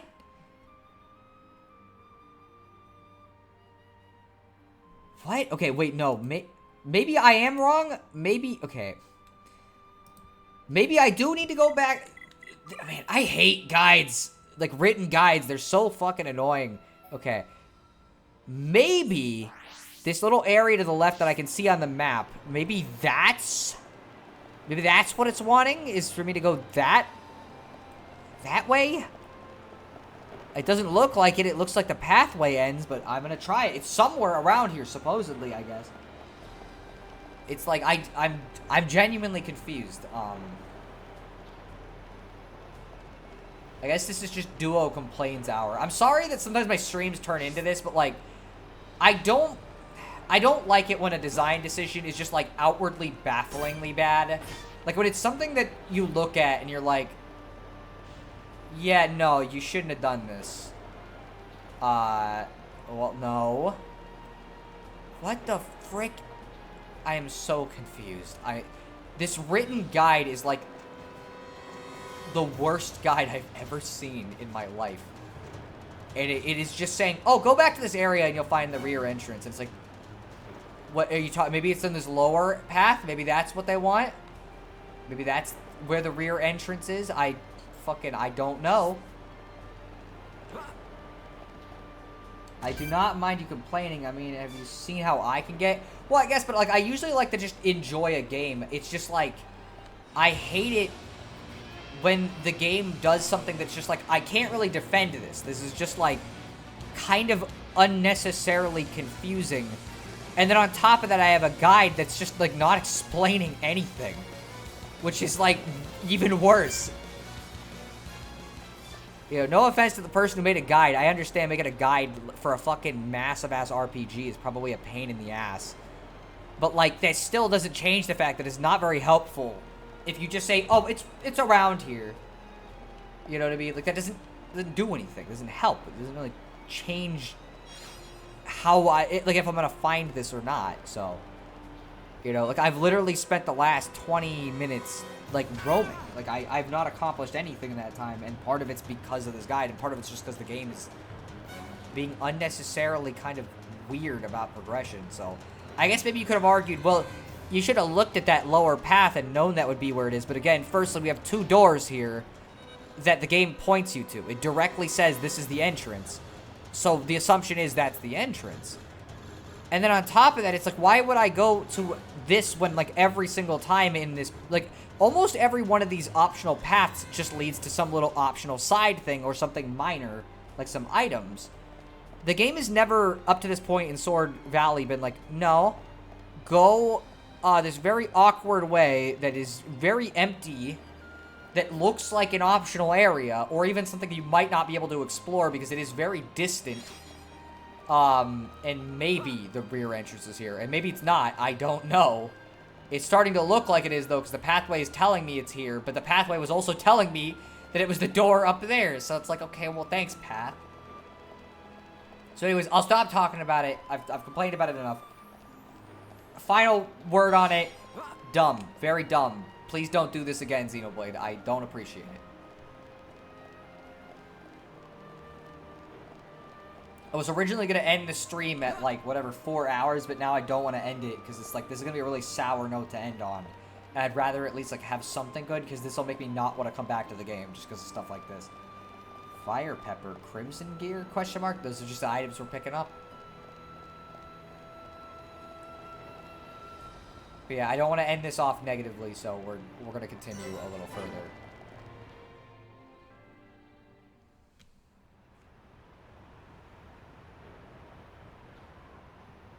Here's our way in. There's no turning back. We can't let them find us. Let's move. Right. Jelly ID is playing Mario Kart. That game varies about how I feel about it, just depending on, like, what it's doing to me that day. Because sometimes it's being very nice, and then sometimes it's like, nah, 5 red shells and a blue shell, and also a green shell. And then somebody hits you with a star, and then you get hit by a bullet bill, and now you're in last place, sorry. This is the 3rd lap, by the way, and you're 10 feet from the fucking finish line. And so it really does depend entirely on how the game is treating me. Which I would say about 80% of the time is like, I don't know. I have to really play well to get anywhere. Galahad Fortress.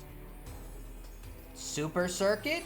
Oh, sometimes it's being nice, so it's like the SNES Mario Kart. Well, the SNES Mario Kart is never being nice, because it's the SNES Mario Kart. Fiora's in here somewhere. Let's get looking. Keep your eyes peeled. I'm ready for anything. I'll trash any mechon that tries to mess with us.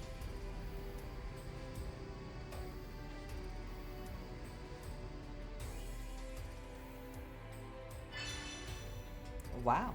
Let's see. One thing I will say is SNES Mario Kart has the best soundtrack. I highly disagree with that. Go listen to Mario Kart 8's soundtrack. Shit like Big Blue and Electrodrome, and then try to tell me that it has that Super Mario Kart has the better soundtrack. I'm sorry, I cannot accept that, okay? Everyone, let's go! Don't let a single one escape. Oh yeah, Mechanical Rhythm! This is the first time we get to hear this boss, or this theme. It's kind of hard to hear also that it's talking. And me. But I'm gonna let it play anyways. And I'm gonna shut up so you can hear it.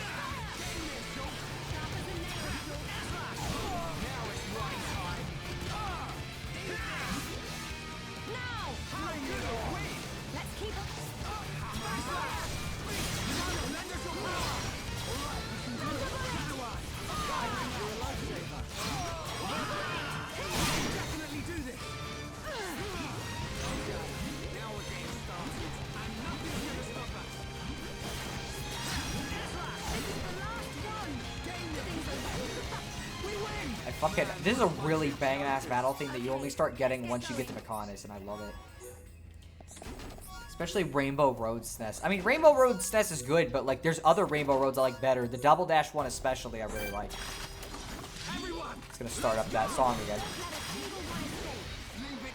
Gosh, I've been in such a Star Fox mood lately. Star Fox is one of those franchises that I just can't get into. Like, I've played them. I generally enjoy them okay, but like, I don't know. I just don't vibe with them as much. Like, I don't know. I like 64, but like the original is kind of clunky.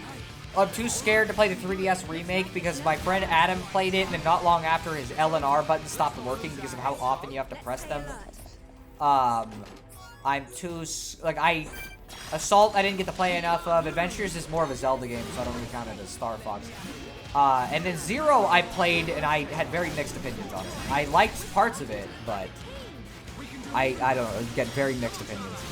I just realized that we're fighting a fucking named enemy, not a fucking regular one. That's probably why they had all those enemies building up over here. Hey, how about you not? How about you not? How about you not attack me? Yes, thank you. Okay, hey, get up. Get up, get up, get up, get up, get up, get up. Stop laying down. Okay, I'm gonna like give him a second, because Ryan needs to build up his aggro a little bit.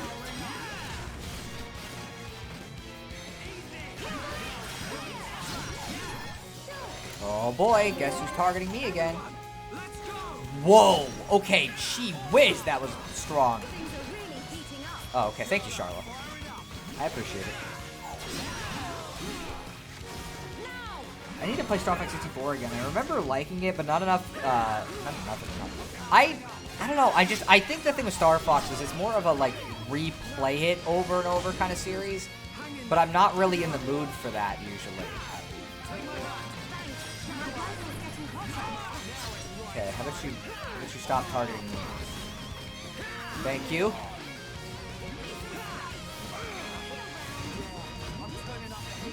Let's lower his defense real quick here. I'm gonna use a chain attack.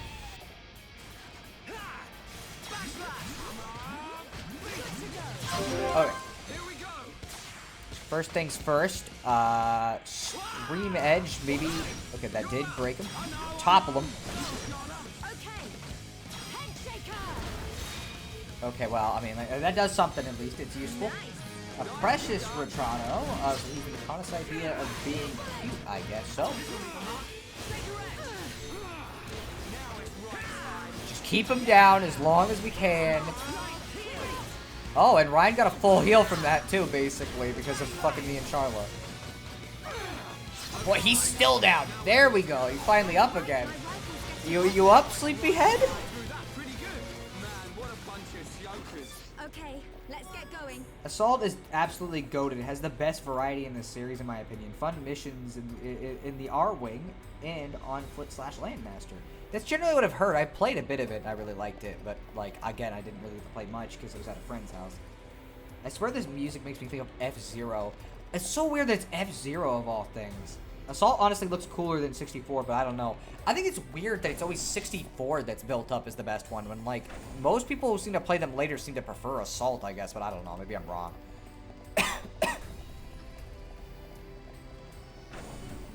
Whoa, guess what? There's more enemies in here.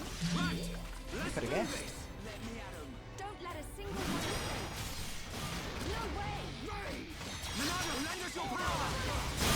But yeah, I don't know. I'd like it if they re-release Assault, because like, that'd be nice. And like, it'd also be nice if they just stopped doing 64 over and over again, because I'm kind of tired of that story. Like, it's a good story or whatever for like a Star Fox game, but like, I'd like to see more done with the franchise.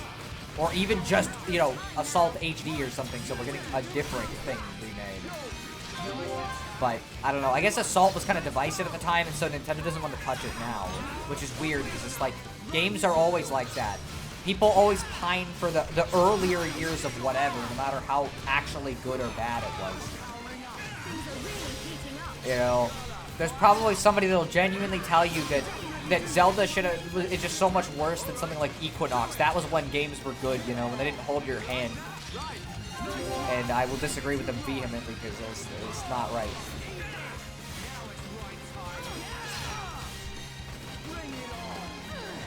These guys move around a lot. Also, this is going to be pretty horrifying for these guys. They're just taking a nap, and then these 3 guys come in here and just wreck their entire group. Like, they didn't even do anything. I didn't have to hit them. I could have just walked by, but I didn't. How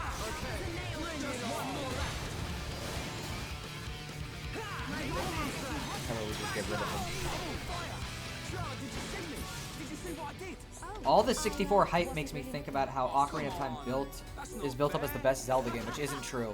Firstly, pretty much every 3D Zelda after is better in most ways. Skyward Sword is debatable, but even then, it's mainly just because it's very linear. But, like, Twilight Princess is basically Ocarina of Time, but, like, 1,000 times better. It's like, if you want to play Ocarina of Time, almost the exact same format, the only difference is that, hey, wow, the dungeons actually have more interesting puzzles, the story is better, the gameplay is better, the combat's better. Basically, if you want to play Ocarina of Time, but better in every way, and the only issue you might theoretically have is that the game is, like, it's got more dungeons in it than an average Zelda game, then play Twilight Princess, because it is basically the better Ocarina of Time.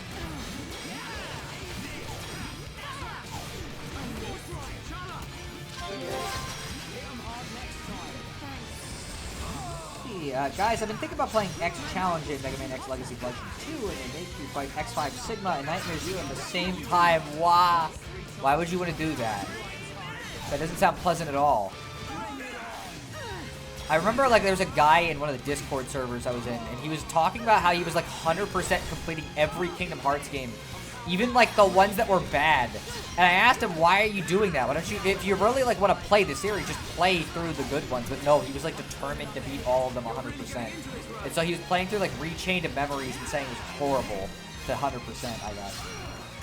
You had to bring up Equinox, didn't you? Yes. Because you told me that it was so much better than Zelda. It was like 1,000 times better. And then you actually played it on stream, and not only did it look kind of unimpressive to me, the story was kind of lame, but, like, also the puzzles just seemed, like, unfun. It wasn't that they were hard, they were just unpleasant. Let me this for a sec. Okay. Assault is divisive because it has less missions, it has a darker story, and the ratio between R-Wing and land missions isn't balanced. I mean, like, okay, I guess that's fair, but, like, I don't know, I think people are getting a little weird about it then. Something like it's that big of a deal. But I don't know, that's just my opinion. Time for more robots to just fucking get murked for no reason, even though they didn't do anything at all to earn it. Because I guess that's how it is. Again, you know, we can't kill Mumcar, but these guys are fine, don't worry. You know, they don't have feelings, so it's like, well, whatever, they're robots. They can be repaired.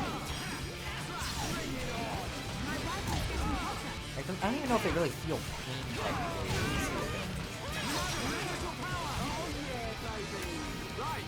Dude, the thing is, I don't recall hyping Equinox up that much. You did say it was better than Zelda. What does Equinox do? RPG something? It's like a Zelda-ish puzzle game thing that Jispy played on stream that looked very mid. And he built it up like it was better than Zelda, so like I keep giving him shit about it. Oh shoot, the obvious target's open the door. I mean, that's Ocarina of Time though. Like, Twilight Princess doesn't do that. Majora's Mask, I think it has like one instance where does it? I don't... No, it does, but I think it's because you have to, like, hit it through weird shit. Like, there is an eyeball puzzle, and I think the first one they do give it to you for free to basically, yeah, hit the eye, but, like, later they start using it under weird circumstances. And that's just in the first dungeon, which I think is just there to teach you how the mechanics work.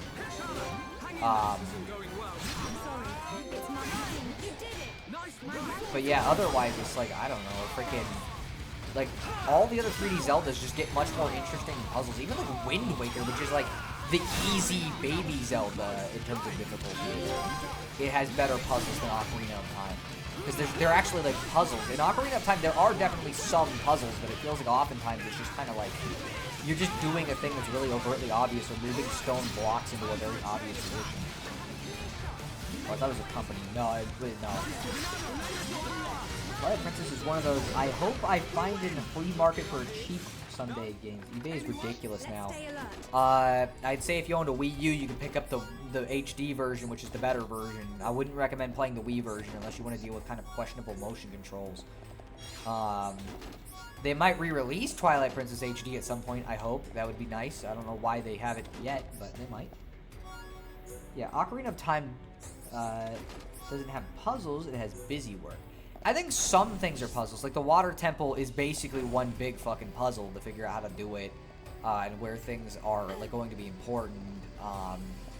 And there's stuff like that, but it's like stuff like the fire temple is weird because it's, you know, I don't like hate it, but oh, okay, well we'll fight you. That's fine. But yeah, it's like I don't know. I think that the problem is like they just didn't quite have a feel yet for like, how to design puzzles.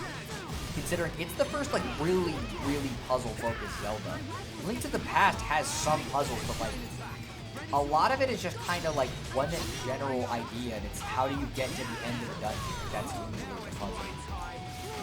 Otherwise, like I can't really think of any major notable puzzles that actually like have existed at all in the past. Link's Awakening is more like Zelda 1 dungeon design with like an occasional puzzle thrown in to spice things up. It's like there's a lot of times where they just give you a key for beating an enemy up or something, and that's something that Zelda 1 does, not like the later Zeldas. Well, you know I don't have a Wii or Wii U. I know.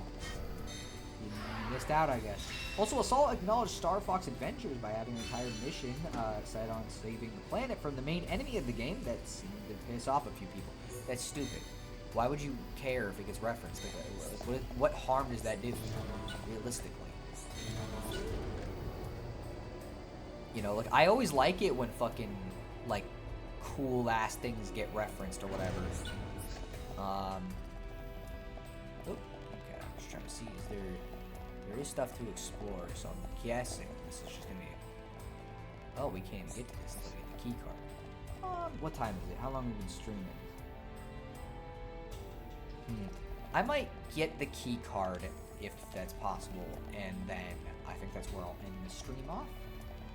I kind of think it's cool that Star Fox had continuity like that for a while. Yeah, it's just weird that they eventually just kind of threw it away. Blast Furnace Conduit. Alright, that's certainly a thing.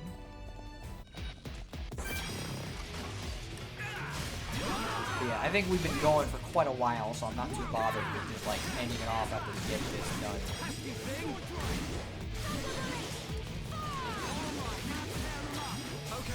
Goodbye. See you later. Okay, let's get going. Who else wants some? I kind of think it's, I already read that. It's like there's no point reading it again.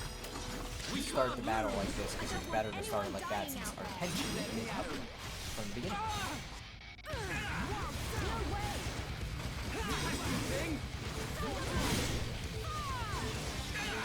I guess how they barely can do anything fights now. Well, I mean, how do you continue after the next level Star Fox Command if more Star Fox Command is fucking continue as a result? That's it.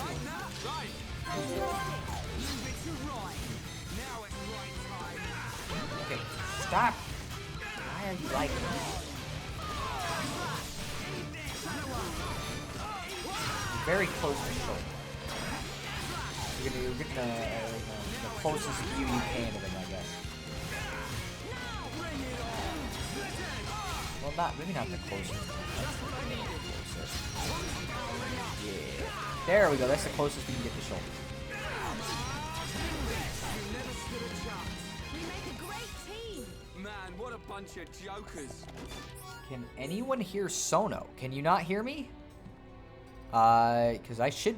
It looks like I'm louder than the game, but... Maybe I was... Because I might have been looking away from the screen. But I don't know. I'll wait and see if anybody else complains about it.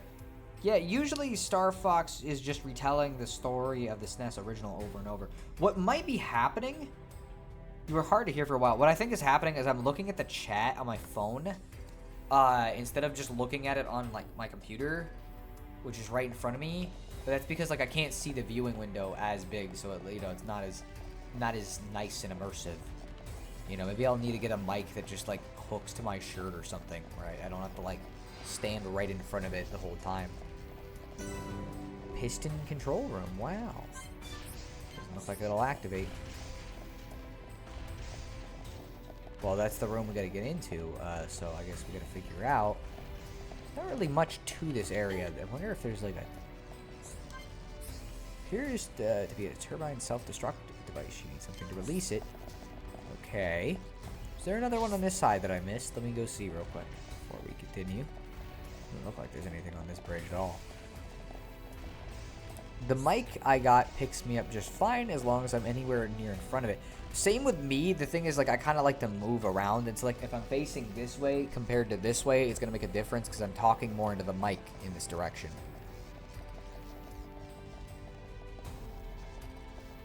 I feel like I remember this being obtuse as well. How you had to get in there. Because the door is locked. We're going to figure it out.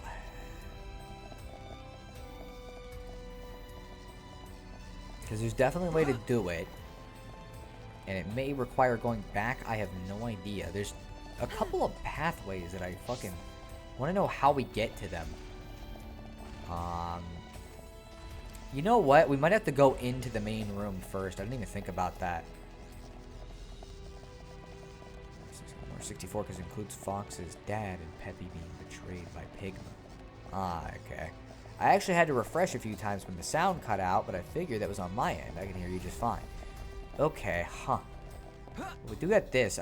This looks like a window, but I'll go over here real quick. Yeah, it's a window. Okay, so... I'm kind of worried about that because of the way the game moves. The mic I got has an option to pick up sound all around it. I don't use that all the time, but it does work wonders.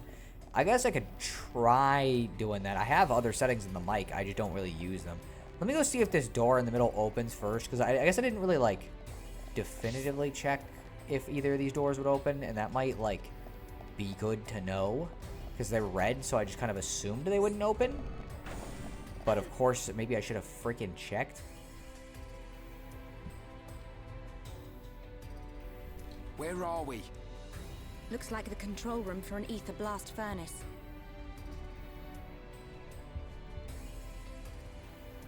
There, look at that. So this is what supplies the Mechon with ether energy. Shulk, what's that?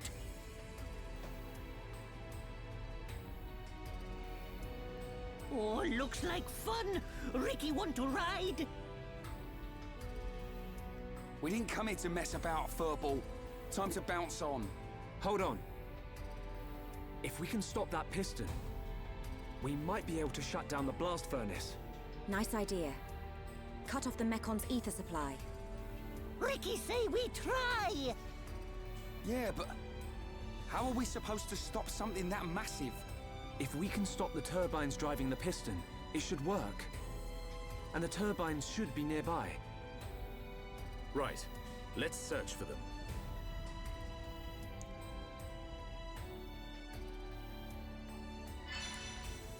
Wow, okay. Gotta figure that out. Hopefully we didn't, like, fuck up the progression by doing this in this order, but whatever. What are you gonna do? It's still so weird that Nintendo decided to remake Star Fox 64 for 3DS and then reimagine Star Fox 64 for Wii U, all within the span of 5 years. It is definitely a strange choice, I will admit. Hey, don't be mean to Ricky, but Ricky, this isn't really the time to be cute. Why? Why is it not the time to be cute? What, you know, reasonably speaking, what's wrong with being cute?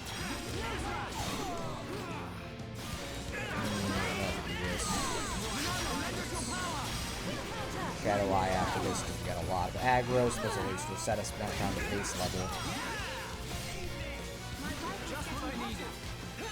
Stop hiding your backside. I need to hit it.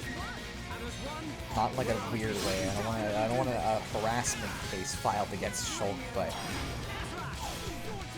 can't really do much about it if he's gonna keep targeting me. Anyways.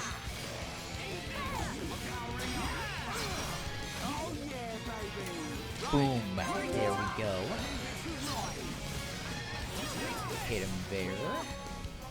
Ooh, nice. You're doing a little poorly.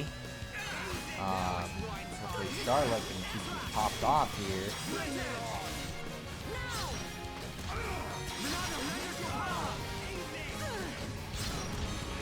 Ooh, okay, he's gonna die. Yeah, I knew it. Get up, get up. We need you. You're very important. Okay, hello, robot. You having fun? I'll just keep you here. As long as you want to keep doing that. If you want to just keep dancing, that's okay. I'm alright with it. I don't know why he's doing this. Why is he just dancing? He's not hitting me or anything. He's just standing there. He's just taking this. It's very nice. I'm not gonna do anything. I'm not doing any arts or anything. I'm just gonna wait. Because this is great. What a stupid way to beat a named monster. I guess this is, you know, this is payback for that one that had this stupid agility bullshit. You know, so either way, this is great. Never stop dancing, man. Don't let them tell you it's not a useful skill. You've entertained me, and that's more than most of what your fucking brethren can say. Let's keep on going like this, guys. Let's not lose our heads, though. That was great. Pick you up now, or I guess more accurately, deactivate that piston.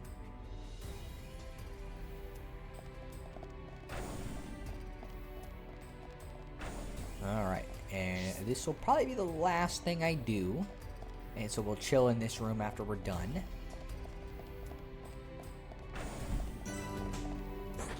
Hello, sir. We can't lose. Let me at 'em. You know, obviously if we're fighting enemies, that comes first, but, you know.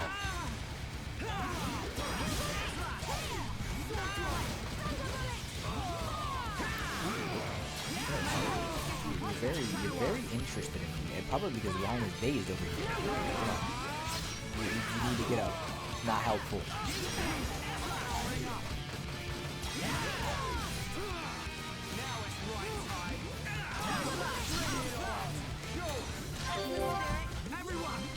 I still can't believe I beat essentially like a named monster, got a bunch of free EXP because he just couldn't stop fucking dancing.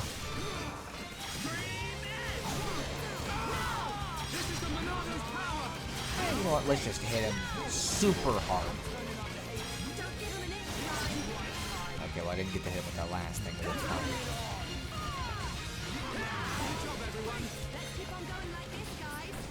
There we go. Done. Go check, see if there's anything else in this room that is worth interacting with. Does not look like it, so we'll just deactivate this real quick.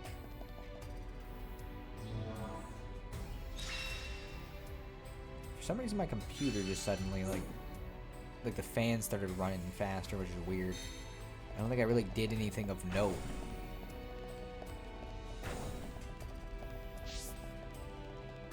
Alright, let's go up there and then we'll end the stream off. You know, made pretty good progress, I guess, all things considered, because we did a lot of exploring, got a lot of level ups, and we not only just got through the entirety of regular Sword Valley, but like, or at least that part of it, but like, we're in Galahad Fortress and even got a bit of that done, which is nice. Not bad for a comeback stream, even if we had some setbacks at certain points. But it is what it is. Let us go do this. Since all the enemies are gone, we really don't have any problem doing this. Like, this quest complete. Wow, we're not going to get anything for doing this because it's 0 money and 0 EXP. But hey.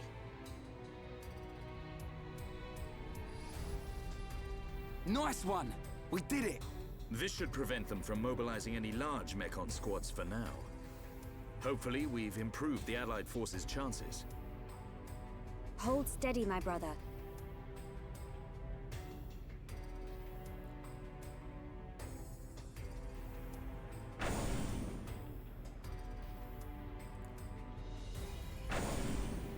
Oh, okay. Ricky, don't get near the edge. It looks like the door's been unlocked. Nice. Let's get down to the blast furnace. If we're lucky, Fiora might be down there. So what, did she open the door with magic? No. The door opened because we shut the pistons off, I guess. Well, actually, yeah, I do need to go into that. Let's save the game real quick. Alright, well, I think that's about as good a place in it as any to end off the Xenoblade stream. We're going to chill for a couple minutes as per usual. But 4.5 hours was longer than I expected the stream, honestly. What do you mean, if we're lucky? Shulk, you know she's down there. Yeah, but, like, she might be in a different room. Like, what if she's, like, in the bathroom or, like, in the laundry room or in, like, the kitchen or, like, I don't know, the fucking garage? Like, she could be anywhere, you know? Ugh, man. Stretching real quick. But, yeah, fucking... This is a good stream, like, despite some of the early problems I had with it, which I think were just the game taking its revenge on me for waiting so long. We did pretty well. We made solid progress, which is nice. And I'm just glad I got to stream Xenoblade, because I wasn't really sure, you know... wasn't really sure I was going to get to do that this week. I thought I might have to wait. But that's just how it be. So, I don't know. This was fun. I missed playing this. It's fun just getting to play RPGs. It sucks that Geek won't be showing up for the rest of this, but if he plays it, I guess that's still pretty good.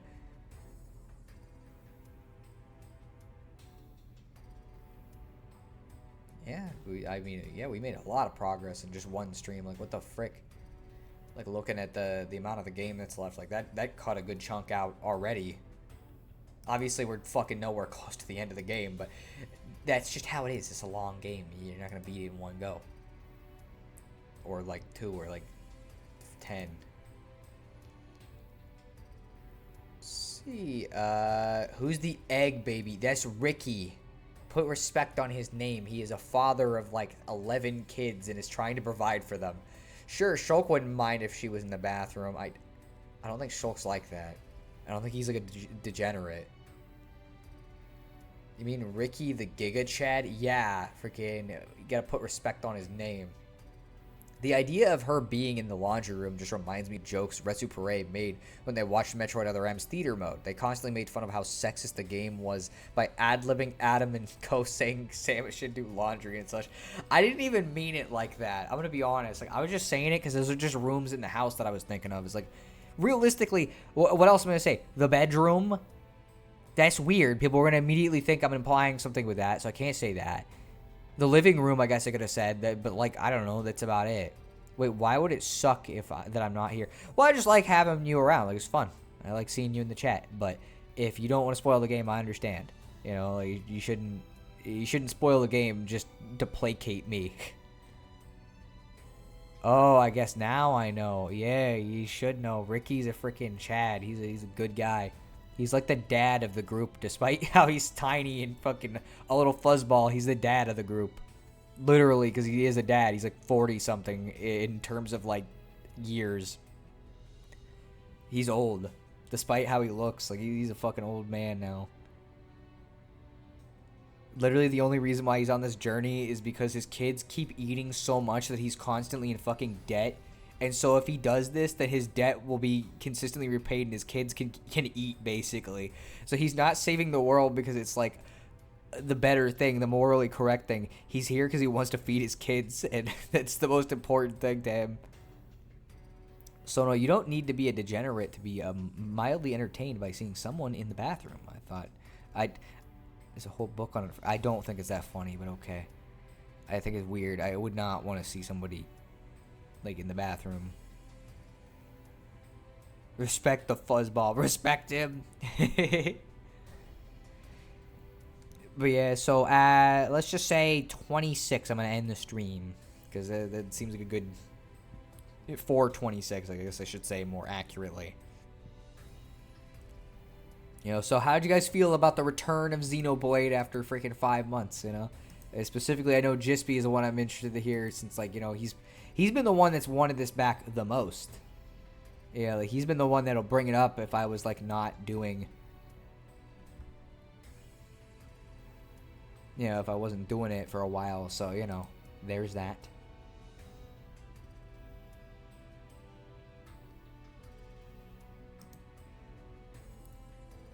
I just realized how weird that wording was, and I can never take that back. I'll just forget it happened, okay, Geek? I'll forget it for you. I was legitimately into it. Well, I'm glad to hear it. I know that you were, like, the one who liked this, the stream series the most of everybody. Like, this was... Like, most people just seemed relatively indifferent to it, or, like, would just join to chill, which I don't mind. I think it's fun if people just join to chill. But, you know, it's like, you seem to really be paying attention to the story and seems like really into it, so, like, you know... And, like, I like Xenoblade, obviously. I wouldn't be playing it if I didn't. You know? And the thing that's kind of exciting about this is, like, after this point, I have not seen most of this stuff in probably around 10 years now. So, while I've been able to kind of almost be like a sort of guide up to this point, everything after this is going to be like almost new besides certain story elements that I obviously know about. So that's going to be very interesting. Maybe we'll have more moments like the fucking trying to get into Galahad Fortress, which I hope not, but still. Outside of all the stupid real-life distractions, I mean, there's nothing you can really do about that. Like, life should just let me enjoy stuff.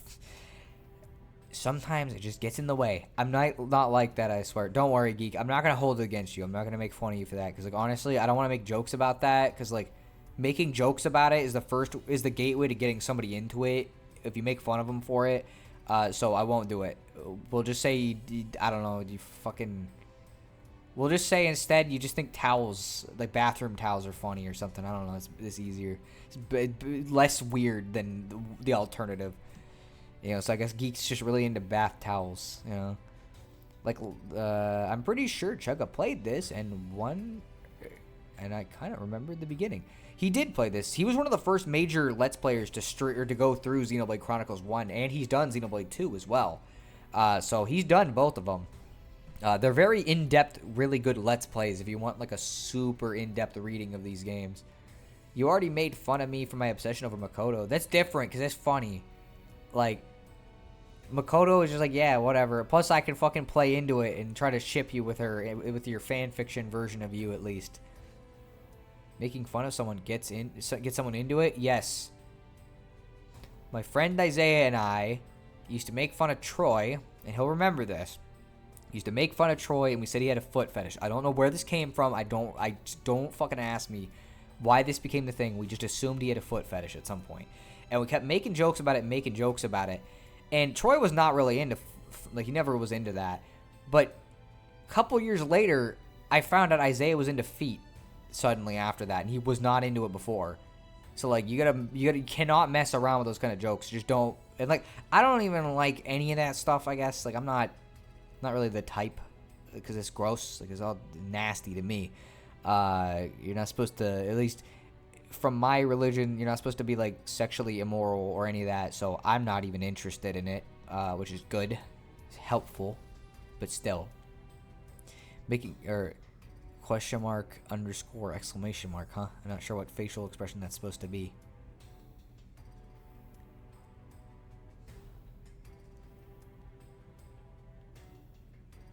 But yeah, so that's why I don't make jokes about stuff like that, because it's gross, you know. I can ship people with characters. It's funny to say that Jispy and Sweetheart are in a relationship, because that's hilarious to me to imagine that he'd have to, like, deal with her on a consistent basis and might eventually grow to like her. You never know. Baffled, flabbergasted. That is how it be. Surprised. Yeah?